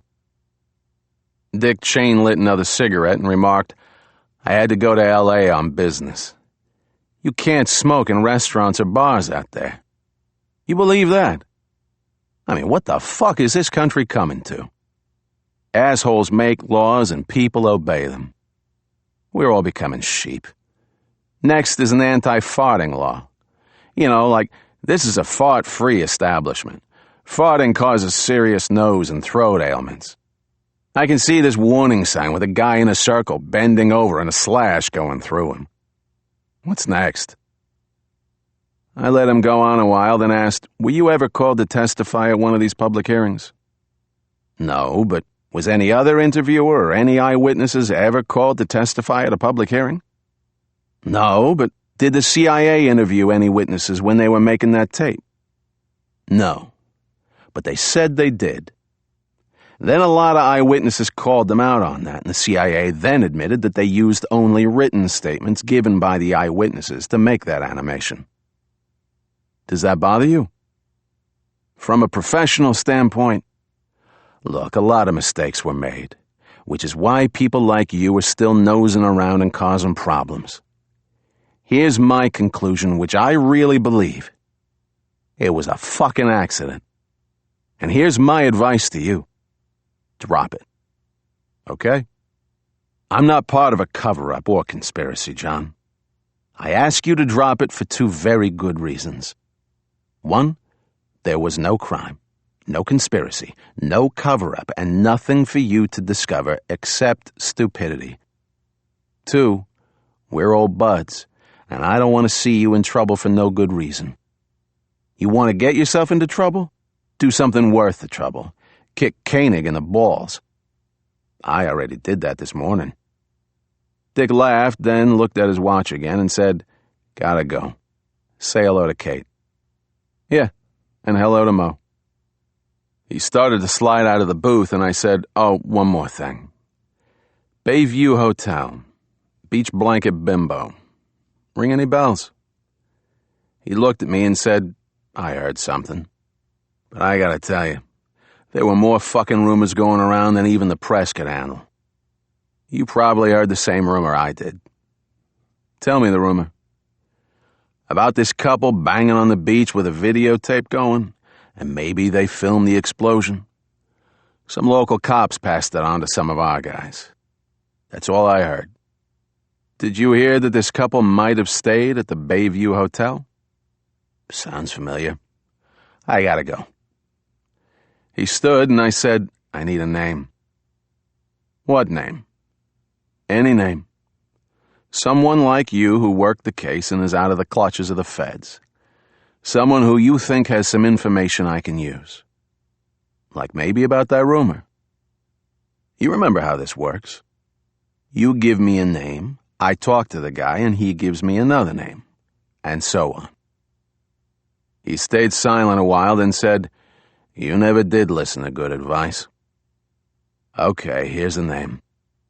Marie Gubitosi. You know her?" "Yeah. She used to work out of Manhattan South." "That's her. She was on and off the task force before you got there. She's happily married, 2 kids, and off the job. She's got nothing to lose by talking to you, but nothing to gain either." "Where can I find her?" "I don't know. You're a detective. You find her."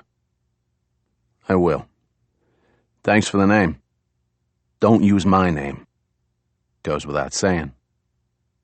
He started for the door, then came back to me. He said, "We talked about your interest in doing background checks.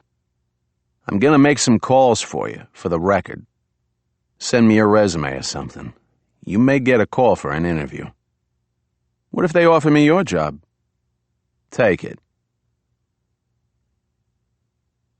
Chapter 17. I walked to Echo on Chambers Street. The maitre d' recognized me and said, "Good afternoon, Mr. Mayfield. Your wife has arrived." "Which one?" "This way, sir." He escorted me to a table where Kate was sitting, sipping a sparkling water and reading the Times.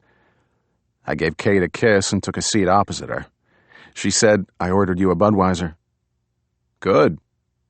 It's actually not bad being married. It's comfortable." My Bud arrived and I clinked glasses with Kate.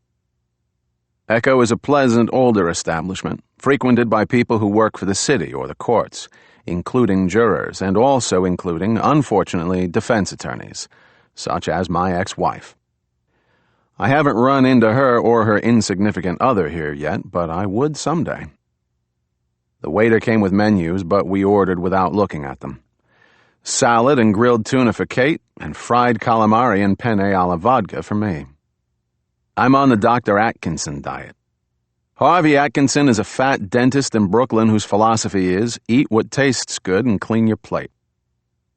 Kate said, "You're putting on a little weight." "It's the horizontal stripes on my tie."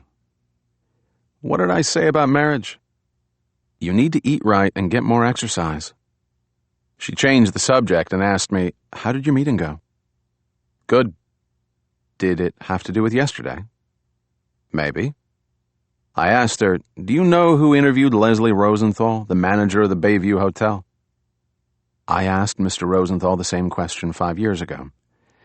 He was first interviewed by an NYPD task force detective, a man whose name he didn't get. The detective, realizing he may have found the source of the blanket on the beach, then called in the FBI. 3 guys showed up who identified themselves as FBI. One guy did all the talking, but Rosenthal didn't catch his name. "No cards?" "That's what he said." According to Mr. Rosenthal, these 3 and some others questioned the staff and looked through the hotel's written and computer records, making a copy of all the recent guest registrations and checkouts. I assumed they tried to determine if 2 of the guests were the ones who'd taken the blanket to the beach that night, and who may have videotaped themselves, and inadvertently videotaped TWA Flight 800.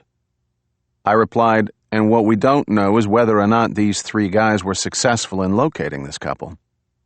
My instincts say they were. So even if we found this couple, they've already been sanitized or vaporized. Kate did not reply. I continued, and so has this videotape, if it ever existed. Well, if that's the case, then we should at least find that out. Look, John, I never thought we were going to solve the mystery of TWA 800. I just want to find this couple and talk to them. Why? I don't know until I talk to them. That sounds like one of my lines. Get your own material. She smiled. You've had a great influence on my thinking. Same here, I said.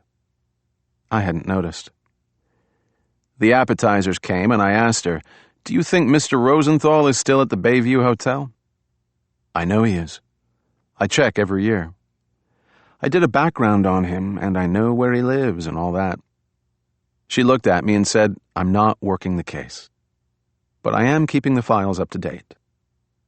What files? She tapped her head. Up here. Tell me what else is up there. I did that yesterday. Now it's better that you ask when you need something. She added, you need to arrive at questions before you arrive at answers.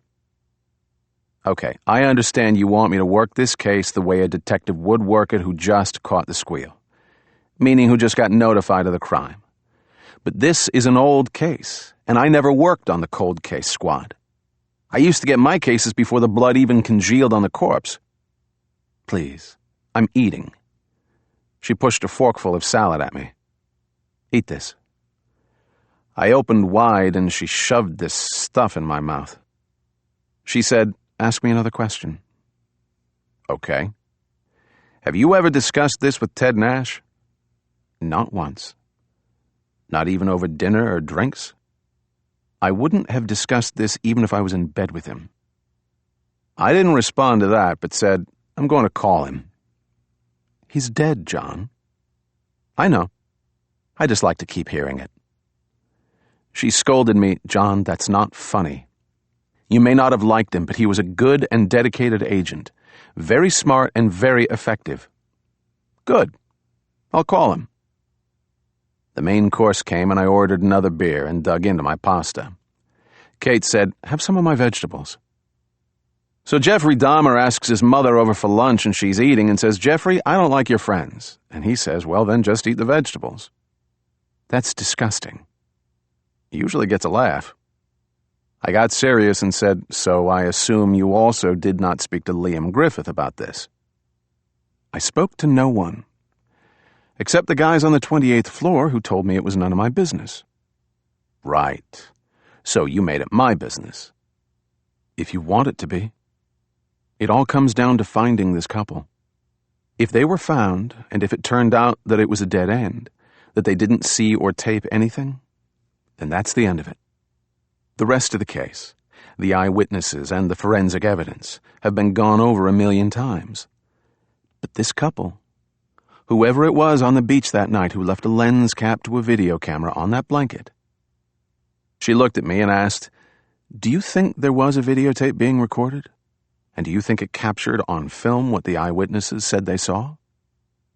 I replied, it depends obviously on which way that video camera was pointing, and if it was even turned on. And then you have the problem of film quality and so forth. But let's say everything came together by chance and that the last seconds of that TWA flight were recorded. Let's even say the film still exists. So what? What do you mean, so what? 200 eyewitnesses would be looking at that film, and so would the FBI and CIA and their film experts. Someone needs to interpret the film. It wouldn't need interpretation. It would speak for itself. Would it? I said to her, an amateur video, shot at dusk into a night sky, probably from a fixed tripod, assuming the couple were engaged in other activities, may not show all you think it would show. Look, Kate, you've been searching for the Holy Grail for 5 years, and it may actually exist, but you may never find it. And if you do, it may not hold any magical powers. She didn't reply. I continued, you've heard of the Zapruder film? She nodded. Guy named Zapruder was filming John Kennedy's motorcade as it passed by the Texas Book Depository. He was using an 8mm handheld Bell & Howell movie camera. The film lasted 26 seconds. You ever see it? She nodded. Me too. I saw the digitalized version, and I saw it in slow motion. So how many shots were fired? And what direction did they come from? Depends on who you ask. She stayed quiet for a while, then said, "Still, we can't interpret the tape unless we find it. First things first."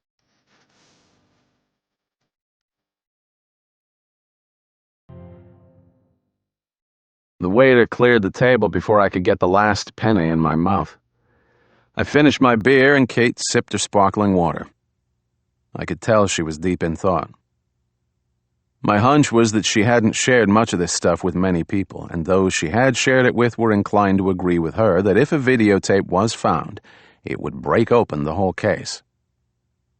Enter John Corey, skeptic, cynic, realist, and bubble burster. I'd been around 14 years longer than Kate Mayfield, and I'd seen a lot. Maybe too much. And I'd been disappointed too many times as a cop and as a man. I've seen murderers go free and 100 other crimes go unsolved or unpunished. I've seen witnesses lying under oath, sloppy police work, inept prosecutors, incompetent forensic work, outrageous defense attorneys, imbecilic judges, and brainless juries. I've seen good stuff too. Bright, shining moments when the system worked like an oiled clock, when truth and justice had their day in court. But there weren't many days like that. We had coffee and Kate asked me, "Is it really true about the blue wall of silence?" Never heard of it.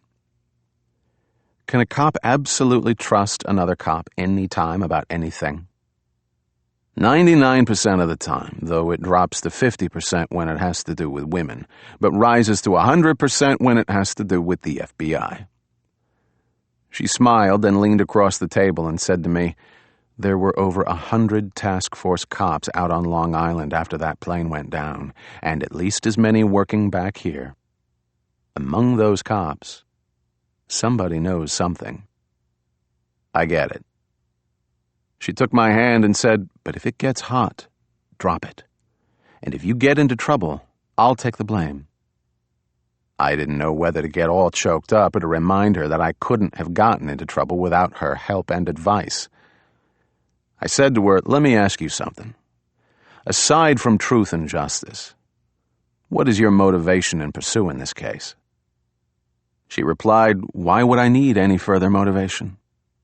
It's truth and justice, John. Justice for the victims and their families. And if this was an attack by foreign terrorists, then it's also patriotism. Isn't that reason enough?" The correct answer was yes, and that's what John Corey would have said about 20 years ago. Today I just sort of mumbled, "Yeah, I guess so." She didn't like that and said to me, "You need to believe in what you're doing and know why you're doing it." Okay, then I'll tell you. I do detective work because I like it. It's interesting, and it keeps my mind sharp and makes me feel smarter than the idiots I work for. That's the extent of my commitment to truth, justice, and country. I do the right thing for the wrong reasons, but bottom line, truth and justice get done. If you want to do the right thing for the right reasons, go right ahead, but don't expect me to share your idealism. She stayed silent for some time, then replied, "I'll take your help on your terms. We can work on your cynicism another time. I don't like it when people, especially women, invade my hard-won cynicism. I know what makes me tick, and I had a lot of ticking to do in the days and weeks ahead." Chapter 18. I walked with Kate back to the lobby of 26 Federal Plaza and said to her, "I need to make some payphone calls. I'll see you later." She looked at me and said, "You have that faraway look you get when you're onto something. I'm just a little logy from the pasta. Please don't try to read me. That scares me." She smiled, gave me a kiss, and walked toward the elevators. I went outside to a phone booth on Broadway and fished some change out of my pocket. I remember when you had to wait for a payphone, but now everyone has cell phones, even derelicts, homeless persons, and the phone booths are as empty as the confessionals at St. Patrick's. I dropped a quarter and dialed the cell phone of my ex-partner, Dom Finelli, who was working out of Manhattan South. He answered, "Hello? Dom. Hey, paisano, long time. Where are you? Let's grab a beer tonight." "Are you in your office?" "Yeah, what's up?" "Everyone would love to see you. Lieutenant Wolf misses you. He's got a new paperweight." "I need a favor." "You got it. Come on over." "I can't. What I need..." "You free tonight?" "I found a new place in Chelsea. Tonic. Incredible ass there." "I'm married." "No shit. When?" "You were at the wedding." "Right. How's Kate?" "Kate is great. Sends her regards." "She hates me." "She loves you." "Whatever." It was hard to believe that this man had a brilliant mind when it came to detective work. But he did. I actually learned a lot from him. Like how to play dumb. I asked him, "How's Mary?" "I don't know. What do you hear?" He laughed at his own joke, as he often does, and said to me, "All kidding aside, throughout my whole married life, I've never cheated on a girlfriend." "You're a prince." "Okay, how's it going at 26 Fed?" "Terrific. Which reminds me, I saw Captain Stein the other day, and he's still waiting for you to put in your papers and come over to the task force. The job is yours if you want it." "I thought I mailed those papers in." "Oh, God. I hope I didn't miss the chance to work for the FBI." "It's a great job. Don't you ever get tired of people murdering other people?" "I'll get tired of it when they get tired of it." "Right. Do you remember... Oh, before I forget, those two Hispanic gentlemen who put some holes in you? I may have a lead on them." "What's the lead?" "Let me handle it. You have enough on your plate. I'll call you when we're ready. If you think of it." He laughed, then said seriously, "Every time I think of you lying there in the street, bleeding to death. Thank you again for saving my life. Thank you for getting me on the anti-terrorist task force where I met Kate. Am I forgetting anything?" "I don't think so. We don't count favors, John. You know that. When you need a favor, I'm there. And when I need a favor, you'll be there for me. So what can I do for you?" "I forgot." He laughed and asked me, "Anything new with the Khalil case?" "No. That motherfucker is going to pop up when you least expect it." "Thank you. Look..." The phone clicked and I put in another quarter. I asked him, "Do you remember Marie Gubitosi?" "Yeah." "Why?" "Great ass. That guy Kolowski or Kulikowski was popping her. Remember? He was married and his wife found out and... Yeah. Listen, I need to find her. She's married now." "I know. Married some guy who's not on the job. She lives in... I think Staten Island. Why do you need to find her?" "I don't know until I find her." "Yeah? Why do you need me to find her?" "You could find her in less than an hour." "And why are you in a payphone?" "What's up, John? You in trouble?" "No, I'm doing something on the side." "Yeah? What side?" I looked at my watch. If I planned to make the 3 o'clock ferry to Staten Island, I needed to cut Finelli short. But that's easier said than done. I said to him, "Dom, I can't talk over the phone. We'll have a few beers next week. Meanwhile, get me a make on Marie and call me back on my cell phone. Just hold a second. I have power at the wheel." He put me on hold and I waited.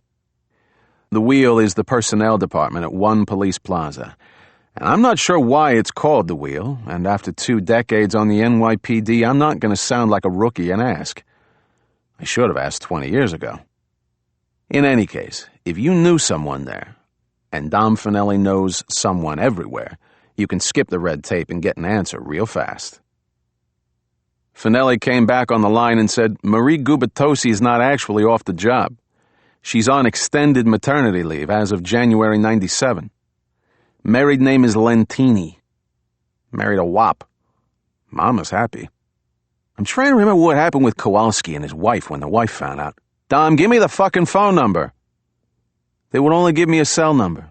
No address. Ready? He gave me her number and I said thanks. I'll call you next week. Yeah. Maybe sooner if you manage to get into deep shit. You gotta tell me what this is about. I will. Watch yourself. Always do. I hung up, fed the phone, and dialed the number. After 3 rings, a female voice answered, Hello? Marie Gubitosi, please. Speaking. Who's this? Marie, this is John Corey. We worked in South together. Oh, yeah. What's up? I could hear at least 2 kids screaming in the background. I said, I need to talk to you about an old case. Can you meet me someplace? Yeah, right. Give me a babysitter and I'll drink with you all night. I laughed and said, actually, my wife can sit. You mean your lawyer wife will babysit? What's she charge? We're divorced. I have a new wife. No kidding. Can I tell you? The first one was stuck up. Remember that retirement party for Charlie Cribbs? Yeah. She was a little off that night. Look, why don't I just come over now if it's convenient? Staten Island, right? Yeah, but the kids are crazy. I love kids. Not these 2. Maybe I can help you over the phone. I'd rather talk in person. Well, Joe, my husband, doesn't want me getting involved again with the job. You're on extended leave, Marie. You're not off the job. Let's make this easy. Yeah, okay. Hey, didn't you get out on 3/4? I did. So how are you back? I didn't want to answer that, but I had to. I said, I'm with the ATTF, contract agent. There was a silence, then she said, I was on the task force less than 6 months, and I only worked 2 cases. Which one are you interested in? The other one. Again, a silence. Then she said, I'm getting the feeling you're not on official business. I'm not. The case is closed. You know that. I got your name from another guy on the job. I need to talk to you. Off the record. What guy? I can't say. And I won't say your name either. I'm at a payphone and I'm out of change. I need about half an hour with you. My husband's a route delivery guy. Comes home unexpectedly. He's big and jealous. That's okay. I can explain. And if I can't, I've got a gun. She laughed. Okay. I could use some adult company. She gave me her address in Staten Island, and I said thanks. I'm going to try to catch the 3 o'clock ferry. Meanwhile, maybe you can dig out your pad? July 1996. She didn't respond to that and said, I'm 20 minutes from the terminal by cab. Stop and get me a package of Pampers. The package that has Elmo on it. The custom fit cruisers, size 4. There's a Dwayne Reed on your way. See ya. I hung up and got out of the phone booth. Elmo? I hailed a cab on Broadway, flashed my NYPD dupe shield, which is a lot more recognizable than Fed creds, and said to the gentleman wearing a turban, I need to make the 3 o'clock Staten Island ferry. Step on it. The cabbie probably hadn't seen too many American movies and replied, Step? Speed. Police. Ah. This is a Manhattan taxi driver's wet dream, so the guy ran a few lights on Broadway, arriving at the Whitehall ferry terminal at 5 to 3. He refused payment, but I gave him a 5 anyway. For some reason that no one in the universe could explain, the city-owned commuter ferry was now free to foot passengers. Maybe it costs $100 to get back. The ferry was tooting its horn and I ran through the terminal and got aboard. I snagged a ferry schedule and walked through the lower cabin. There were lots of empty seats at this hour, but I went up the stairs and stood on the forward deck. Sunshine, blue water, brilliant sky, tugboats, seagulls, skyline, salty breeze. Very nice. As a kid, I used to ride the ferry in the summer with my friends. It was 5 cents. We'd get to the other side, buy an ice cream, and ride back to Manhattan. Total cost, 25 cents. Not a bad deal for a big-time adventure. Years later, I'd take dates on the ferry at night, and we'd stare at the Statue of Liberty all lit up, and the incredible skyline of Lower Manhattan with the twin towers of the New World Trade Center rising floor by floor, year by year, and the Brooklyn Bridge with its necklace of lights. It was very romantic, and a cheap date. The city has changed since then, mostly, I think, for the better. I can't say the same about the rest of the world. I stared at the Statue of Liberty a while, trying to work up some long-forgotten childhood patriotism. Well, maybe not forgotten, but certainly not fully awake at the moment, as I realized over lunch with Kate. I turned my attention to the approaching shoreline of Staten Island, and I thought of my brief conversation with Marie Gubitosi. She could have blown me off by saying, "I don't know anything, and what I do know I'm not telling you." But she didn't say that. So she knew something, and maybe she'd share it. Or maybe she just wanted company and a pack of Pampers. Or maybe she was on the phone right now with the OPR, who'd record our conversation and take me away. In any case, I'd know soon enough. Chapter 19. I got off the ferry at the St. George terminal, walked to the taxi stand, and gave the driver the address in the New Springville section. I don't know this outer borough very well, but when I was a young rookie, cops who screwed up were routinely threatened with being exiled to Staten Island. I used to have nightmares of me walking a beat through woods and mosquito swamps, twirling my nightstick and whistling in the dark. But like most places whose mere mention makes your blood run cold, like Siberia, Death Valley, or New Jersey, this place didn't live up to its scary reputation. In fact, this borough in New York City is an okay place. A mixture of urban, suburban, and rural, mostly middle class with a Republican majority, which made the free ferry ride all the more unexplainable. It was also home to many city cops who may have been sent here originally as punishment, and who liked it and stayed. Sort of like how Australia was settled. In any case, this was also home to Marie Gubitosi Lentini, former anti-terrorist task force detective and currently a wife and mother, who was now thinking about my visit, and who I hoped had found her detective pad for the time period in question. I never knew a detective who threw away their old notepads, myself included. But sometimes they got lost and misplaced. I hoped that Marie at least had a good memory. I hoped, too, that she remembered where her loyalties should lie. The cabbie was a gent named Slobodan Milkovich, probably a Balkan war criminal, and he was reading a map instead of looking at the road. I said to him, "There's a Duane Reade on the way." "Capiche?" "Drugstore. Pharmacy. I need to stop." He nodded and accelerated as if this was an urgent mission. We continued on down Victory Boulevard, and Mr. Milkovich two-wheeled it into a strip mall to the Duane Reade. I'm not going to get into the utter humiliation of John Corey buying diapers with Elmo's face on the package, but it wasn't one of my better retail experiences. Within 10 minutes, I was back in the taxi, and 10 minutes later, I was in front of the Lentini residence. The street was fairly new, with rows of semi-detached red brick homes trimmed with white vinyl, and the street stretched as far as the eye could see, like an infinity mirror. Dogs barked behind chain-link fences, and kids played on the sidewalks.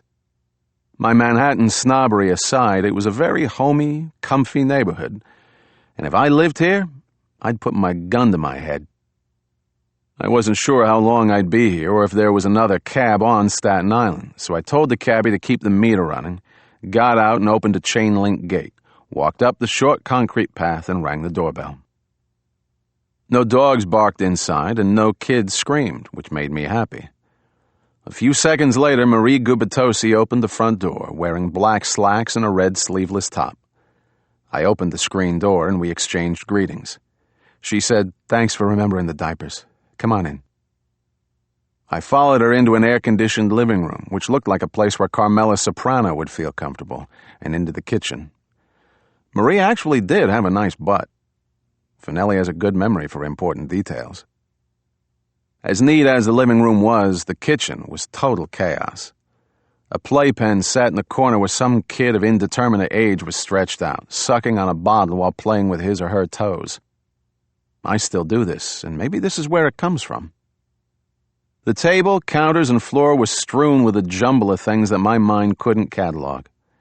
It looked like the scene of a robbery and double homicide where the victims fought back hard. Marie said, "Have a seat. I made coffee." "Thanks." I sat at a small kitchen table and I put the plastic bag with the Pampers on the table. Next to me was a high chair whose tray looked goopy. She said, "Sorry, this place is a mess." "Nice place." She poured 2 mugs of coffee. I try to clean up before His Majesty comes home. "Cream? Sugar?" "Black." She carried the 2 mugs to the table, and I noticed for the first time that she was literally barefoot and pregnant. She sat across from me and raised her mug. We clinked, and I said, "You look good." "Was that disability for blindness?" I smiled. "No, I mean it." "Thanks." She peeked inside the plastic bag, and I said, "Elmo." She smiled. "Can I pay you for those?" "No." I sipped my coffee. Marie Gubitosi was, in fact, still an attractive woman, and I guessed that she'd spruced up before I arrived. I smelled a little eau de something over the smells of baby powder and warm milk. She nodded toward the playpen and said, "That's Joe Jr. He's 14 months. Melissa, 2.5, is sleeping, thank God. And I have 1 in the oven." I remembered to ask, "When are you due?" 16 weeks and 3 days. "Congratulations." "Yeah, I'm never going to get back to the job." She needed to figure out what was causing these pregnancies, but I said, "It'll be sooner than you think." "Yeah." "So you look good. Gained a little weight, maybe. And you're divorced and married again. I didn't hear about that. I don't hear anything anymore. Who's the lucky girl?" "Kate Mayfield, FBI on the task force." "I'm not sure I know her." "She got there right before TWA 800. She worked the case." Marie didn't respond to the mention of TWA 800 and said, "So you married an FBI lady? Geez, John. First a criminal defense lawyer, then an FBI agent. What's with you?" "I like to fuck lawyers." She laughed so hard she almost choked on her coffee. We made small talk for a while, and it was actually quite pleasant, catching up on gossip and remembering some funny incidents. She said, "Remember that time you and Dom went to that townhouse down in Gramercy Park where the wife shot her husband? And she's saying he pulled the gun on her, they struggled, and it went off? Then Dom goes up to the bedroom where the corpse is getting stiff and comes back and shouts, 'He's alive! Call an ambulance!' Then he looks at the wife and says, 'He says you pulled the gun on him and shot him in cold blood.' And the wife faints." We both got a laugh out of that, and I was getting nostalgic for the old days.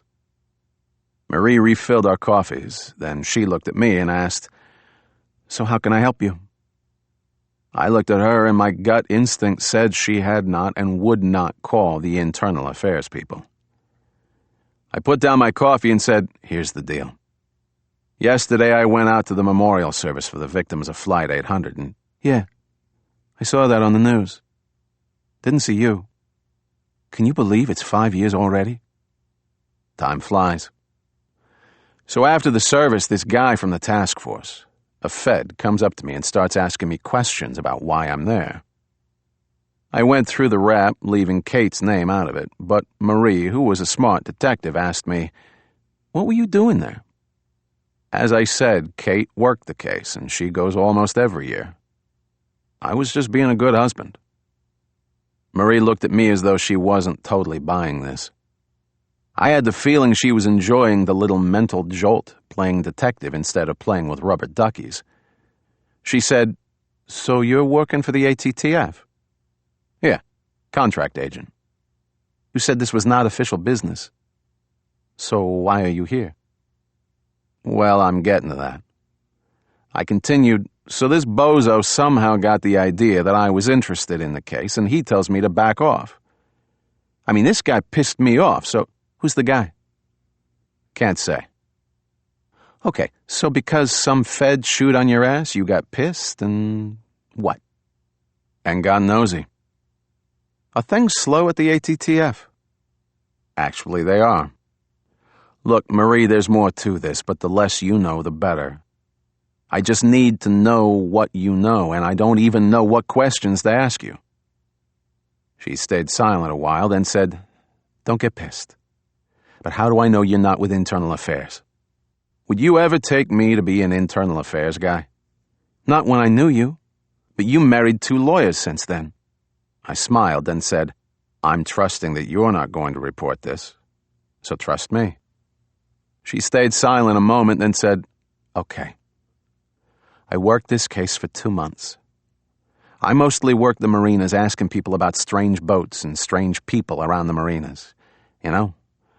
The theory was that some terrorist or some nut job took a boat out and fired a rocket at that plane.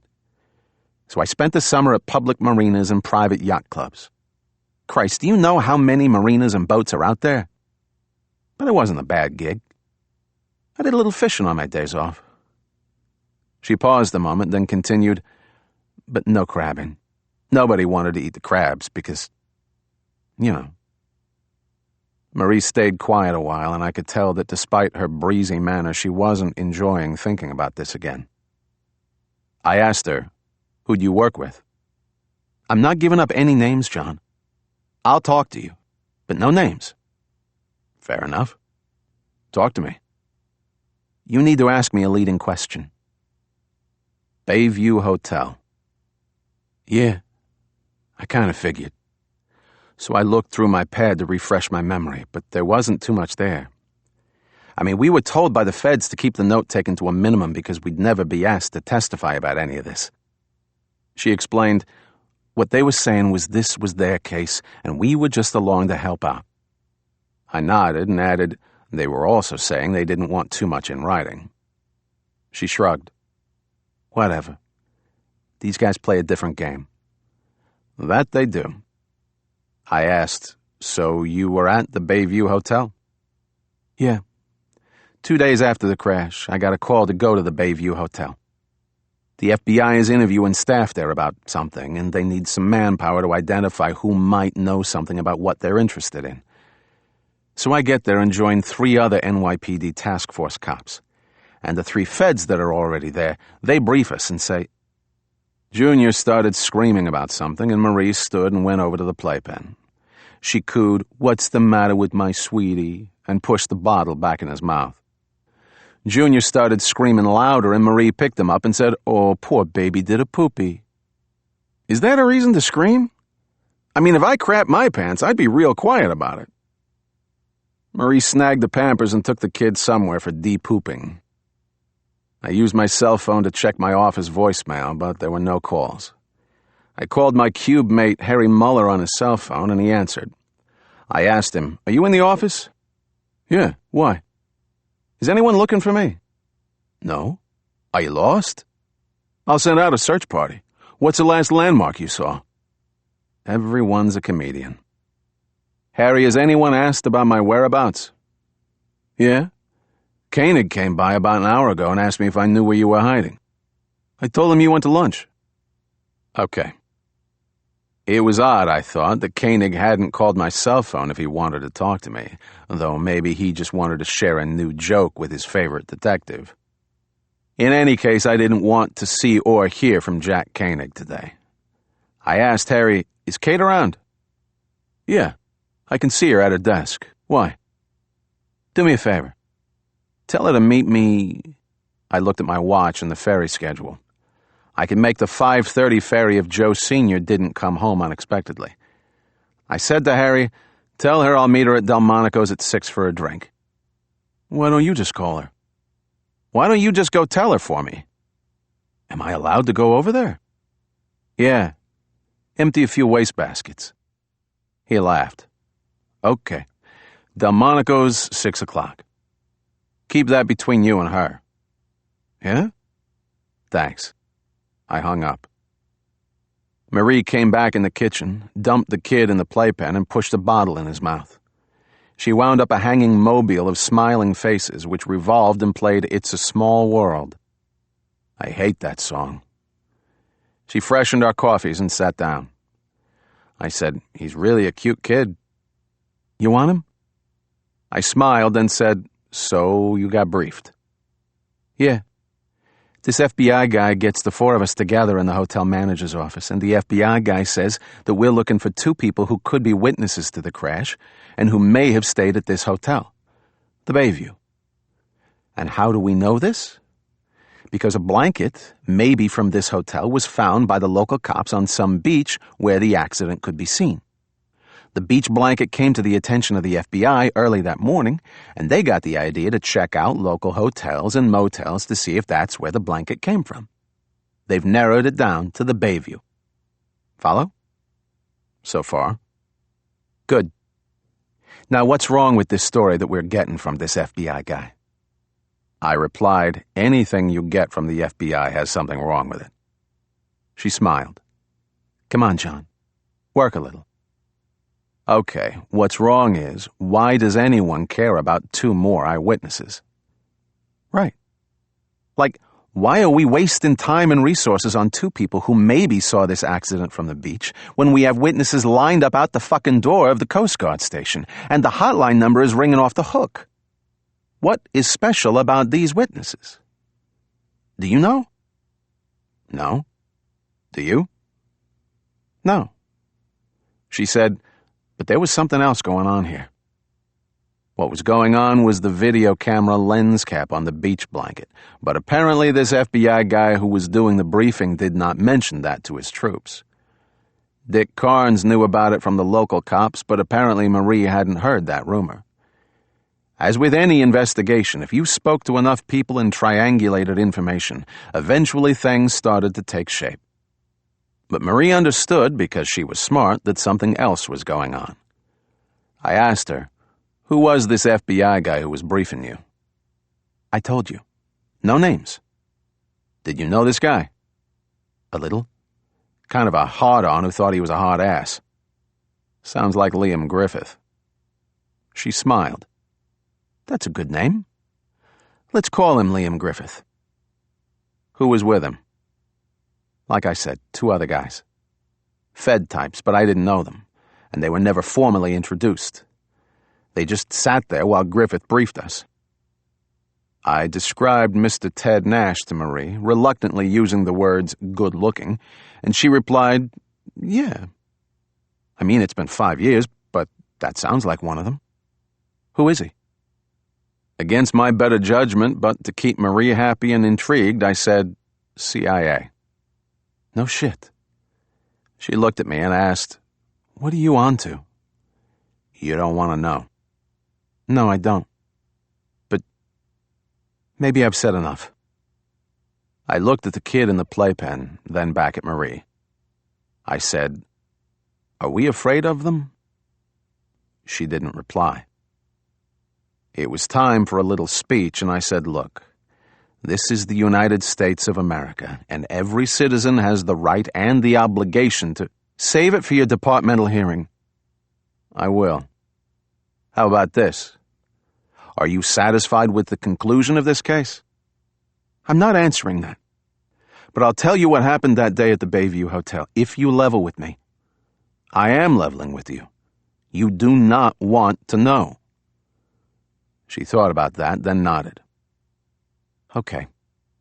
So one of the four NYPD asks Griffith why this is so important, and Griffith is annoyed that a cop is actually questioning him about this. And Griffith replies, 'Let me worry about why we need to find this person or persons. Your job is to question staff and guests.' So Griffith explains to us that a maid there at the Bayview reported a missing blanket in room 203.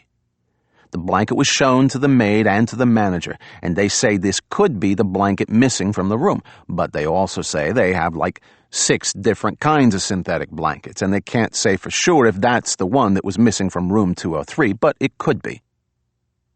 "Okay, so who was registered in room 203? Or don't we know?"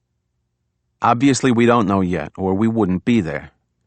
What we do know is that a guy came to the Bayview Hotel about 4:15 p.m. on the day of the crash, Wednesday, July 17, 1996, with no reservation and asks for a room. The clerk says there are rooms available and the guy fills out a registration card and pays $200 in cash for the room. The clerk asks for a credit card backup in case of damages, minibar, and so forth. But the guy says he doesn't believe in credit cards, and he offers the clerk $500 as a security deposit, which the clerk accepts. Then, according to Griffith's briefing, the clerk asks to photocopy the guy's driver's license, but the guy says it's in his other pants or something, and the guy gives the clerk his business card, which the clerk accepts. The clerk gives the guy a receipt for his $500 and hands the guy the key to room 203, which is in the modern wing of this hotel, away from the main building, which is what this guy requested. So the clerk never actually saw this guy come back in the lobby, and the clerk never saw the guy's car or if he's with anyone. Follow? Yeah. I think I see a problem with IDing this guy. Right. But when Griffith arrived on that Friday morning, he probably thought he'd hit pay dirt. He runs the vehicle info from the hotel registration card, make, model, and tag number, which turns out to be bogus. Griffith also tells us, according to my notes, that the business card says Samuel Reynolds, attorney at law, with a Manhattan address and phone number. But this is also bogus, of course. Marie looked at me and said, "So what we seem to have here is a typical Don Juan who's done this before, and he's with a lady he's not supposed to be with. Right?" I wouldn't know. She smiled. Me neither. Anyway, the clerk knows it's a shack job, but he's got $500 security and probably a few bucks for himself. Bottom line, Don Juan left no paper trace, so that the Bayview Hotel will not be mailing him a thank you note or special offers to his home address. Married guys learn this stuff fast. I think it's an instinct. Whatever. When did Don Juan check out? He didn't. He just disappeared some time before 11 a.m. the next day, which is checkout time.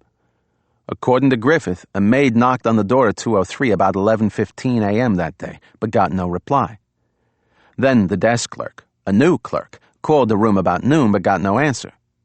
So the maid entered the room and reported that there was no sign of the guest, no luggage and stuff, and that the bed blanket seemed to be missing. Apparently this guy was gone and skipped out on his $500. Griffith says to us that this is suspicious. She laughed. Like, what was your first clue, Liam? I smiled and said, "Hey, he's not a detective." No shit. Anyway, what starts out as your everyday hanky-panky nookie-pookie now looks like something else.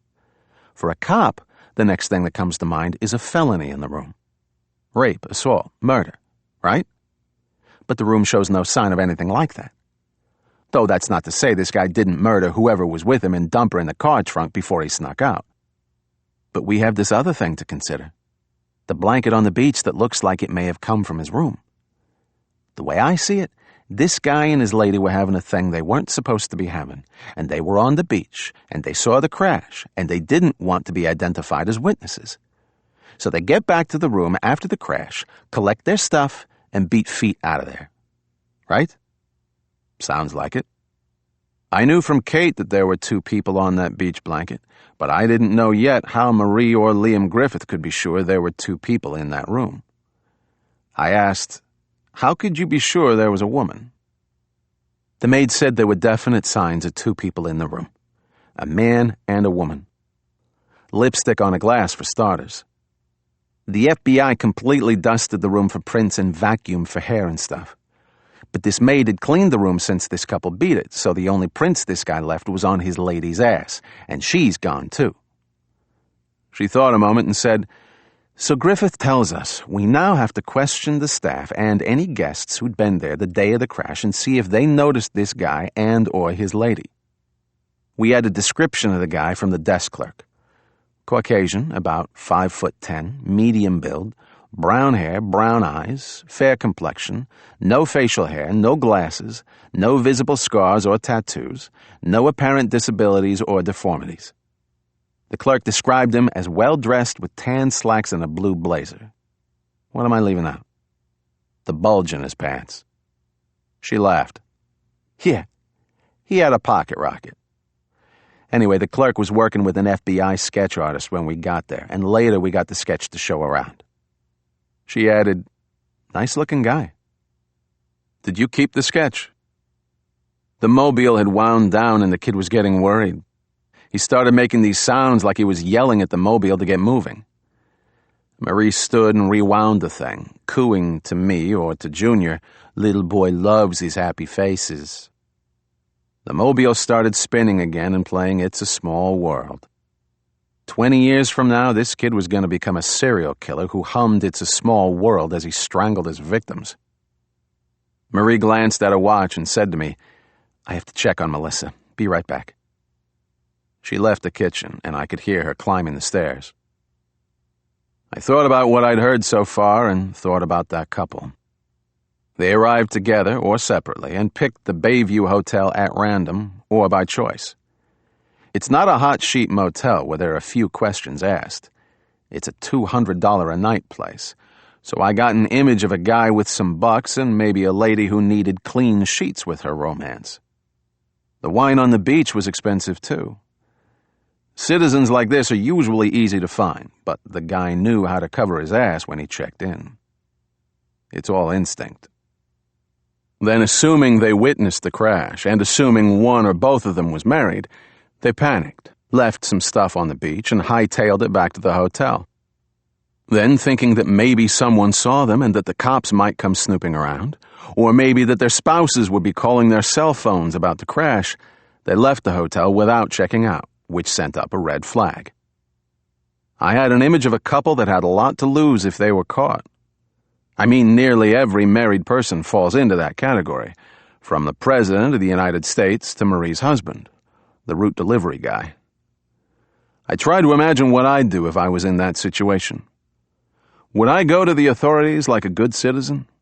Or would I hide evidence of a possible crime to save my own ass and my marriage? And if I was discovered and confronted by the authorities, would I compound my problem even further by lying? I actually had a case like that once. The woman wanted to report a shooting that she'd seen, and the guy didn't want to explain what they were doing together. I wondered if this couple at the Bayview Hotel had a similar disagreement. And if so, how was it resolved? Amicably? Or not? Before I could think about that, Marie came back in the kitchen. Chapter 20. Marie sat down and asked me, "You want kids?" "Huh?" "Kids. You and your wife plan on having a family?" "I have a family. They're all nuts." She laughed and asked me, "Where were we?" "The FBI sketch at Don Juan." "Did you keep it?" "No." Griffith handed out 4 photocopies, and he got 4 photocopies back. "Did you get the desk clerk's name?" "No. Never spoke to him and never saw him." She added, "He belonged to the feds." "Right. So you started questioning guests and staff?" "Yeah. We needed to see if anyone other than the desk clerk saw this guy, or saw his car, or saw the lady he was with, and got a description of her. We also needed to check their movements and see if they went to the hotel bar or restaurant and used the credit card and all that. I mean, Griffith is telling us what to do like we've never done this before." "They do tend to overbrief." "No shit. But the thing is, I'm still thinking, what's the point? Who gives a shit? Are we doing a matrimonial or an airline crash investigation?" So I asked him, are we looking for 2 witnesses or are we actually looking for 2 suspects? I mean, the only way this made any sense is if we were looking for suspects with a rocket in their car, right? Not quite, but I said, sounds like it. So I asked this question, and this seems to give Griffith a bright idea, and he says every witness is a potential suspect or some shit like that. So we each get a list of maids, kitchen and wait staff, office staff, groundskeepers, and all that. About 50 staff who were supposed to be on duty during the time in question. 4:15 on Wednesday, July 17th, to noon the next day. I had about a dozen staff to interview. What kind of place is this? A big old house that was like an inn with maybe 10 guest rooms, plus this separate modern wing with maybe 30 rooms and some cottages on the bay. Bar, restaurant, and even a library. Nice place. She looked at me and said, "You'll see for yourself when you go out there." I didn't reply. Marie continued, "We stayed there all day and into the late evening so we could catch some shift changes. Plus, I had a list of 14 guests who'd been there since July 17th and were still there. Also, there was a list of guests who'd been there on the 17th but who'd already checked out, and we were supposed to follow up on them the next day. But we never did." "Why not?" "I don't know. Maybe some other people followed up. Or maybe Griffith and his two pals hit pay dirt that night. Did these guys ever tell you anything?" "As little as possible." "Right. They're into bullshit big time. For instance, Griffith says we were all going to meet at about 11 p.m., place to be announced. But Griffith and these two other Fed types were moving around all day talking to us and sitting in on some of the interviews. So one by one, Griffith thanks us and tells us to knock off, and the meeting never happened. And I was never able to compare notes with the other 3 detectives. I don't think there was ever going to be a meeting." I had the distinct impression that Marie Gubitosi was not happy with the way she or her NYPD colleagues had been treated. And that was why Marie was talking to me even after she'd been told 5 years ago not to talk to anyone. I wanted to get to the outcome of that investigation, but she needed to vent a little, and quite possibly venting was all she had to give me. She asked me, "You want a beer?" "No, thanks. I'm off duty." She laughed and said, "God, I've been pregnant and nursing for so long I can't remember what a beer tastes like." "I'll buy you a beer when you're ready." "You're on." Okay, so I started on my list, and I was interviewing staff. Prelim interviews, and I'm showing the sketch around. I narrowed the list of 4 staff and 2 guests and asked them to meet me at different times in the back office of the hotel. Okay, so I'm interviewing this maid named Lucita, who just got on duty and who probably thought I'm with Immigration and Naturalization. And I show her the sketch of Don Juan, and she says she doesn't recognize him. But I see something in her face. So I ask to see her green card, a proof of citizenship, and she breaks down and starts crying. Then, overstepping my bounds a little, I promise her I'll help her get legal if she helps me. Sounds like a good deal for everyone, and she says yes, she saw this guy with a lady leave room 203 about 7 p.m. Bingo. This is not a coerced statement? No. Well, yeah, but it's for real. I know when it's bullshit. Okay. Could she describe the lady? Not very well. Lucita was about 30 feet away when she saw this couple come out of room 203, on the second-floor terrace that runs past the rooms. They turned away from her and went down the steps. Lucita may or may not have gotten a good look at either of them, but they definitely came out of room 203. Okay, the lady was about Don Juan's age, a little shorter than him, slim, wearing tan shorts, a blue shirt, and sandals. But she was wearing sunglasses and a floppy hat, like maybe she doesn't want to be recognized. Where were they going? Double bingo. They were walking to the parking lot. The guy was carrying a blanket that Lucita said looked like it was taken from the room, which is why Lucita watched them, but she also says that people do that and they usually bring the blanket back, so she didn't make anything of it. So this is our couple, right? Right.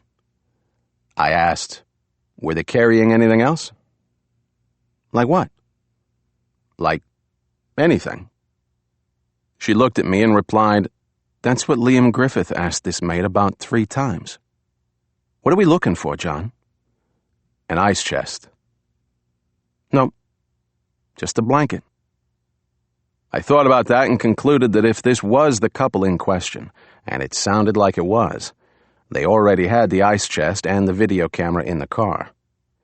I said to Marie, I hope Lucita noticed the make, model, year, color, and tag number of the car they got into. She smiled. We don't always get that lucky. But she did notice the car, though she couldn't describe it, except that this couple opened a rear hatch. So I take Lucida into the parking lot and showed her SUVs, station wagons, and minivans, and we got it narrowed down to about 20 makes and models. She wasn't into cars, except that she said it was light-colored. Tan. I nodded and thought about the light-colored Ford Explorer that the West Hampton cop had seen coming from the beach right after the crash. It all seemed to fit, like a jigsaw puzzle that you were putting together face down. Someone needed to flip it over and see the picture. Marie continued, Lucida said this couple got in the vehicle and drove off. End of lead. I asked Marie, did you get an artist's sketch of the lady based on Lucida's description of her? No. I think there was a language problem there. Plus, like I said, this lady was wearing shades and this big floppy hat. Marie smiled and said, Lucida told me maybe it was a movie star. I smiled and said, well, in a manner of speaking, she may have been right. Meaning what? I'll tell you later. I asked Marie, what was Lucida's last name? Gonzalez Perez, according to my notes. I made a mental note of that, and I asked, did anyone speculate that the lady in room 203 had her own car somewhere in that lot? Yeah, and that would make it even more likely that they were married lovers on a rendezvous. But no one saw her in another car or anything. We ran the plates that were still in the parking lot to see if maybe a car was left there that couldn't be accounted for. Like there was still some thought that the lady was the victim of a crime and the guy had offed her at the beach or maybe in the room and threw her in the back of his vehicle, wrapped in the blanket. But nothing came of that. At least not that I know of. Did anyone see them return to the hotel that night? No. Like I said, the first and only time they were spotted was by Lucida coming out of their room at 7. Sometime between then and when another maid entered the room the next day about noon, they disappeared, and a blanket was missing from the room. Apparently the blanket left on the beach. Were you able to speak to this other maid? No way. Griffith and his pals had already wrung her out, and she was never on our list. But Griffith did tell us that this maid remembered lipstick on a glass. The shower had been used, and the bed was still made, but the blanket was missing. He said there was nothing left in that room that could give us a lead because this maid cleaned the room and removed anything that could be useful in IDing this couple. Marie paused, then continued, at least that's what Griffith said. I suggested, you need to learn to trust federal agents.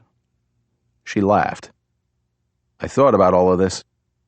While I had a clearer picture of what happened at the Bayview Hotel 5 years ago, I was no closer to finding this couple than I was yesterday. I mean, if Griffith, Nash, and the other guy had really hit a dead end 5 years ago, with all the resources in the world at their disposal, then I just hit a brick wall. On the other hand, maybe they hit pay dirt. It's hard enough to solve an unsolved 5-year-old case. It's a lot harder to solve one that's already been solved by someone else who's hidden all the clues and the witnesses. Well, all I had to do now was go back to the office and request files marked TWA 800 Bayview Hotel, or something like that. Right? I said to Marie, can you think of anything else? No, but I'll think about it. I gave her my card and said, call my cell phone if you do. Don't call the office. She nodded. I asked her, can you give me a name? I can't. But I can make some calls and see if any of the other 3 cops want to talk. I'll let you know about that. What's this all about, John? Well, I'll tell you what Griffith didn't tell you. On that blanket found on the beach was the lens cap of a video camera. It took her 2 seconds to say, holy shit. You think... Who knows? I stood and said, keep that to yourself. Meanwhile, think about that day at the Bayview and about what you might have heard afterward. And thanks, Marie, for your time and your help. I ambled over to the kids' playpen and wound the mobile, then said to Marie, I'll let myself out. She gave me a big hug and said, be careful. Chapter 21. Slobodan was sitting in the taxi talking on his cell phone, and I got in and said, St. George Ferry, quicko. Still talking on the phone in some language that sounded like a leaf blower, he took off. We got to the ferry terminal 10 minutes before the 5:30 departure, and I paid the meter plus $5. I made a mental note to turn in my expenses to Ms. Mayfield. There was an ice cream truck near the terminal, and in a moment of sheer nostalgia, I bought a sugar cone with a double scoop of pistachio. I got on the ferry, which was still free, climbed to the top forward deck, and within a few minutes we cast off and set sail for Manhattan. It's a 25-minute ride, and during that time I thought about a few things that weren't computing. Things that Kate said or didn't say.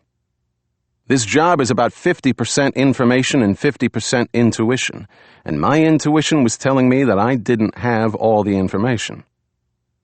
I looked at the Statue of Liberty as we passed by, and yes, I was a little bit moved by patriotism and my sworn duty to defend the Constitution of the United States and all that. But I wasn't yet convinced that what happened to TWA 800 was an attack on my country. And then there were the victims and their families. As a homicide cop, I always tried not to get personally involved with the deceased's family, but lots of times I did. This motivates you, but not always in a way that does you or the victims any good. I flashed forward to a scene where I actually broke this case open. Visualize success, as they say, and you will succeed. I pictured Koenig, Griffith, and my immediate boss, NYPD Captain David Stein, shaking my hand while my colleagues clapped and cheered, and I was invited to the White House for dinner. That wasn't exactly what was going to happen if I succeeded in reopening this case, and I didn't even want to think about what would really happen. In fact, there was no upside to this, only a very bad downside, except for fulfilling my need to indulge my ego and assert my slightly obnoxious personality. And then, of course, there was Kate, who was counting on me. How many guys have fucked themselves up trying to impress a woman? At least 6 billion. Maybe more. The ferry docked and I got off and caught a cab to Delmonico's on Beaver Street, a short ride from the ferry.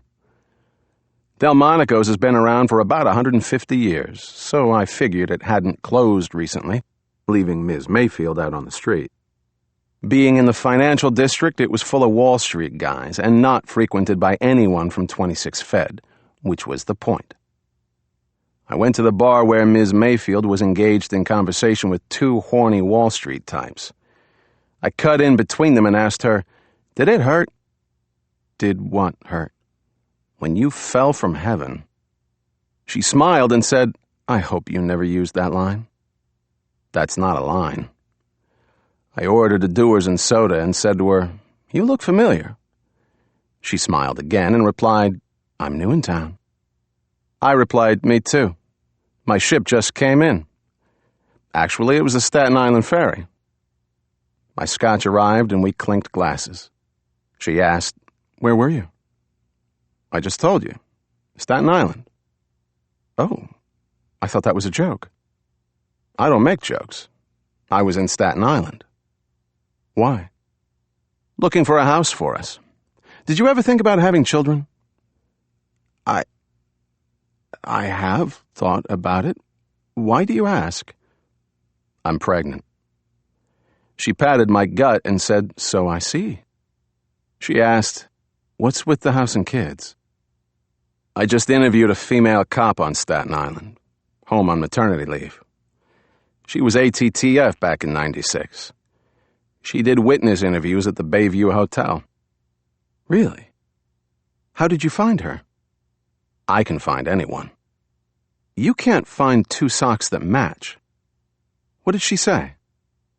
"She interviewed a maid who saw this guy who apparently took the room blanket to the beach.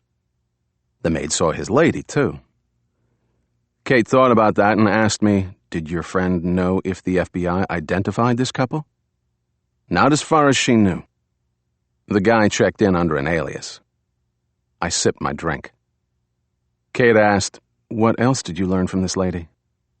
I learned that the 3 federal agents who were running this show didn't share anything with the 4 NYPD detectives who were doing the legwork. but I already knew that. She didn't reply. I looked at her and said, "Meanwhile, tell me how this West Hampton police report about the blanket on the beach happened to come to your attention." She didn't reply for a few seconds, then said, "Just by accident. I was going through a lot of reports one night in my motel room, and this one caught my eye." Try again. "Okay. Ted and I were having drinks one night, and he mentioned this to me. I think he had too much to drink." I was pissed off beyond belief, but I got myself under control and said very nicely, "You told me you never discussed this with him." "Sorry. What else have you lied to me about?" "Nothing. I swear." "Why did you lie to me?" I just didn't think it was important for you to know where I got that information. I know how you are when it comes to any mention of Ted Nash." "Really? How am I?" "Psychotic." "Bullshit." We were attracting a little attention because I think I was raising my voice above the barroom din. The bartender said to us, "Everything okay here?" Kate replied, "Yes." She said to me, "Let's go." "No, I like it here. Tell me what else you forgot to tell me. Now." Kate kept her cool, but I could see she was upset. I was not upset. I was fuming. "Talk. Don't browbeat me. You're not talk. And no bullshit." She took a deep breath and said, "Okay, but it's not what you think." "Never mind what I think." "All right. Ted worked the TWA case too, as you may know by now. And I knew him from the office. But we were never involved, which I told you a dozen times, and which is the truth. Then why did he tell you about this blanket on the beach and the video camera lens cap if this wasn't your case?" "I'm not sure. But we were having drinks one night at a local bar, about a week after the crash, and he was drinking too much. We all were. And he mentions this local police report, and he says something like, this couple was probably taping themselves having sex on the beach, and they may have videotaped the explosion. I asked him some questions, and he clammed up. Next day he called me and says they found this couple, and they were an older married couple, and the lens cap was from a regular still camera, not a video camera, and this couple didn't see or photograph anything to do with the explosion." She stirred her drink. "Go on." "Okay, so it's pretty obvious he's sorry he opened his mouth the night before, and I say, well, too bad, or something like that, and we drop it. But I go to the West Hampton Village Police, and they say the FBI was already there and took the written report, and they're still waiting for the FBI to return a copy of it." She added, "They're probably still waiting. But I got the name of the cop who was on the beach and who wrote the report, and I talked to him, and he's not sure he should be talking to me, but he fills me in and mentions that he told the FBI that this blanket may have come from a hotel or motel. I'm up to my ears in witness interviews, so I didn't follow up, and to be honest, I didn't see any reason to. It was being handled by Ted and others. But a week or so later, I'm back in the office for a few days, and I made some phone calls to local motels and hotels, as I told you, and I hit this one, the Bayview, and talked to this manager, Leslie Rosenthal, who informed me that the FBI had already been there with this blanket, and they had spoken to his staff and guests. Rosenthal says that the FBI guy in charge never told him anything except that he wasn't supposed to talk about this to anyone." She looked at me and said, "That's it." "Who was the FBI guy in charge?" "Liam Griffith." "I'm sure you already know that from your Staten Island connection." "That's right, but why didn't you tell me that?" "Because I told you up front. No names. That's why I didn't tell you about Ted." "So what did you do with this information from Mr. Rosenthal?" "Nothing. What was I going to do with it? I did think about it, but before I thought too much about it, I got called into the OPR office, as I told you." She finished a drink and said, "I'm sure that Ted knew that I had been nosing around and that I got a reprimand for it. But does he say, 'Hey, I'm sorry I mentioned this to you'?" No, he just starts acting cool to me. Oh, poor baby. John, fuck off. I have nothing to hide and nothing to be ashamed of. Just drop it. You lied to me. Right. I lied to you to avoid a fucking scene like this. What difference does it make how I got the information I got? 99% of what I told you is true, and what I didn't tell you didn't affect anything you did or knew.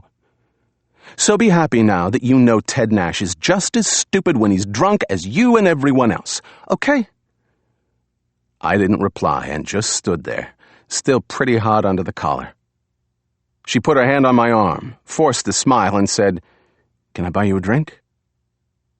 If I'd had 2 more, I would have probably calmed down, but I only had a half drink in me, and I couldn't get past the fact that my wife had lied to me. Also, I wasn't absolutely sure she was telling me the whole truth about where and how and why Ted Nash confided in her. Knowing how tightly wrapped Ted Nash was, I couldn't picture him blabbing in a barroom, but I could picture him blabbing in a bedroom.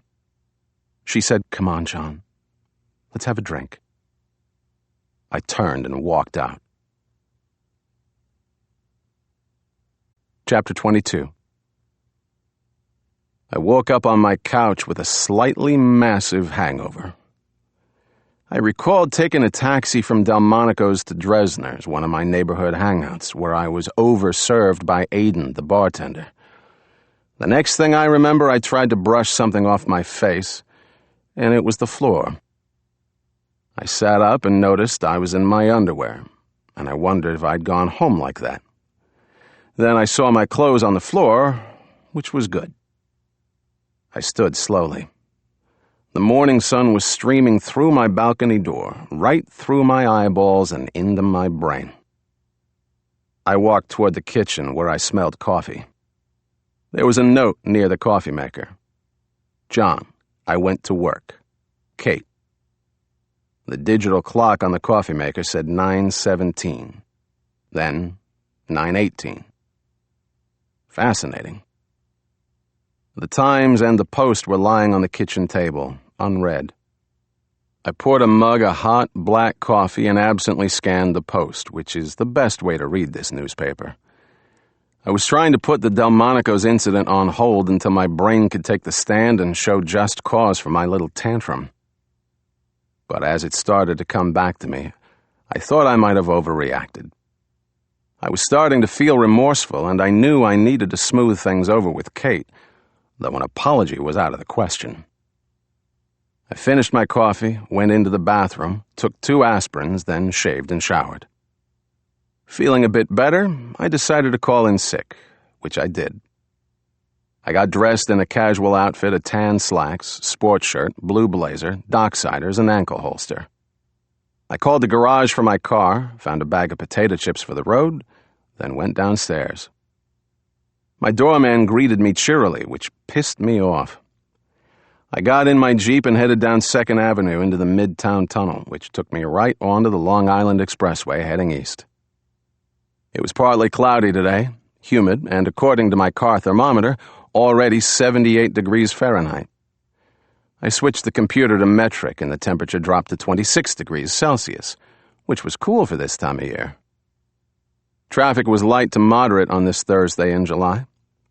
Friday would be heavy with Manhattan traffic heading out to the east end of Long Island. This was a good day to visit the Bayview Hotel. I tuned into a country western station, which is good hangover music. Tim McGraw was belting out "Please Remember Me." I ate some potato chips. So, Kate told me a little white lie in order to avoid mentioning the name of Ted Nash because she thought that name might upset me. I think she used the word psychotic. In any case, I could appreciate and understand why she lied.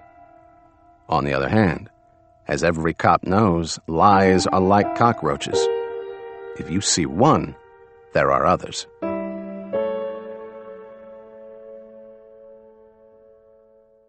That aside, maybe this little tiff was a positive thing. It put some distance between Kate and me, which was good for this case. I might explain that to her later. I thought she would have called by now when she didn't see me at work, but my cell phone remained silent. Some law enforcement agencies, including the FBI, work with cell phone carriers to track the location of a cell phone or beeper if they know the number, even if you're not using the phone. The cell phone only has to be turned on and sending out a signal to the closest towers, which can then triangulate the location of the cell phone. I'm not paranoid. There really are people trying to get me, so I turned off my cell phone and my beeper on the 50-50 chance that the truant officers at 26 Fed wanted to see where I was going on my sick day off. Having both your cell phone and beeper turned off at the same time is totally against regulations, but that might be the least of my problems. I left the borough of Queens and entered suburban Nassau County. The singer on the radio was crying his eyes out about an unfaithful wife, his best friend, her cheating heart, and lonely nights. I'd recommend counseling, but Scotch worked too. I switched stations. A talk show guy was ranting about something while another guy, probably a phoner, was trying to get a word in edgewise. It took me a while to get what the problem was. It had something to do with Aiden, and at first I thought they were talking about Aiden Conway, my bartender at Dresner's, but that didn't make any sense. Then one of the guys said Yemen, and I put it together. It seemed that the ambassador to Yemen, a lady named Barbara Bodine, had barred John O'Neill from returning to Yemen. The colorful and flamboyant John O'Neill, whom I'd met a few times, was the highly respected chief of the FBI investigation into the bombing of the USS Cole in Aden Harbor, which is in Yemen. Got it. From what I could make out from the talk show guy and from his hapless guest, and from what I recalled from the New York Post and from ATTF chatter, Ambassador Bodine, being a diplomat, did not approve of O'Neill's highly aggressive investigation into the Cole bombing while Mr. O'Neill was in Yemen. So when O'Neill returned to Washington for a briefing, which may have been a setup, Ambassador Bodine would not let him back in Yemen.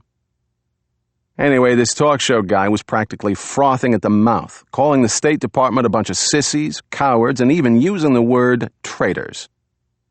The other guy, it seemed, was a State Department spokesman, and he was trying to make some point, but he had this mealy-mouthed NPR voice, which I find annoying, and the talk show guy, a basso profundo, was reaming this guy a new asshole. The talk show guy said, "We have 17 dead sailors from the Cole, and you people are hindering the investigation by caving in to this nothing country, and this yellow-bellied ambassador. Which side is she on? What side are you on?" The State Department guy replied, "The Secretary of State has determined that Ambassador Bodine has made a reasoned and well-considered judgment in barring Mr. O'Neill's return to Yemen. This decision is based on larger issues of maintaining good relations with the Yemeni government, who are cooperating with the—" Talk show guy yells, "Cooperating? Are you kidding or insane? Those guys were behind the attack on the Cole." And so on. I switched back to country western, where at least they sang about their problems. The bottom line on international terrorism was, as I said, that no one wanted to give it the status of a war. Compared to the Cold War and nuclear Armageddon, terrorism was a gnat on an elephant's ass. Or so they thought in Washington. And if Washington thought that, then 26 Federal Plaza also thought that, though they knew better. I had figured that this new administration would ratchet it up a bit, but it didn't seem like they were getting it. Which was scary if you believed that the talk show guys were getting it. I left Nassau County and crossed into Suffolk County, at the end of which was the Hamptons. I continued east and passed the exit for the William Floyd Parkway that Kate and I had taken 2 nights before when we went to the memorial service. William Floyd is a rock star, right? I smiled. I entered an area aptly named the Pine Barrens and began looking for an exit to West Hampton. There were exits for Brookhaven National Laboratory and Calverton, which reminded me why I was playing hooky today, why I'd had a fight with my wife, and why I was headed for trouble. I got off the expressway at an exit sign that promised this was the way to West Hampton. I was traveling south now toward the bay and the ocean, and within 20 minutes I entered the quaint village of West Hampton Beach. It was a little after 1 p.m. I drove around a while, checking out the town, trying to imagine Don Juan doing the same thing 5 years ago. Did he have his lady with him? Probably not if she was married. I mean, picking her up at her house for a date was not a good idea. So they drove out separately and rendezvoused somewhere around here. They hadn't wound up in one of the numerous hot sheet motels along the expressway, sometimes known as an expressway stop and pop, so quite possibly they intended to stay overnight, and thus the expensive hotel. And if that were true, and assuming they were both married, then they had good cover stories, or stupid spouses.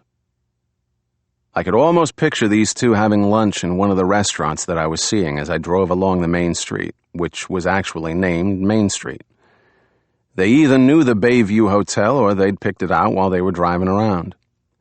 The ice chest told me they had probably planned to go to the beach, and the video camera wasn't brought along to make home movies for the kids. I didn't know where the Bayview Hotel was, but I had a feeling it was near the bay, so I headed south on a road called Beach Lane. You can't learn these things at the police academy. Real men don't ask for directions, which is why a guy invented global positioning. But I didn't have a GPS, and I was running low on gas, so I pulled up to a young couple on bicycles and asked how to get to the Bayview Hotel. They were helpful, and within 5 minutes I was driving into the entrance of the hotel, which had a vacancy sign. I pulled into a small parking area for guest registration and got out. Wearing basically what Marie Gubitosi told me that Don Juan had been wearing on July 17, 1996, I walked toward the front door of the Bayview Hotel. This place was either going to be a brick wall, or it was going to be a magic window through which I could see back 5 years. Chapter 23. The Bayview Hotel was as Marie described it. A big old house in the Victorian style that may have once been a private residence. Beyond the house was a modern 2-story structure looking like a motel set among some old trees, and beyond that I could see a few small guest cottages. The land sloped down to the bay, and across the bay I could see the barrier island where Dune Road ran along the ocean. It was a very nice setting, and I could understand why a middle-aged, upscale couple might pick this place for an affair. On the other hand, it was the kind of place where Mr. and Mrs. Upper Middle Class might run into someone they knew. One or both of them, I thought, was a little reckless. I wondered if they were still married to their spouses. In fact, I wondered if the lady was still alive. But maybe that was my homicide detective persona coming out. I walked up a set of steps to a big wooden wraparound porch and entered the small, well-appointed and air-conditioned lobby. I looked back through the glass-paneled doors and noted that I couldn't see my Jeep from the lobby. The desk clerk, a dandy young man, said, "Welcome to the Bayview Hotel, sir. How may I help you?" I replied, "I saw the vacancy sign. I need a room, and I'd like one in the new building." He futzed with his computer and said, "We do have a room available in the Moneybug Bay Pavilion. It has a nice view of the bay for $250 a night." The economy was going south, but the Bayview's prices were heading north. I said, "I'll take it." "Very good. How long will you be staying with us?" "Do you have half-day rates?" "No, sir. Not in the summer." He added, "Come back in the fall if you want a quick roll in the hay for half price." He didn't actually say that last line, but that was the message. I said, "1 night." "Certainly." He slid a registration card and pen across the counter, and I saw he had buffed nails. I began filling out the card, which I noticed had a hard, glossy finish that would leave latent prints if anyone cared to dust the card. The clerk, whose actual name on his brass tag read Peter, asked me, "How will you be settling your account, sir?" "Cash." "Very good. May I have a credit card to take an imprint?" I pushed the registration card toward him, saying, "I don't believe in credit cards, but I can give you $500 in cash as a security deposit." He glanced at the registration card, then at me, and said, "That would be fine, Mr. Corey. May I make a photocopy of your driver's license?" "I don't have it with me." I put my business card on the counter and said, "Keep that." He looked at the card, which had the FBI logo on it, and he hesitated, then asked, "Do you have any other form of identification?" I had my Fed creds, of course, but I wanted to see if I could get a room the way Don Juan got a room. I said, "I have my name sewn into my underwear. Want to see?" "Sir?" "That's it, Peter. Cash for the room, security deposit, and my business card. I need a room."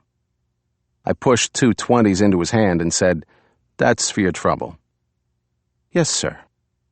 He pocketed the money and took a receipt book from under the counter and began writing on it, then looked back at my card to write my name and said to me, "You're with the FBI?" "That's right. Actually, I don't need a room. I need to speak to Mr. Rosenthal." I held up my creds long enough for him to make out the photo and said, "This is official business." "Yes, sir. Can I—" "Mr. Rosenthal. Thank you." He dialed a 3-digit number and said into the phone, "Susan, there's a gentleman here from the FBI to see Mr. Rosenthal." He listened and said, "No, I don't—" "All right." He hung up and said to me, "Ms. Corver, Mr. Rosenthal's assistant will be along shortly." Terrific. I took my business card and the registration card from the counter and put them in my pocket. But softy that I am, I let him keep the $40 for his next manicure. I looked around the lobby, which was a lot of dark mahogany, potted plants, heavy furniture, and lace curtains. To the left were open double doors that led into the bar/restaurant where some lunchers sat. I smelled food and my stomach growled. To the right was another double door that led into a sitting room and library that Marie had mentioned. Toward the rear was a big staircase, and coming down the stairs was a young, attractive woman wearing a dark skirt, white blouse, and sensible shoes. She walked up to me and said, "I'm Susan Corver, Mr. Rosenthal's assistant. How can I help you?" Following procedure, I again held up my credentials and said politely, "I'm Detective Corey with the Federal Bureau of Investigation, ma'am. I'd like to see Mr. Leslie Rosenthal." "May I ask what this is about?" "It's an official matter, Ms. Corver, that I'm not at liberty to divulge." "Well, he's quite busy at the moment, but I'm quite busy myself." I added, as I always do, "I won't take much of his time. I'll follow you." She nodded, turned, and we climbed the staircase together. I said, "Nice place." "Thank you." "How long have you been here?" "This is my second summer." "Do you close in the winter?" "No, but it's pretty quiet after Labor Day." "What happens to the staff?" "Well, most of the staff is let go. They know this coming in. We get lots of floaters." "Floaters?" "Locals and some out-of-towners who just work for the summer. Teachers, students. Also professional staff who follow the seasons and head south after Labor Day." "I see. Do you get the same staff back every summer?" We reached the top of the stairs and she replied, "A lot of them. The money is good and they like it here on their days off." She looked at me and asked, "Is there a problem?" "No, just some routine stuff." FYI, when a cop says routine, it's not. There were numbered guest rooms along a wide hallway, and off a small side corridor was a door marked Private, Staff Only, which Ms. Corver opened. We entered an outer office where 4 ladies were sitting at computer stations and answering telephones. Ms. Corver led me to another door, knocked, opened it, and motioned me inside. Sitting behind a big desk was a man of late middle age wearing a dress shirt open at the collar with a brightly colored tie hanging loose. He stood and came around the desk, and I saw he was tall and thin. His face looked intelligent enough, though there was a slightly worried look in his eyes. Ms. Corver said, "Mr. Rosenthal, this is Mr. Corey from the FBI." We shook hands, and I said thank you for seeing me on such short notice. "Not a problem." He said to Ms. Corver, "Thank you, Susan." She left and closed the door. Mr. Rosenthal said to me, "Have a seat, Mr. Corey. John Corey." I didn't offer him my card, but I did show him my credentials to get him in the right frame of mind. I sat across from his desk, and he went back to his big wing chair and said, "How can I help you, Mr. Corey?" The FBI trains you to be very polite to citizens, which is a good thing. They also want you to be polite to suspected criminals, spies, illegal aliens, and foreign terrorists, which is a challenge for me. But the FBI has an image to protect. Mr. Rosenthal was a citizen, not suspected of anything, except owning a bad tie. It had little whales on it. I said to him, "I'm doing some follow-up work on the TWA 800 crash." He seemed relieved that it wasn't something else, like employing illegal aliens. He nodded. I said, "As you know, sir, it's been 5 years since the tragedy, and this anniversary has been marked by a great deal of news coverage, which has, in some ways, renewed public awareness and concern about this event." Again, he nodded and said, "I've been thinking about it myself in the last few days." Good. I looked around Mr. Rosenthal's office. He had a college degree on the wall from Cornell University, plus dozens of civic and professional awards, plaques, and citations. Through the big window behind his desk, I could see the bay and the new 2-story Moneybug Bay Pavilion, which still looked like a motel. To the right, along the road that went down to the beach, I saw the parking lot for the motel wing, nearly empty at this hour during prime beach time.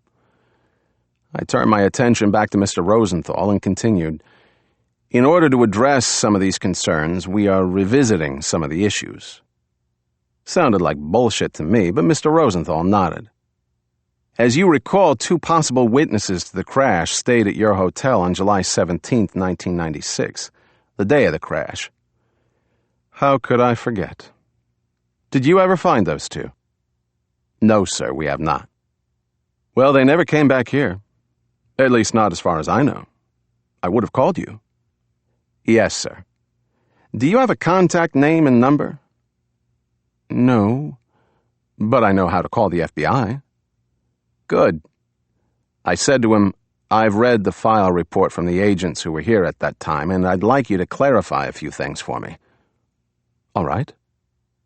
Mr. Rosenthal seemed like an okay guy, straightforward and cooperative. I asked him, "Is the desk clerk still here who checked in this possible witness?" "No, he left shortly after the crash." "I see. What was his name?" "Christopher Brock." "Do you know where I could find him?"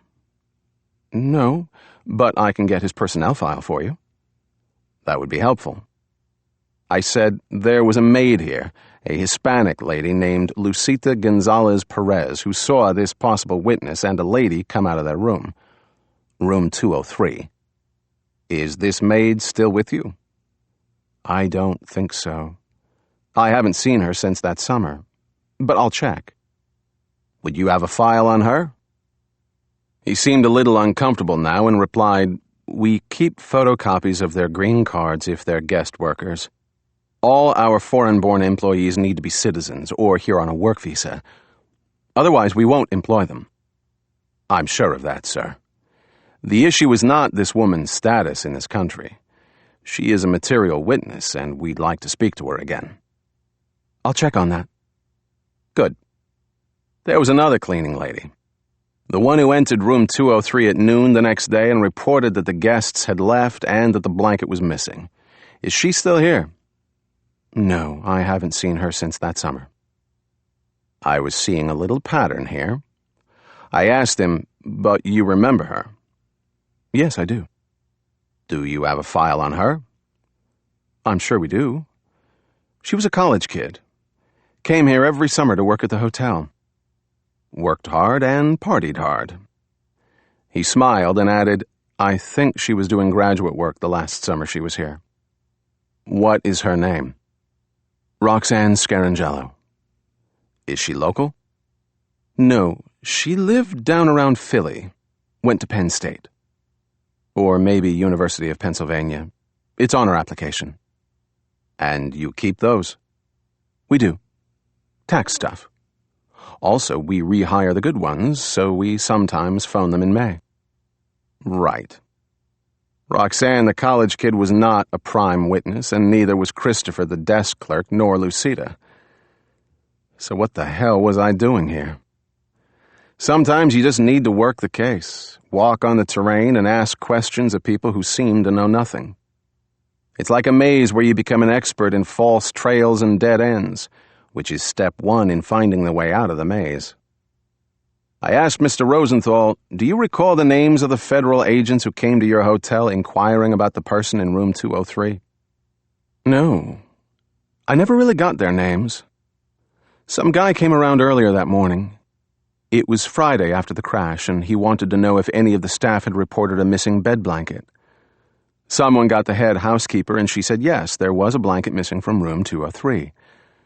Then this guy asked to see me and asked permission to speak to my staff, and I said sure, but what's it all about? And he said he'd fill me in later.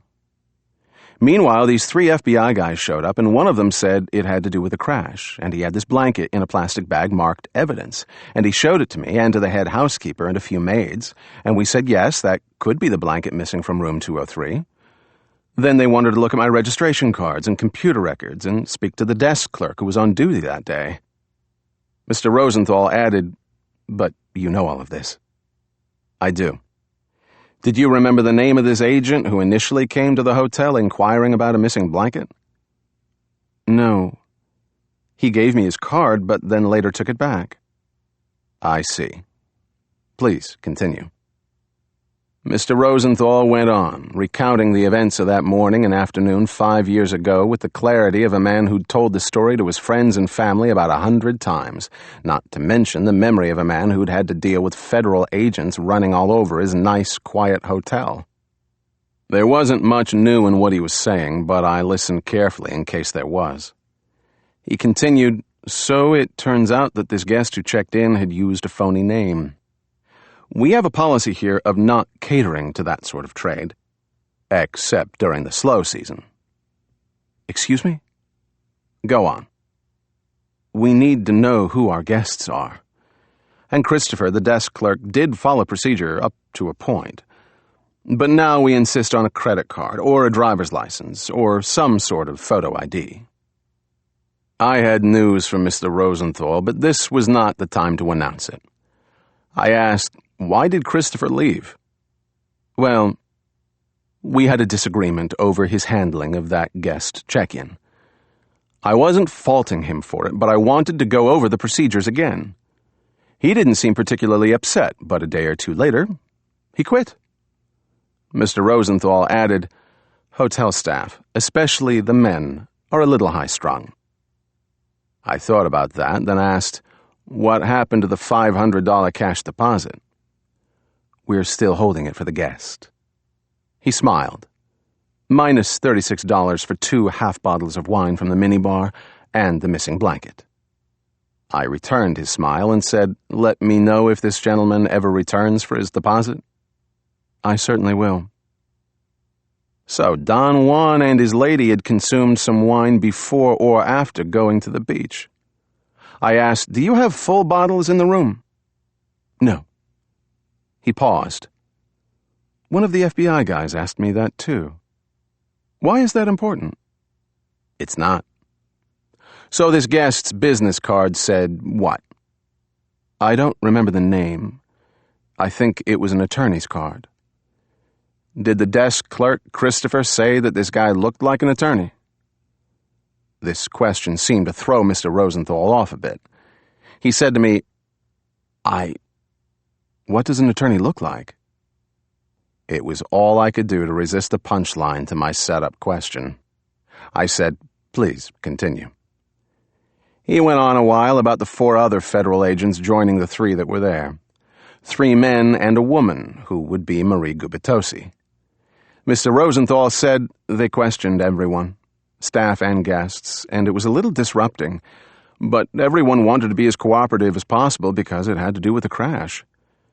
Everyone was very upset by what had happened, and it was all anyone could talk about. Mr. Rosenthal continued his recollections of that day.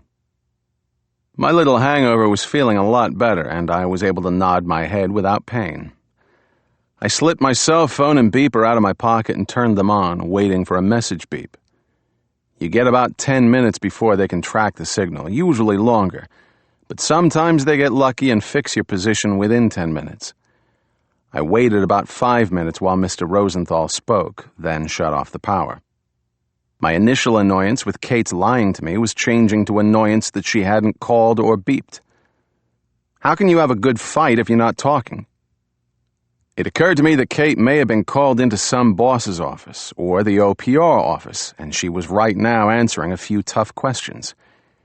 It occurred to me, too, that even though I hadn't mentioned this trip to Kate, and I was sure I hadn't been followed out here, the OPR people may have guessed where I was spending my sick day. I half expected Liam Griffith and 3 goons to bust through the door and take me away. That would surprise Mr. Rosenthal, but not me.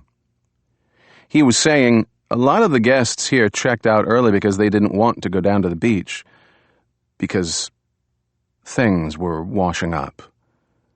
He took a deep breath and continued, but then the curiosity seekers started to check in, plus a lot of news media people and a few politicians. The FBI offered me 1-month guaranteed stays for 30 rooms if I'd take a reduced rate. So I took it.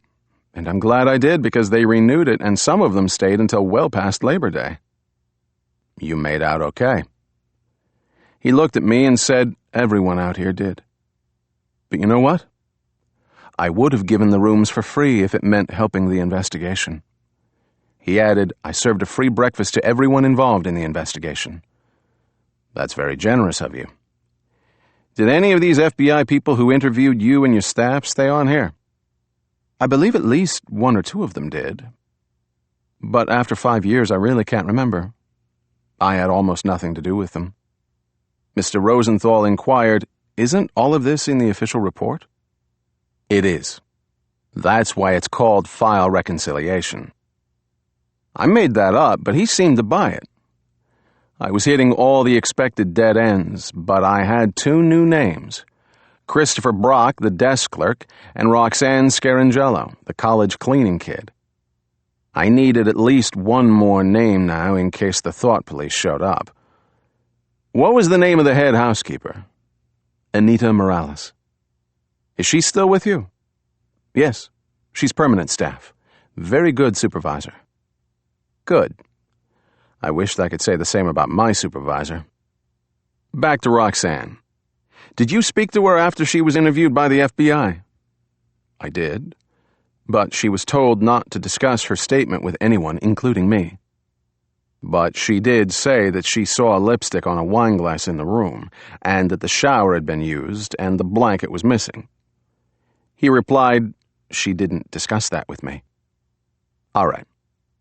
Did the FBI take any fingerprints from any of your staff? He replied, yes, they did. From the desk clerk, Christopher, and from the maid, Roxanne. They said they needed their prints to disqualify them from any prints found on the check-in desk or in the room. Not to mention the registration card. It seemed to me that Don Juan would have left a few perfect prints on that card that matched the prints found on the wine glass and bottle at the beach, thereby placing him in both locations. His lady had left her prints on the wine bottle and glass too, though probably not in the hotel room if it had been thoroughly cleaned. But if neither of them had ever been printed for anything, then that too was a dead end until such time as they were found by some other means and confronted with the fingerprints. Mr. Rosenthal interrupted my thoughts and asked me, do I need to sign a statement? No. Do you want to? No. But I was wondering, you're not taking notes. I don't need to. This is informal. And if I took notes and I got busted, I'd be in even deeper shit. I asked him, didn't you sign a statement 5 years ago? I did. Did you see it? I did. Time to change the subject and the venue. I said, I'd like to see your personnel files. Of course. He stood and said, I'll show them to you myself. Thank you. We left Mr. Rosenthal's office and descended the stairs toward the lobby. I turned on my cell phone and beeper again to see if I'd get a message beep. As the internal affairs guys on the NYPD or the FBI or CIA will tell you, the hardest person to bust is one of your own. There are no clever criminals. They're all stupid, and they leave more evidence of their activities than Santa Claus on Christmas morning. But cops, FBI agents, and CIA people are another story. They are hard to detect when they're up to no good.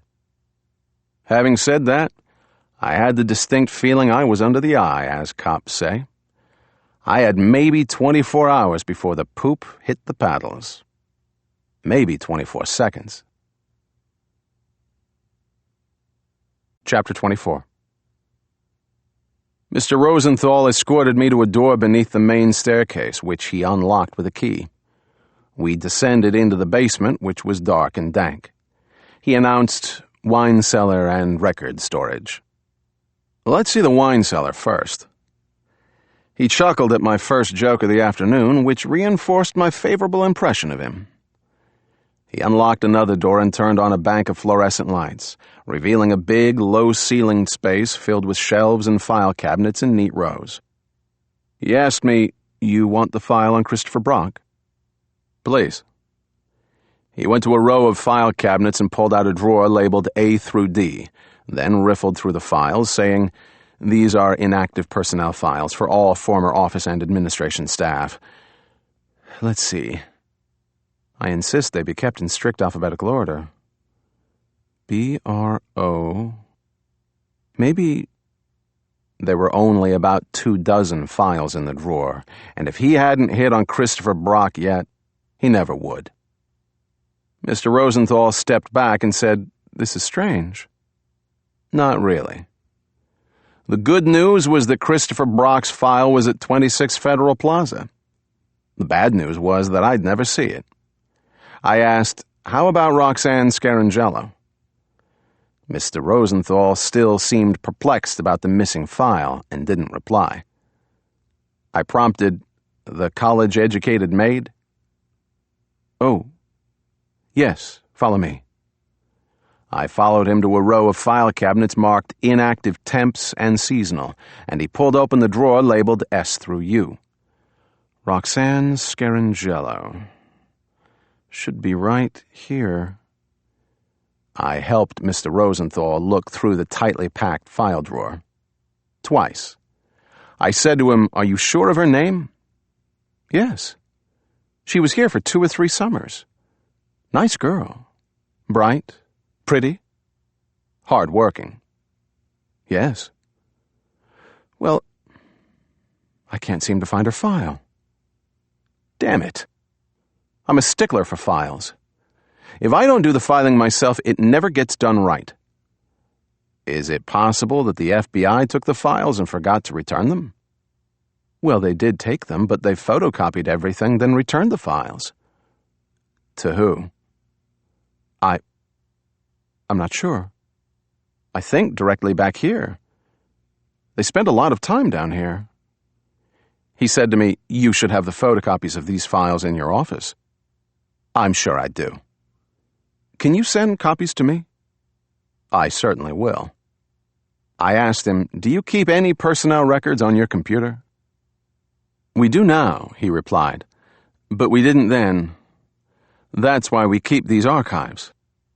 Anyway, I'm a believer in paper files, not computer files," he added.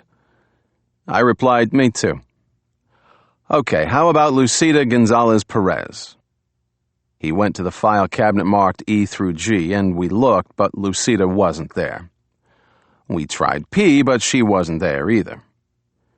Mr. Rosenthal said to me, "Apparently your colleagues either misfiled what you're looking for, or they forgot to return the files for Brock, Scarangello, and Gonzalez-Perez."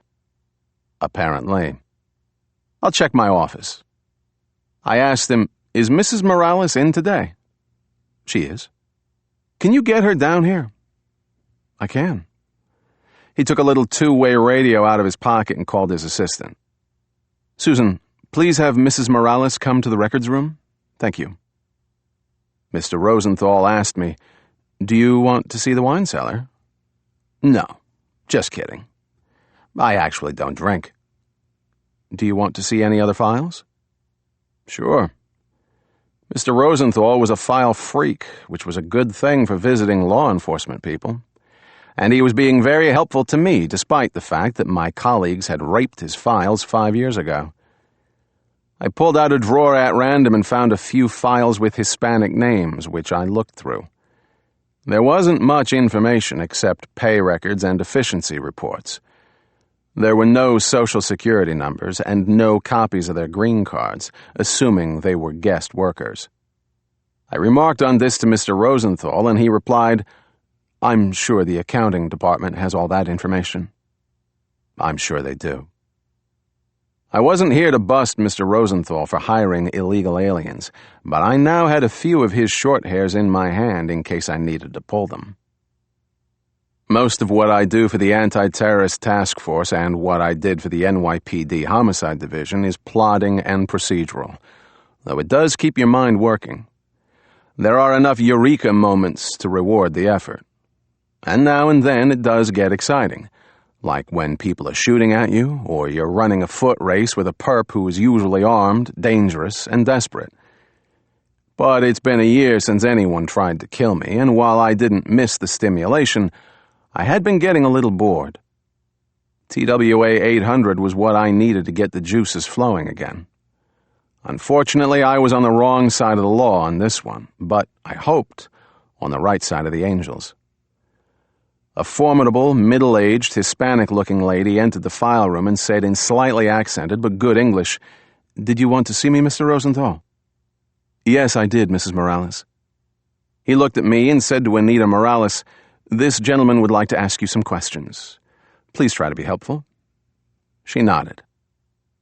I didn't identify myself and asked Mrs. Morales, "Do you recall a woman who worked here 5 years ago named Lucita Gonzalez Perez?" This was the lady who happened to see the guests from room 203, the man and woman who the FBI was interested in. She replied, "I remember all of that." "Good. Did you speak to Lucita after she was questioned by the FBI?" "Yes." I said to Mr. Rosenthal, "I just need a few minutes alone with Mrs. Morales." He laughed and closed the door. I asked the head housekeeper, what was Lucita's immigration status? Mrs. Morales hesitated, then said she had overstayed her work visa. And the police promised to help her with this? Yes. And did they? I don't know. She added, she did not come to work the next day, and I did not see her again. And you never will, Mrs. Morales. And neither will I. I asked her, do you remember the cleaning lady named Roxanne Scarangello? College girl. She nodded and said, she was with us for many summers. Did you speak to her after the police spoke to her? No, I did not.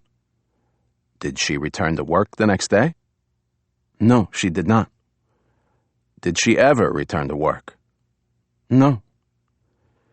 Poor Mrs. Morales was probably wondering if she was going to disappear too. I was beginning to wonder if I was going to disappear. This was starting to sound like an episode of The X-Files, which I would not mention to Kate. I asked Mrs. Morales, do you know where I could find Lucita? No. As I said, I did not see her again, and did not hear from her ever. What was Lucita's age? She shrugged. A young girl. Perhaps 18, 19. And her country of origin? She was a Salvadoran lady. And where did she live in America? She lived with family. Where? I am not certain. I tried a few more questions, but Mrs. Morales was drying up. I said, thank you, Mrs. Morales. Please do not mention this conversation to anyone, or you'll disappear. Please ask Mr. Rosenthal to join me. She nodded and left. I could understand how and why Lucita vanished from the Bayview Hotel, but Roxanne Scarangello was another matter. And then there was the desk clerk, Christopher Brock, who suddenly resigned or was fired. This place had been sanitized 5 years ago, except for Mr. Rosenthal and Mrs. Morales, who would be harder to get rid of. Too many coincidences would be hard to explain if it ever came up. Mr. Rosenthal returned to the file room and said, "Was Mrs. Morales helpful?" She didn't seem to recall anything. "It's been 5 years." "Right. By the way, do you recall if Roxanne Scarangella finished out the summer?" He thought a moment, then replied, "They usually do. But many of the college students leave the last 2 weeks of August for a break before school starts." "But how about Roxanne?" "She did leave early, now that you mention it. I was looking for her a few days later, and someone said she'd left." He added, "A few of the staff left after the accident, now that I think about it. They were upset." I asked him, "How old was Christopher Brock?" He thought a moment, then replied, "Maybe late 20s. "You said you rented a block of 30 rooms to the FBI?" "Yes." "How many rooms do you have here?"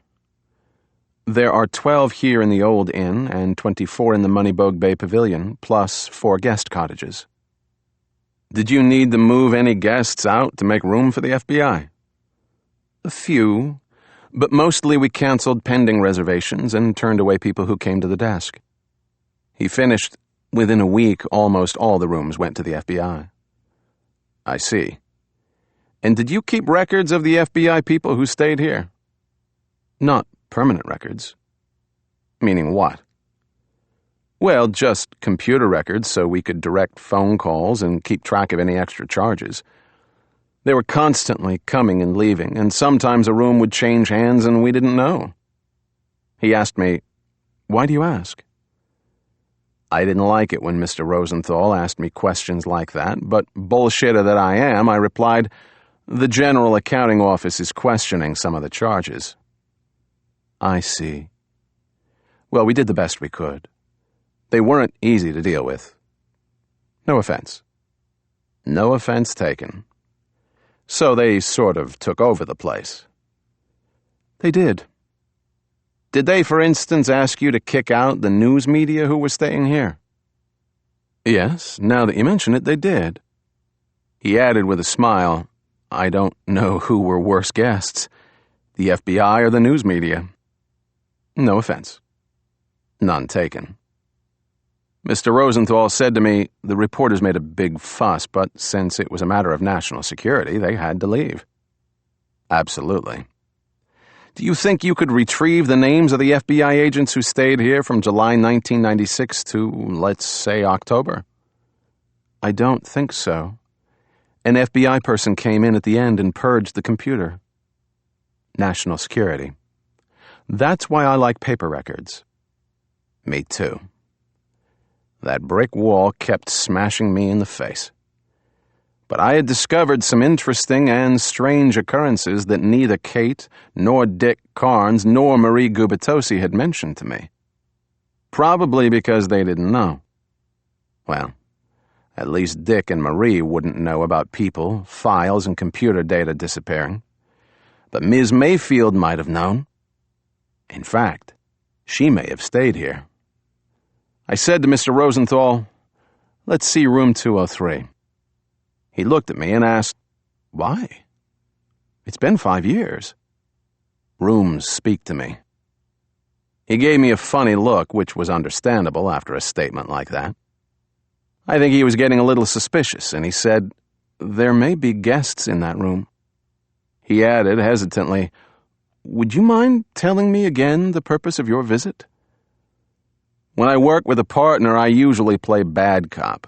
But when I work alone, I have to play both good cop and bad cop, which is sometimes confusing to the person I'm speaking to.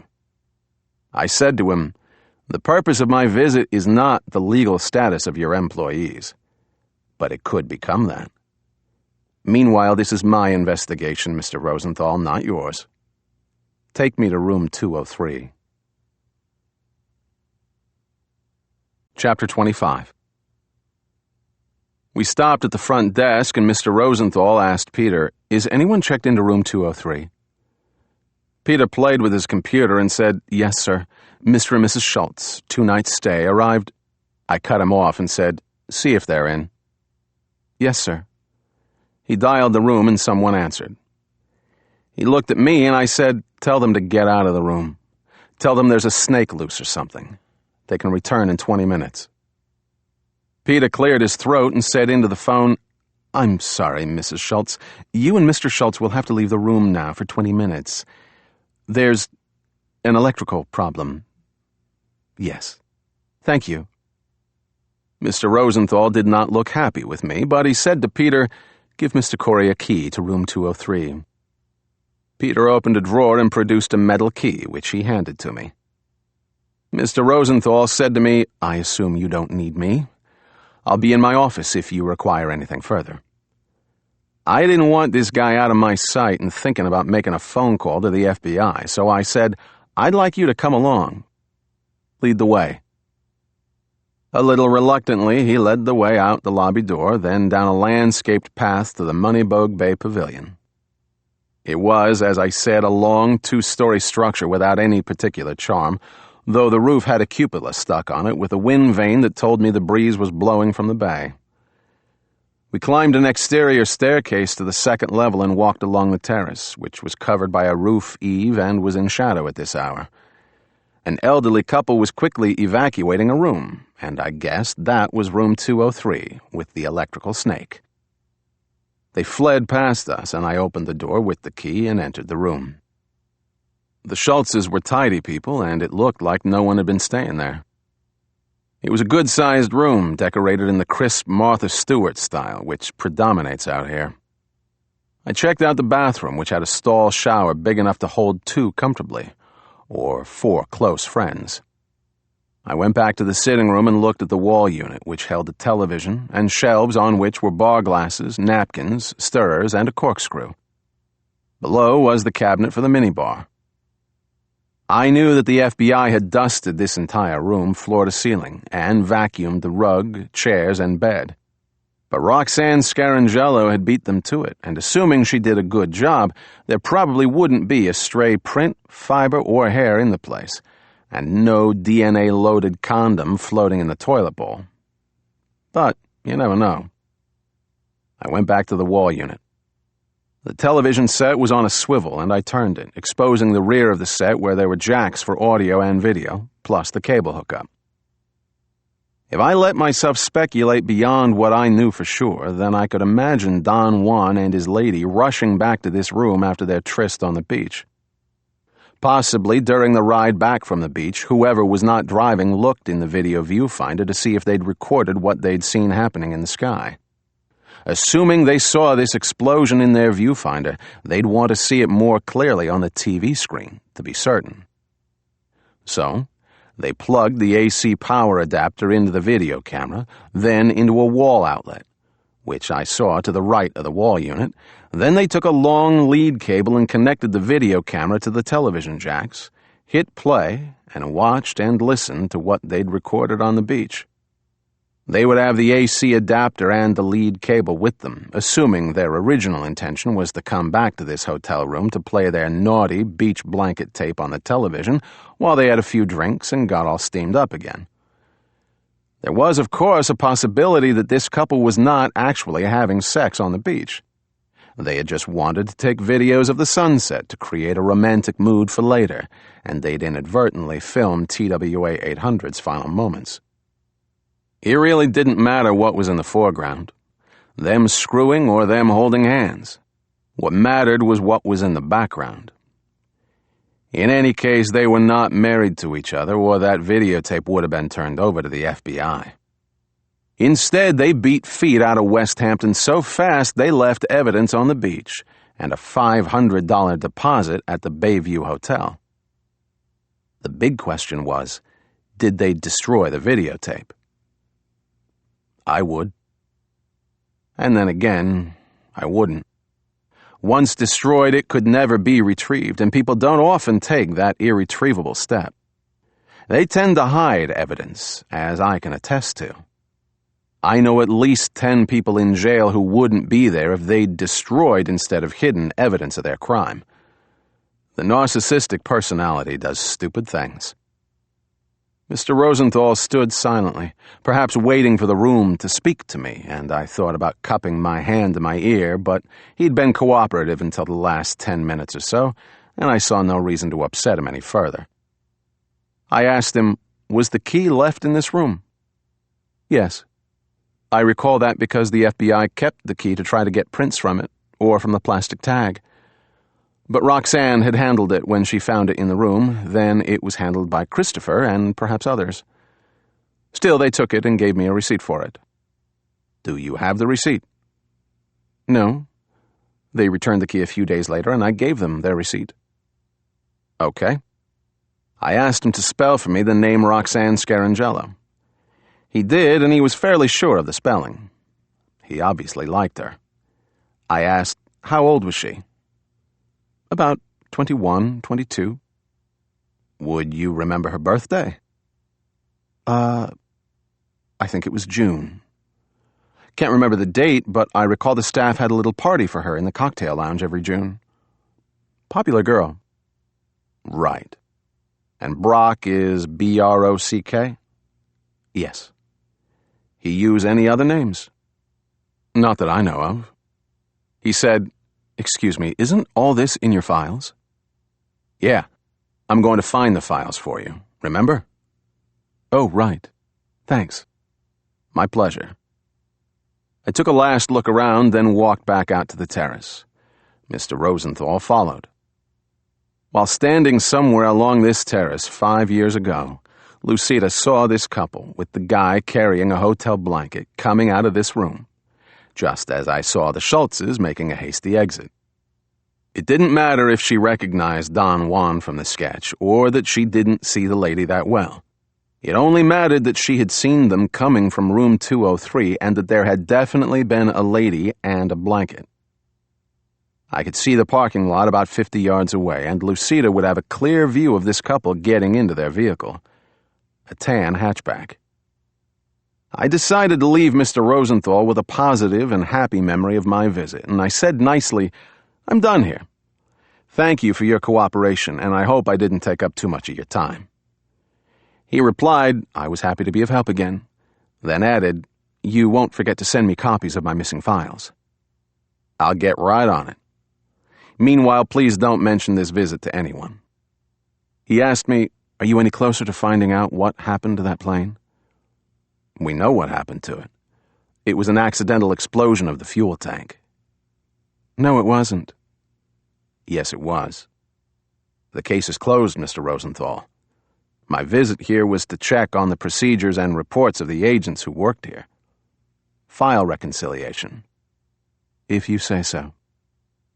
He was getting a little testy, so I reminded him, you need to make photocopies of green cards and get Social Security numbers on all your employees. He didn't reply. I handed him the key to room 203 and said, I like your tie. I left Mr. Rosenthal standing on the terrace, descended the stairs, and walked to my Jeep in the guest registration parking. I started the engine and drove south toward the bay. I crossed the small bridge and turned onto Dune Road. Within 10 minutes, I entered the parking lot of Cupsog Beach County Park. There was a park person at a small booth, and I flashed my creds and said, I need to drive on the nature trail. That's not allowed. Thank you. I drove through the parking lot, which was nearly full at this hour on a bright, sunny day. I put the Jeep in four-wheel drive and turned into the nature trail. People were walking on the trail, communing with nature, but they helpfully jumped to the side to let my Jeep through. The trail narrowed and I turned off between two sand dunes where Don Juan and his lady had driven down to the beach 5 years ago. I stopped about where Kate and I had stopped 2 nights before, and I got out of the Jeep. Total elapsed time from the Bayview Hotel to here was just under 20 minutes. That would place Don Juan and his lady here about 7:20 p.m., if Lucida's time of seeing them was correct. Then they found a secluded spot between the dunes, laid out the blanket and ice chest, set up the video camera, or at least took the lens cap off, opened the wine and so forth, which would bring it to about 7:45 p.m. Then a little wine, a little of this and that on the blanket, and then, recalling the damp sand found on the blanket, a stroll down to the beach, clothed or naked. I took off my docksiders and walked across the beach where about 100 people were lying on blankets, walking, jogging, playing frisbee, and swimming in the gentle surf. I wondered if Don Juan and his lady would have gone down to the beach naked, even at night. Maybe. People having affairs are by nature reckless. I stopped at the water's edge and looked back toward the sand dune. Assuming they went down to the beach, they might have wanted to record that romantic sunset moment, which meant the video camera would be pointing to where TWA 800 exploded. I stood watching the ocean and thought about all this. I turned on my cell phone and waited for a message beep, but there was none. There are not too many people who have my cell phone number, and I'm not very popular with the people who do. But usually I get 2 or 3 calls a day. I turned on my beeper. Many people have my beeper number, including informants, suspects, witnesses, colleagues, and my apartment house staff, just to name about 100. But there was no beep. This silence was either meaningless or it was portentous. In my experience, silence usually meant nothing except for the times when it was ominous. Enough zen for one day. I considered taking a chance and calling Kate's cell phone, but I knew firsthand that too many men on the run had been tripped up by trying to contact a woman. I shut off the phone and beeper. I looked at my watch. It was almost 4 p.m. and people were starting to straggle in from the beach. I began the trek back to my vehicle, thinking about my visit to the Bayview Hotel. I was sure I had done everything I needed to do there, but there's always that nagging doubt that something was missed. Some question wasn't asked. Some clue was overlooked. In fact, I knew I had missed something. Something had popped in and out of my head before it registered. Time gaps are always important because things happen during those times. 4:30 check-in, 7 p.m. to the beach. That's 2.5 hours for Don Juan and his lady in the room, or out of the room. If they were in the room, they may have had sex, but they didn't record it because the video camera was in their vehicle. Then they went to the beach with the hotel blanket, presumably to have sex again, and to record it. What a guy. Then they intended to go back to their room with their X-rated video and have sex yet again with the video playing. Superman.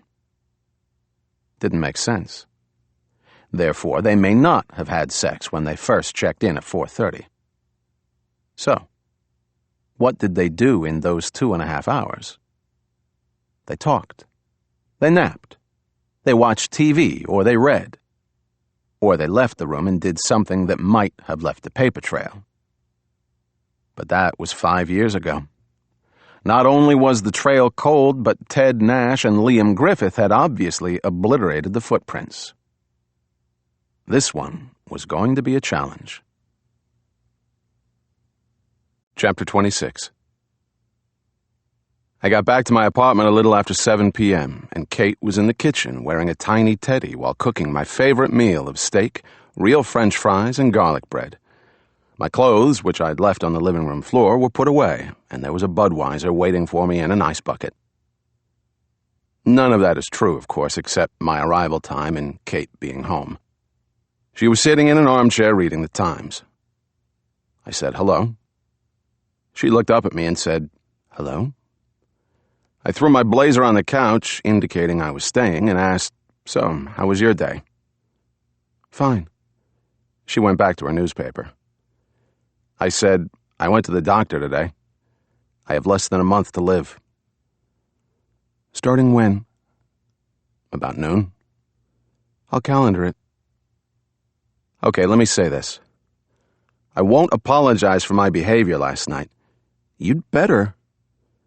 Okay, I apologize. But you have to apologize for lying to me.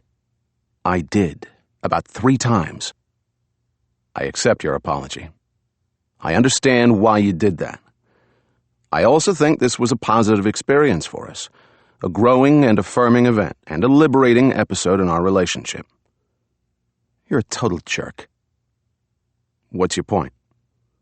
She said, "Let's just drop it." Okay, but I want you to know that I love you. That's why I get upset about you and Ted Nash. John, I think you hate Ted Nash more than you love me. That's not true. Anyway, what's new in the world of terrorism? Not much. What did you do today? I took a ride out east. She didn't reply. I said I wasn't followed, and I left my cell phone and beeper off so I couldn't be tracked, so that's why you couldn't reach me. I wasn't trying to reach you, but I have a message for you. From who? From Captain Stein. He wants to see you at 9 a.m. tomorrow in his office. Did he say why? No. Captain Stein, as I mentioned, is the senior NYPD guy on the Federal Anti-Terrorist Task Force.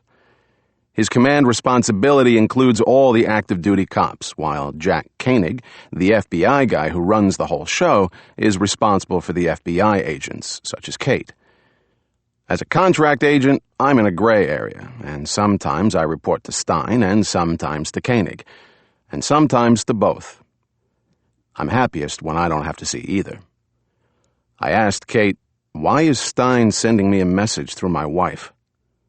I don't know. Maybe he tried to call you. He could email me, fax me at home, or leave a message on my answering machine or my cell phone. Plus, I have a beeper. Well, maybe because your cell phone and beeper were turned off is why he wants to see you. As you may recall, it's against department regulations to have both devices turned off at the same time. I do recall that, but I don't think that's why he wants to see me. Neither do I. Do you think he's on to me? They are on to us, Kate replied. Jack wants to see me tomorrow at 9 a.m. I didn't want to overreact to this news, but it was not a coincidence that Kate and I were being called into the two bosses' offices at the same time. I asked, "What's for dinner?" "Bread and water. Get used to it." "I'll take you out to dinner." "I'm too upset to eat." "Maybe we should call out for dinner," I suggested. "Chinese? Pizza?" "Neither." "What's in the refrigerator?" I asked. "Nothing." "Would you like a drink?" I opened a bottle of white wine. "Good." I went into the kitchen. In the refrigerator was a half-finished bottle of white wine and some soda water. I poured Kate a glass of wine and made myself a scotch and soda. Truly, the game was up. Less than 48 hours since the memorial service.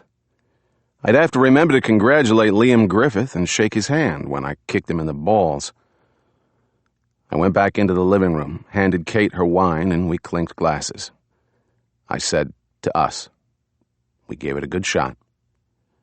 She sipped her wine thoughtfully and said, "We need to get our stories straight." "That's easy. Tell the truth." I sat in my lazy boy and swiveled toward her. I said, "Screwing up is not a crime, but perjury is a felony. Federal prisons are full of people who lied about something that wasn't even a crime, or was at most a misdemeanor. Remember the CIA motto, 'The truth shall set you free.' I could lose my job." "You didn't do anything wrong." "I was told 5 years ago not to do anything on this case except what I was asked to do." "So you forgot." "Hey, Griffith told me 48 hours ago not to nose around this case." "He's not your boss." "Good point. Look, the most that's going to happen tomorrow is a chewing out, maybe an official reprimand, and a direct order to cease and desist. They don't want to make a big deal of this because that draws attention to it. I know how these things work. Just don't get caught in a lie and you'll be fine." She nodded. "You're right. But it won't do my career any good." "Well, that will be offset by the fact that you're married to me." "This is not a joke. This is important to me. My father was FBI. I worked hard to—" "Hold on. What happened to truth, justice, and patriotism? When you took that first step over the line, the slope got steep and slippery real fast. What did you think was going to happen?" She finished her wine and said, "Sorry. Sorry I got you into this. These last 2 days were fun. Look at me. Nothing bad is going to happen tomorrow. Do you know why? Because they have something to hide. They are worried. And that's why you should not worry and not hide anything." Kate nodded slowly, then smiled for the first time. She said, "Older men have a good understanding of how the world works." "Thank you for the compliment." "I feel much better. Nothing bad is going to happen tomorrow." "In fact," I said, "something good may happen." "Like what?" "I don't know. But whatever happens, it's time for us to put in for annual leave. We need to get away. Foreign travel will be good for us." "That's a great idea. I'd like to go to Paris. Where are you going?" Mrs. Corey was developing a sense of humor. I said, "I'd like to see where Dewar's Scotch is made. I'll send you a postcard." She stood, came over to me, and sat in my lap. She put her arms around me and her head on my shoulder and said, "No matter what happens tomorrow, we can handle it because we're together." I don't feel so alone anymore. You're not alone. But as soon as I said that, I had an unsettling thought. If I was Jack Koenig, I knew how I would handle Mr. and Mrs. Corey. Chapter 27. Captain David Stein did not keep me waiting, and at 9 a.m. sharp I walked into his corner office. He didn't stand, but he never does unless you're the police commissioner or higher, and he motioned me to a chair across from his desk. He spoke first and said, in his gruff and gravelly voice, "Good morning." "Good morning." I couldn't read anything in his face. I mean, he looked pissed, but he always looks like that. NYPD Captain David Stein, I should mention, has a difficult job because he has to play second fiddle to FBI Special Agent in Charge Jack Koenig. But Stein is a tough old Jew who doesn't take much crap from anyone, me included, and Jack Koenig in particular. Stein has a law degree hanging on his wall, so he could talk to the FBI in their language when he needed to. He had come to the task force from the NYPD Intelligence Unit, formerly known as the Red Squad, but there weren't too many Reds around these days, so the NYPD-IU has shifted its focus to Mideast terrorism. Stein once said to me, "I like the fucking communists better. They played the game with a few rules." Nostalgia's not what it used to be. Anyway, Stein, like me, probably missed the NYPD, but the police commissioner wanted him here, and here he was, about to get up my ass about something. Stein's problem, like mine, was divided loyalty. We worked for the feds, but we were cops. I was sure he wasn't going to be hard on me. He looked at me and said, "You're in a world of shit, buddy." "See?" He continued, "You fuck some boss's wife or something?" "Not recently." He ignored that and said, "Don't you even know how you fucked up?" "No, sir. Do you?" He lit the stub of his cigar and said to me, "Jack Koenig wants your balls on his pool table, and you don't know why?" "Well, I mean, it could be anything. You know how they are." He didn't and wouldn't respond to that, but it did remind him that we were brothers.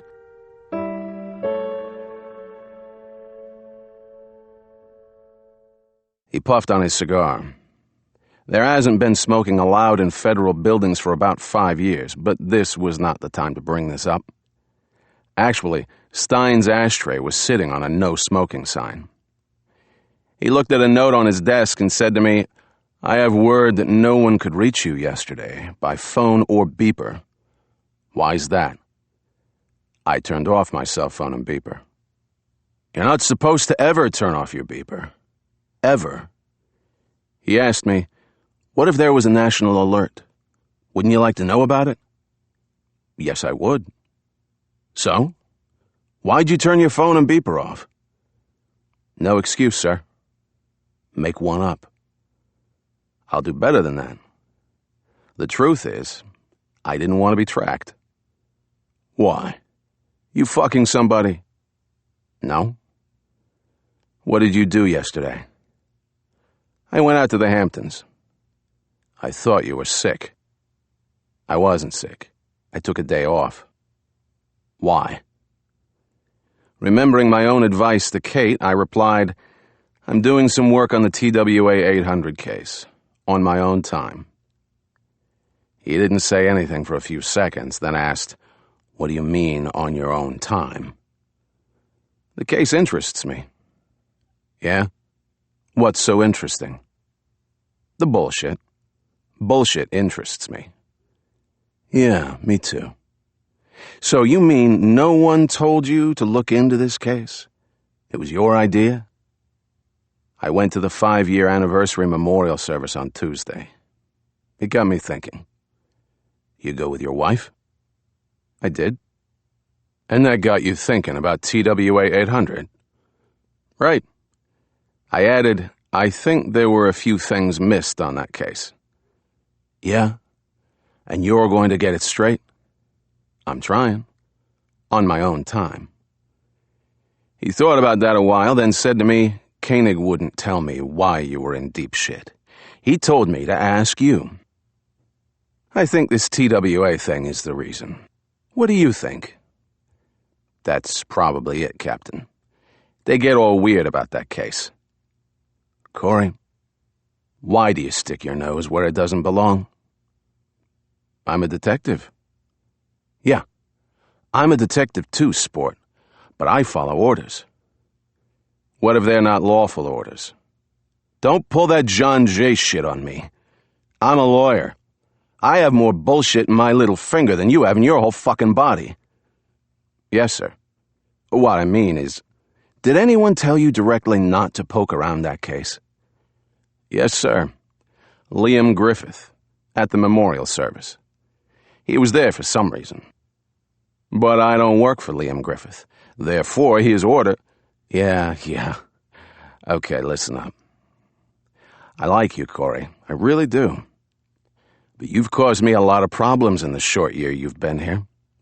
You get away with some shit because 1, you're a contract agent. 2, you were wounded in the line of duty, twice. 3, you did a good job on the Khalil case. And 4, and I mean this, you're good at what you do. Even Koenig likes you. Well, he doesn't like you, but he respects you. You're an asset to the team, and so is your wife. People like her even if they don't like you. Thank you. But you're a loose cannon. You're not doing her career any good. You have to start behaving, or you have to leave. It looked like I was getting off easy, but I smelled something bad, and it wasn't just Stein's cigar. I said, "Well, if you're asking for my resignation..." Did I say that? I gave you a choice of getting yourself under control or resigning. Is that such a hard decision? Just tell me you'll be a good boy. Come on, tell me. Okay, I'll change the subject. Captain, I can't believe they didn't tell you what this was all about. Maybe I'm confessing to the wrong thing. What else have you done wrong? I play video poker on my government computer. Me too. You know Chaplain Mike Halloran? You know him, right? The priest? Yeah, he taught me something. Look. Stein raised his hand with the cigar in it and made a little waving motion. All your sins are forgiven. Go and sin no more. And I thought I was nuts. I said, "That's great. Well, then I got a few more things here." He shuffled around his untidy desk and said to me, "I got an assignment for you. This is straight from Koenig. Speaking of which, Kate is talking to him right now." "Yeah, I know that." "Does he want to see me?" "I don't know." He found a manila file folder and opened it. I hate when people do that. He said, "You remember Mission Impossible?" Not very well. I'm an X-Files guy." "Yeah. Well, this is Mission Impossible. How'd that go? Your mission, if you choose to accept it, like that, right?" I didn't reply. He looked down at the folder and said, "You following this shit about Aiden?" I hoped he meant the bartender at Dresner's. "You up on this?" "As a matter of fact, I am. Ambassador Bodine has barred John O'Neill from returning to Aden because he wasn't behaving. Personally, I think she's full of shit. That's what I think. But that doesn't leave this office. Anyway, as you probably know, we got some people over there. FBI and NYPD task force guys. Well, they've requested a few more. There's probably enough there now. That's what Bodine said. But O'Neill got permission to send a few more in exchange for him getting kicked out and not making a fuss. Bad deal. He should make a fuss. Career feds do what they're told. Anyway, Koenig has recommended you to join the team over there. Where? Aden, port city of Yemen. Is this for real? Yeah, it's right here. This is considered a hardship assignment, so the good news is that this will give your career a big boost. That's really good news. But I'm not sure I deserve this. Sure you do. How long is this plum assignment? Couple of months. I mean, the place really sucks. You speak to any of the guys who've been there? No. I did. It's like 120 degrees in the shade, but there is no shade. The good thing is that there's a woman behind every tree, but there are no trees. The hotel's nice, though. We got a whole floor in a nice hotel. The bar is okay, according to these guys. You can't take women up to the rooms either. But you're married, so that's no problem. Also, unmarried sex is a capital offense, punishable by beheading. Or is it stoning? I think she gets stoned to death. You get your head chopped off. Anyway, you'll get briefed over there. You should pay close attention. He added, this is a good career move. For who? You. I replied, as tempting as this sounds, I'm afraid I have to take a pass. Captain Stein looked at me through his cigar smoke, then said, we can't force you to take this assignment. Right. It has to be voluntary. Good rule. But I have the feeling if you don't take it, your contract may not be renewed. I mean, I can't say that because it sounds like coercion. I wouldn't interpret it as coercion. Sounds more like a threat. Whatever. Hey, it could be fun. Take the job. I teach 2 courses at John Jay. I need to be there on the Tuesday after Labor Day. It's in my contract. We'll try to get you back in time. Talk it over with your wife. I can tell you right now, Captain, I'm not going to fucking Yemen. Did I mention the extra pay? And 10 days administrative leave when you get back? Plus the annual leave you build up over there, and you got a real vacation. Sounds great. I can think of a few married guys with kids who need the money. If there's nothing further, hold on. I gotta tell you a few more things that can help you decide. Look, Captain, if you're gonna tell me that my wife's career will be screwed up if I don't take the assignment, then that's unethical and probably unlawful. Yeah? Well, then I won't say that. But that's the way it is. I didn't reply for a while, and we stared at each other. I said, why does Koenig want me out of town? He doesn't want you out of town. He wants you off the fucking planet. And it wasn't the beeper thing, sport, and I'll tell you this. Whatever he's got on you is good, and whatever he's got on your wife is very good. He was royally pissed off at both of you, and he wants you someplace where you have lots of time to think about how you pissed him off. Well, you know what? Fuck him. No, Corey, not so much fuck him, but more, I think, fuck you. I stood without being dismissed and said, you'll have my resignation on your desk within the hour. That's your call. But talk to your wife first. You can't resign without a note from your wife. I started to leave, but Captain Stein stood and came around his desk. He looked at me and said in a quiet voice, you're under the eye, kiddo. Watch yourself. That's friendly advice. I turned and left. Chapter 28. Kate was not at her desk when I left Stein's office, and I asked her cube mate, Jennifer Lupo, "Where's Kate?" Ms. Lupo replied she had a meeting with Jack in his office. I haven't seen her since. Apparently, Jack Koenig and Kate Mayfield had more to talk about than David Stein and John Corey had. I didn't like the smell of this. I went to my workstation, which I hadn't done prior to my meeting with Stein. There was nothing new on my desk and nothing urgent on my voicemail. I punched up my email. Usual garbage except for a message from the FBI travel office in Washington that said, "Contact this office ASAP, re Yemen." What the hell? Harry Muller looked up from his computer and asked, "What's up?" "Bad horoscope." "Try mine. I'm a Capricorn."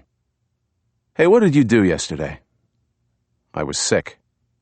"Stein was looking for you." "He found me." Muller leaned toward me and asked, "You in some kind of trouble?" "I'm always in trouble." "Do me a favor. Kate's in with Koenig. When she comes out, tell her to meet me at that Greek coffee shop down the street. Parthenon, Acropolis, Sparta, whatever." "Why don't you leave a note on her desk?" "Why don't you just do me a favor?" "Every time I do you a favor, I feel like I'm an accessory to a felony." "I'll bring you back some baklava." "Make it a corn muffin." I stood and said to Harry, "Keep this to yourself." "Toasted, with butter." I made a hasty exit for the elevator. On the way down, I thought about what my instincts were telling me to do. First, get out of the building in case Koenig wanted to speak to me after he grilled Kate. Second, the next person I needed to speak to was Kate, alone and away from the Ministry of Love. These were good instincts. I got off the elevator, went out on Broadway, and walked south toward the World Trade Center. The coffee shop, the Acropolis, had the advantage of high-backed booths, so the customers couldn't be seen from the street.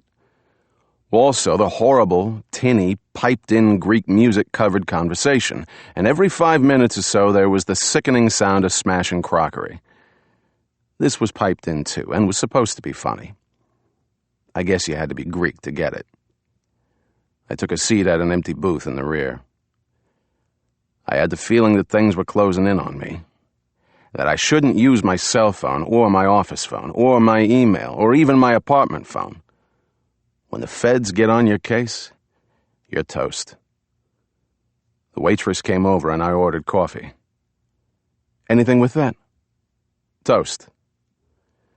I was on my third cup of coffee, leaning out into the aisle to see the front door when Kate came in. She spotted me, walked quickly to the booth, and slid in opposite me. She asked me, "Why are you here?" "Obviously, we need to talk. Alone." "Well, Jack is looking for you." "That's why I'm here." "What did you two talk about?" She replied, "He asked me if I was looking into the TWA case." I said I was. He thanked me for being so forthright. Then he asked me if you were looking into the case too. She hesitated, then continued, "I said you were." Then he wanted some details, so I told him what he probably already knew about everything that had happened from the night of the memorial service to now. She paused, then added, "That's what you suggested, right?" "Right." "How did he handle the truth?" "Not too well." The waitress came, and Kate ordered a chamomile tea, whatever that is. I asked her, "Did you tell him where I went yesterday?" "I told him you went out east, and that's all I knew. I explained, quite frankly, that you weren't sharing much with me so that I wouldn't be in a position to have to lie." He appreciated that strategy on a professional level, but he was very pissed off. The mere mention of my name pisses him off. Kate's tea came at the same time the crockery crashed, and she was startled. I could tell she was a little jumpy after an hour with Koenig. I said, "That was a recording. Are you okay?" "Yes, I'm fine." She sipped her tea, then leaned across the table and said to me, "I told him in no uncertain terms that I asked you to look into this case, and that you were reluctant to do so, but out of loyalty to me, you agreed to check out a few things. I told him I take full responsibility for any breach of rules, regulations, standing orders, and so forth. Was his face red? I like it when his face gets red. You ever see him snap a pencil between his fingers? This is not a joke. But yes, he was in a state of controlled freakout. Well, that tells you something right there, doesn't it? Somebody, the government, the FBI, the CIA, has something to hide. Not necessarily. He was pissed because this was the second time I was told that this case was none of my business. They don't like to have to tell you twice about something, even if it's something minor. There is no room for renegades and hotshots on the team. Jack's annoyance had nothing to do with this case per se, but with the larger issues of giving aid and comfort to conspiracy theorists and muckraking news media. Why didn't we think of that? Because it's bullshit. I hope you told him that. I did not. I told him I understood completely. I wasn't exactly certain where Ms. Mayfield now stood on this subject, so I asked, "What's the bottom line?" He gave me a direct order not to involve myself in this matter, and if I gave him my word on that, then nothing negative would be entered in my service record. So, there you go. No big deal. What do you want to meet for lunch? She ignored the question and asked me, "What did Captain Stein say to you?" Oh, right. Stein. Koenig didn't tell him much except that one of Stein's problem cops, me, needed to get smacked into line about something. I actually had to tell Stein what I thought this was about so he could chew me out about it. It was a little bizarre. That's it? Sort of. I decided not to mention the Yemen thing now, if ever. She asked me, "Then why does Jack want to see you?" I don't know. Do you? No. Probably he wants to reprimand you in person. Not a chance. He loves me. He actually doesn't. But he respects you. And I respect him. But he thinks you're not a team player. He said that. He's afraid you might bring discredit to the task force. Yeah? Fuck him. Basically, he doesn't like all these cops in his office. They make him nervous. She didn't comment. I informed Kate I don't have to see Jack Koenig. I've resigned. She looked up at me. What? Stein gave me a choice of keeping my nose out of TWA 800 or resigning. I chose to resign. Why? Just drop this thing, John. It's not worth our careers. Maybe it is. Maybe it isn't. I resigned out of principle. In other words, I'm tired of this job. Also, I didn't want any job where someone could send me to Yemen and fuck with my life. But I didn't tell that to Kate. She said, "We'll talk about that later." She stayed quiet for a while, then said, "Jack gave me a few choices too." I knew we weren't getting off that easy. She said, first choice was a permanent transfer to someplace in the continental U.S. to be discussed. Second choice was a temporary assignment to assist the FBI legal attaché in the investigation of the U.S. Embassy bombing in Dar es Salaam, Tanzania. I let that sink in a while, avoiding Kate's eyes. Finally, I said, "You understand, of course, that this is a punishment and not a reward for good initiative." She replied, "That's not the way it was presented." What are you going to do? What would you like me to do? Well, you don't like New York, so take the transfer to Dubuque or someplace. Actually, I do like New York. Since when? Since I was given the opportunity to leave. Look, John, if I take the temporary assignment to Tanzania, I'll be guaranteed at least 2 more years in New York. On the other hand, the transfer in the continental U.S. is permanent. You'd have to apply for a transfer to wherever I wind up, and it could be years before we're in the same city, if ever. I told you. I'm going to resign. No, you're not. And even if you do, would you leave New York and come with me to Dallas or Cleveland or Wichita? I'd follow you anywhere. I've never been west of 11th Avenue. It could be fun. She looked at me to see if I was being serious, which I was not. I said, I'll get a security job in a department store. Or here's another choice. Tell Koenig to go fuck himself.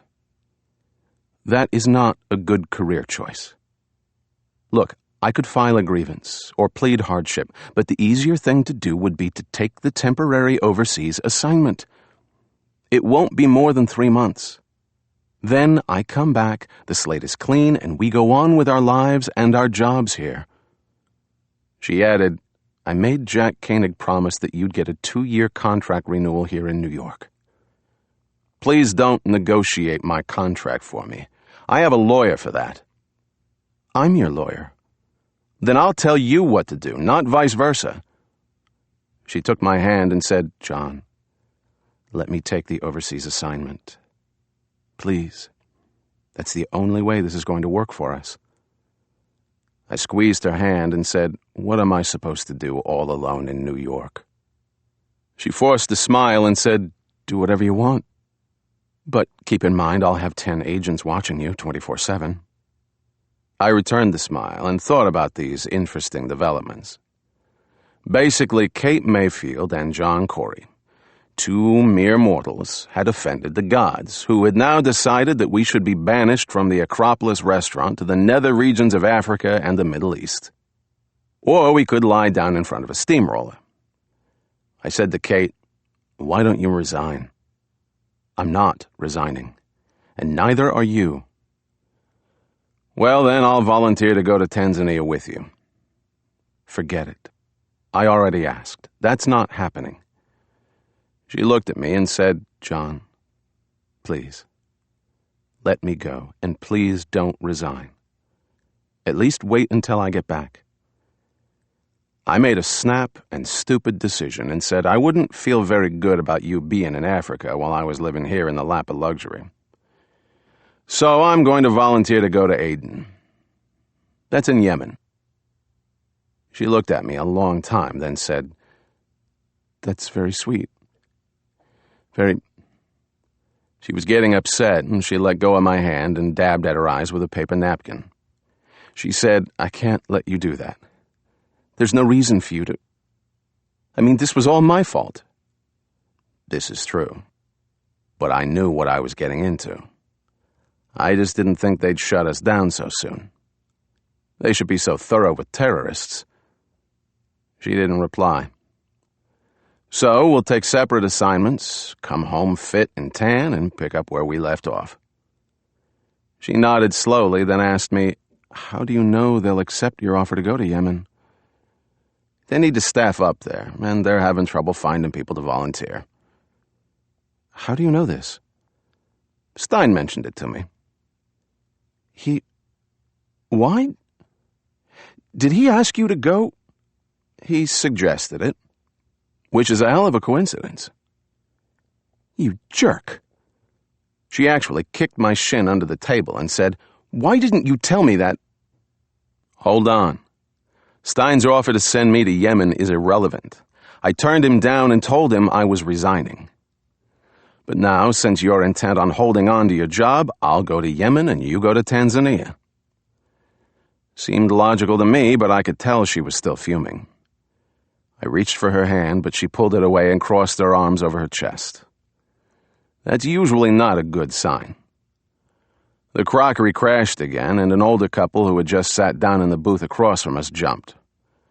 I hoped the Acropolis had a defibrillator. Kate stewed a while, then calmed down and said coolly, all right, then. It's settled. We take temporary assignments, which may actually do us some good, and we put this problem behind us. Think of this as a positive career move for both of us, I said. And you're right. 2 or 3 months separation might do us some good. I didn't mean that. Neither did I. We held hands across the table, and she reminded me, you have to see Jack. Looking forward to it. I have until Tuesday to get my affairs in order. How long will you need? To get my affairs in order, I'd need about 10 years. But I'll shoot for Tuesday. I need to get a series of inoculations. And I have to call the travel office today. Me too. She said, when I was single, I didn't care where I was assigned or where I had temporary duty. Me neither. You were a New York City cop. Right. But I had to do 2 weeks in the Bronx once. John, be serious. Okay. I'm seriously pissed off. They're using each of us to get rid of the other and to shut us up. This was a warning. The next time we won't get off so easily. There's not going to be a next time. This case is closed. Closed. I agree. Say it again. If I said it again, I'd have to mean it. The thing that really pissed me off was that the marriage knot was being used by Jack Koenig to tie my hands. This was a new experience for me. I said, I'm not a good loser. Cut the macho shit. The case is closed. I opened it. I'm shutting it. Okay. I'll never mention it again. She changed the subject and asked me, do you think there's anything new on the Cole case? Not that I know of. I'll be briefed over there. They have some new leads on the embassy bombings in Tanzania and Kenya. There's no doubt that this organization, Al-Qaeda, was behind the bombings, and we've captured 2 prime suspects who were talking. Al-Qaeda, as you know, was also involved with the Cole attack. Right. I called the waitress over, ordered a toasted corn muffin with butter to go, and asked for the check. Kate said, these assignments may be punishment, but maybe we can do some good over there. Right. We'll wrap it up and get home early. You want more tea? No. Are you listening to me? I am. You need to be careful over there. It's a hostile country. I'll feel right at home. You be careful, too. Tanzania is a friendly country. They've lost hundreds of their citizens in this embassy attack. Right. Okay, you leave first. I'll be along in 10 minutes. She slid out of the booth, stood, kissed me, and said, don't get into a pissing match with Jack. I wouldn't dream of it. She left, I finished my coffee, got the corn muffin, paid the bill, and got some loose change. I was beyond pissed off. I was calm, cool, collected, and looking for revenge. Chapter 29. Out on Broadway, I went to a payphone and called Dom Finelli's cell phone. He answered, and I asked, can you talk? I gotta get to a double homicide on West 35th, but for you, I've got time. What's up? I never know when this guy is jerking me around, and he'd have the same complaint about me. I said, I need you to find 3 people. I'll find 4 for you. First person, female, last name Scarangello, first name Roxanne. That's S-C-A. Hey, I got 4 cousins named Roxanne Scarangello. What do you got on her? College grad, maybe grad school, UPenn or Penn State. What's the difference? How the fuck do I know? Just listen. Late 20s, came from the Philly area and may still be down there. Born June, no date, no year. That's it? There was no reason to tell him about her summer employment, which would send him to the Bayview Hotel, which I didn't want. I said, that's it. Check the universities first. Duh, you think? Second person, male, last name Brock. I spelled it. First name Christopher. He'd be about 35, no D.O.B. Works or worked in the hotel industry. Last known address about 5 years ago was Long Island. That's not much. He had a tattoo of a mouse peeking out of his asshole. Oh, that Christopher Brock. Third person, female, last name Gonzalez Perez, first name Lucida. I don't have a spelling. Hispanic, obviously. Country of origin, El Salvador. Immigration status unknown. Age about 23 or 4. Worked in the hotel industry. I added, "You're not gonna have much luck with that one. Concentrate on the first two." "Okay. What's this all about?" "I can't say, Dom." "Can I guess?" I didn't reply. Finelli said, "So I called Harry Muller just to say hello and how do you like working for the feds. And we get around to John Corey and he says you've been acting strange. And I say, what's so strange about Corey acting strange? And he says you've been AWOL the last few days and he's passing on verbal messages to your wife.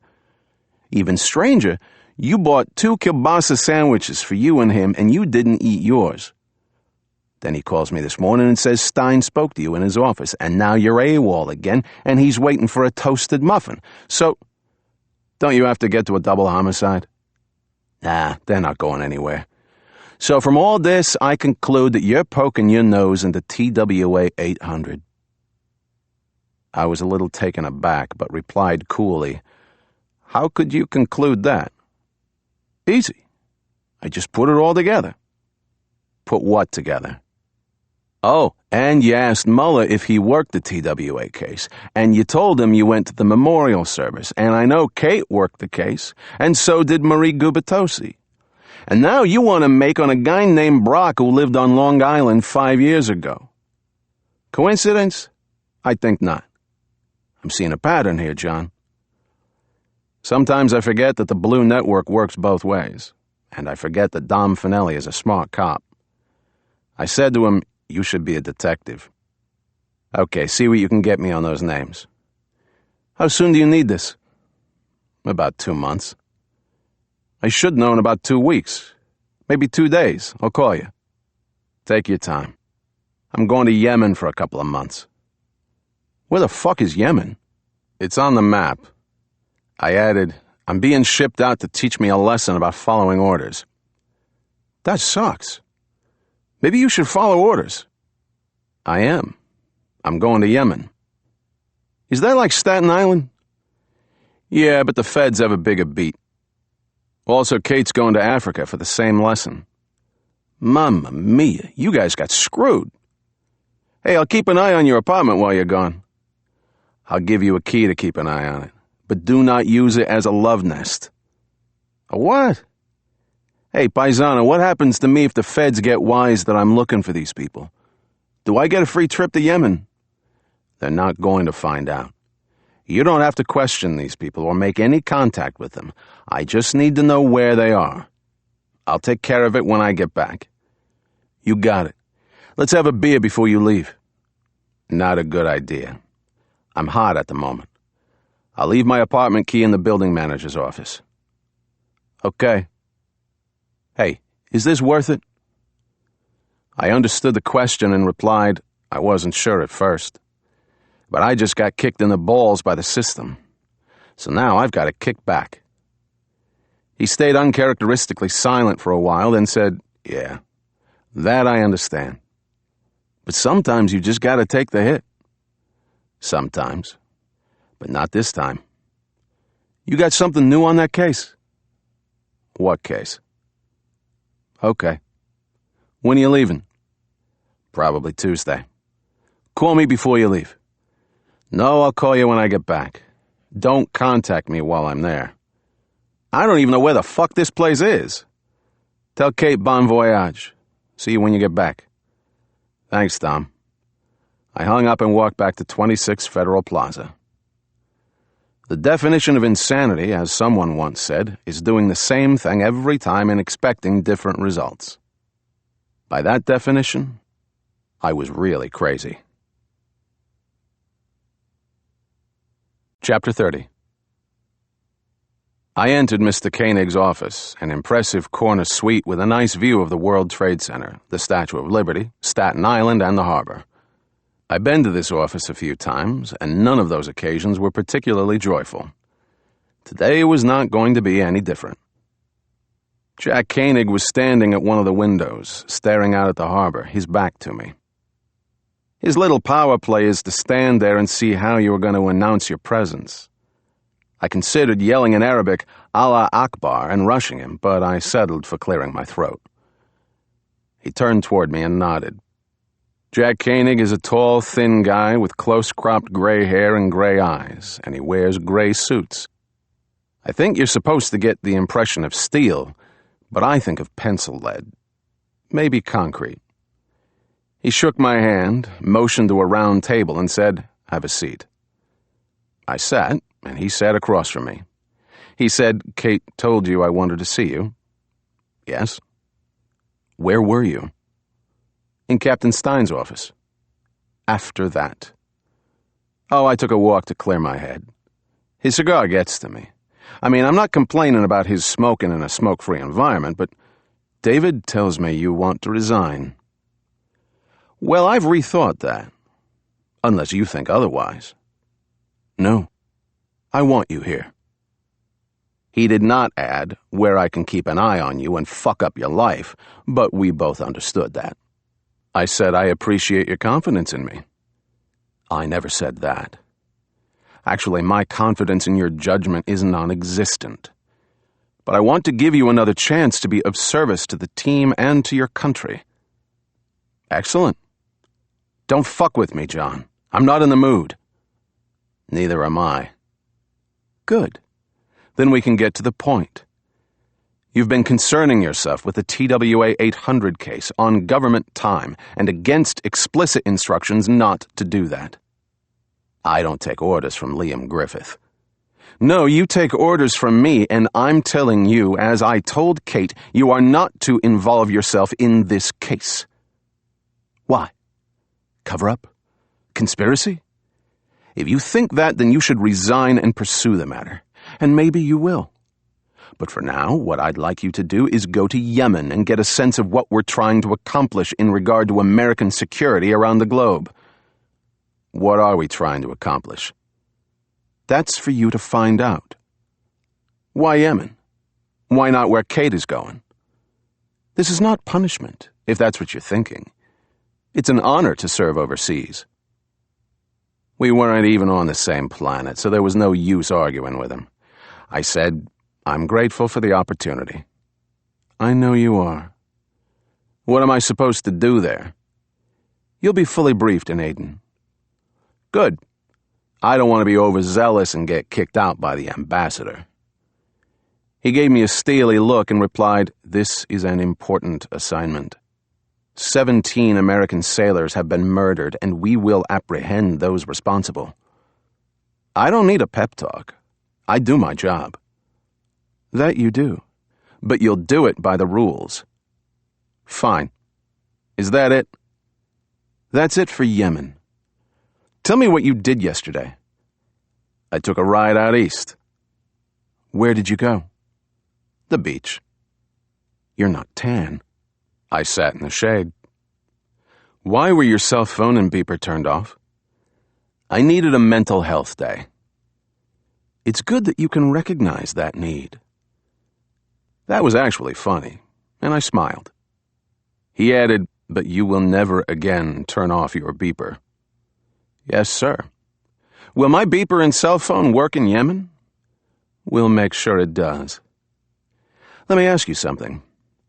Do you think you might have some new information on Flight 800? "Well, there's a loaded question." I replied, "If I did, you'd be the first to know." "That goes without saying." He said nonchalantly, "You've probably heard this rumor about a videotape." "I have." "Many people have. But like all rumors, myths, and urban legends, it's just that. A myth. Do you know how these things get started? I'll tell you. People have a very fundamental need to explain the unexplainable. They need to believe in the existence of something, usually an inanimate object, such as the Holy Grail or a secret codex, or in the case of a crime, an explosive piece of evidence that holds the key to a great unsolved mystery. Life should be that simple. Sometimes it is.